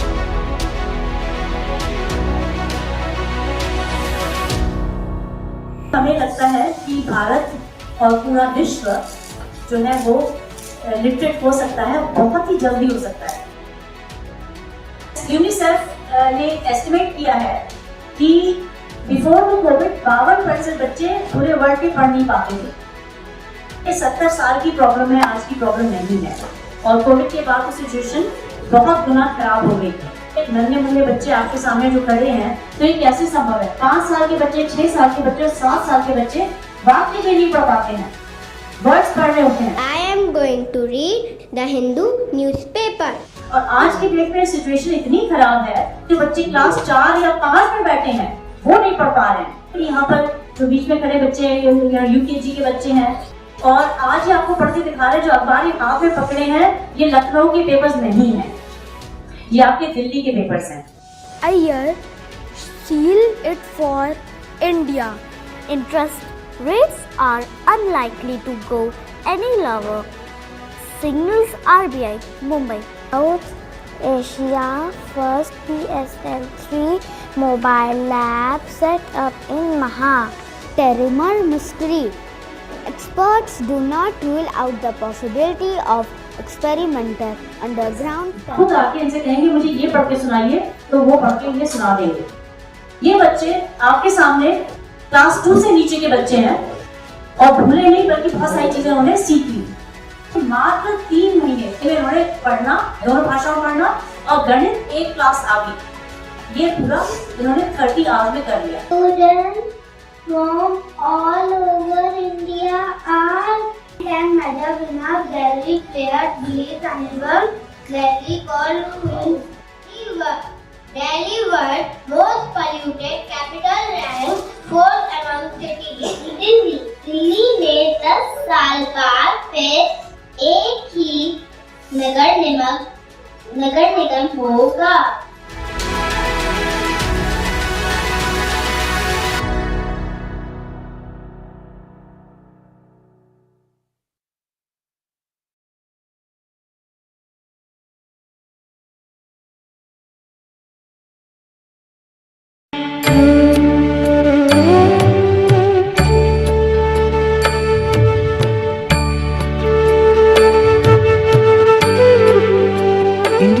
great nation, making strides of social and economic progress.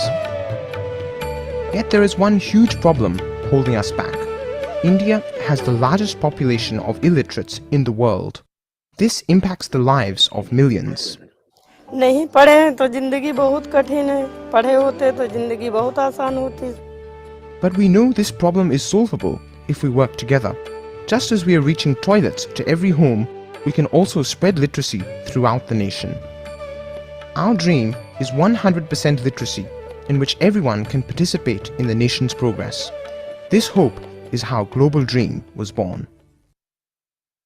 India desperately needs to spread the light of literacy. Literacy for all is within our grasp. We only need to bring together 3 key ingredients.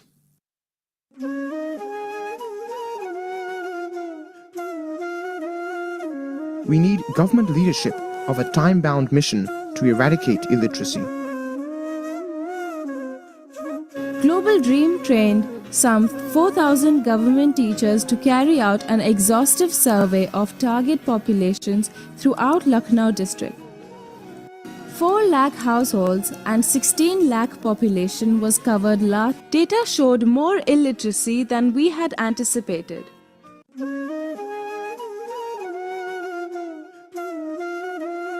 The mission must utilize teaching materials that simplify and speed up learning. Global Dream is quick, effective, and available in 13 languages.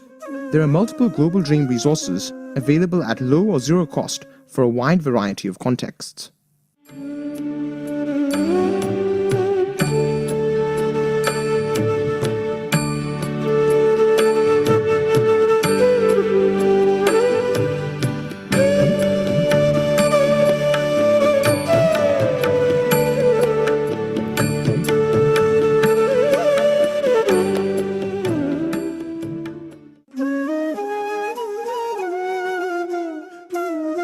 Global dream का जो concept है उसमें इन्होंने हमें 2 किताबें उपलब्ध कराई हैं, जो कि ये इसका पहला कदम है, जिसमें एक किताब है बिना मात्रा वाली, एक किताब है मात्रा वाली। वो दोनों किताबें बहुत ही पतली पतली हैं। उन दोनों किताबों में आप ये समझिए किसी भी एक व्यक्ति को अगर 20-20 मिनट लगातार आप 15 से 20 दिन भी देंगे, पढ़ना और लिखना सीख जाता है। Here are just some of the scalable models developed by Global Dream to mobilize all sectors of society in a literacy movement. Students are leading the change through teaching in school-based literacy centers.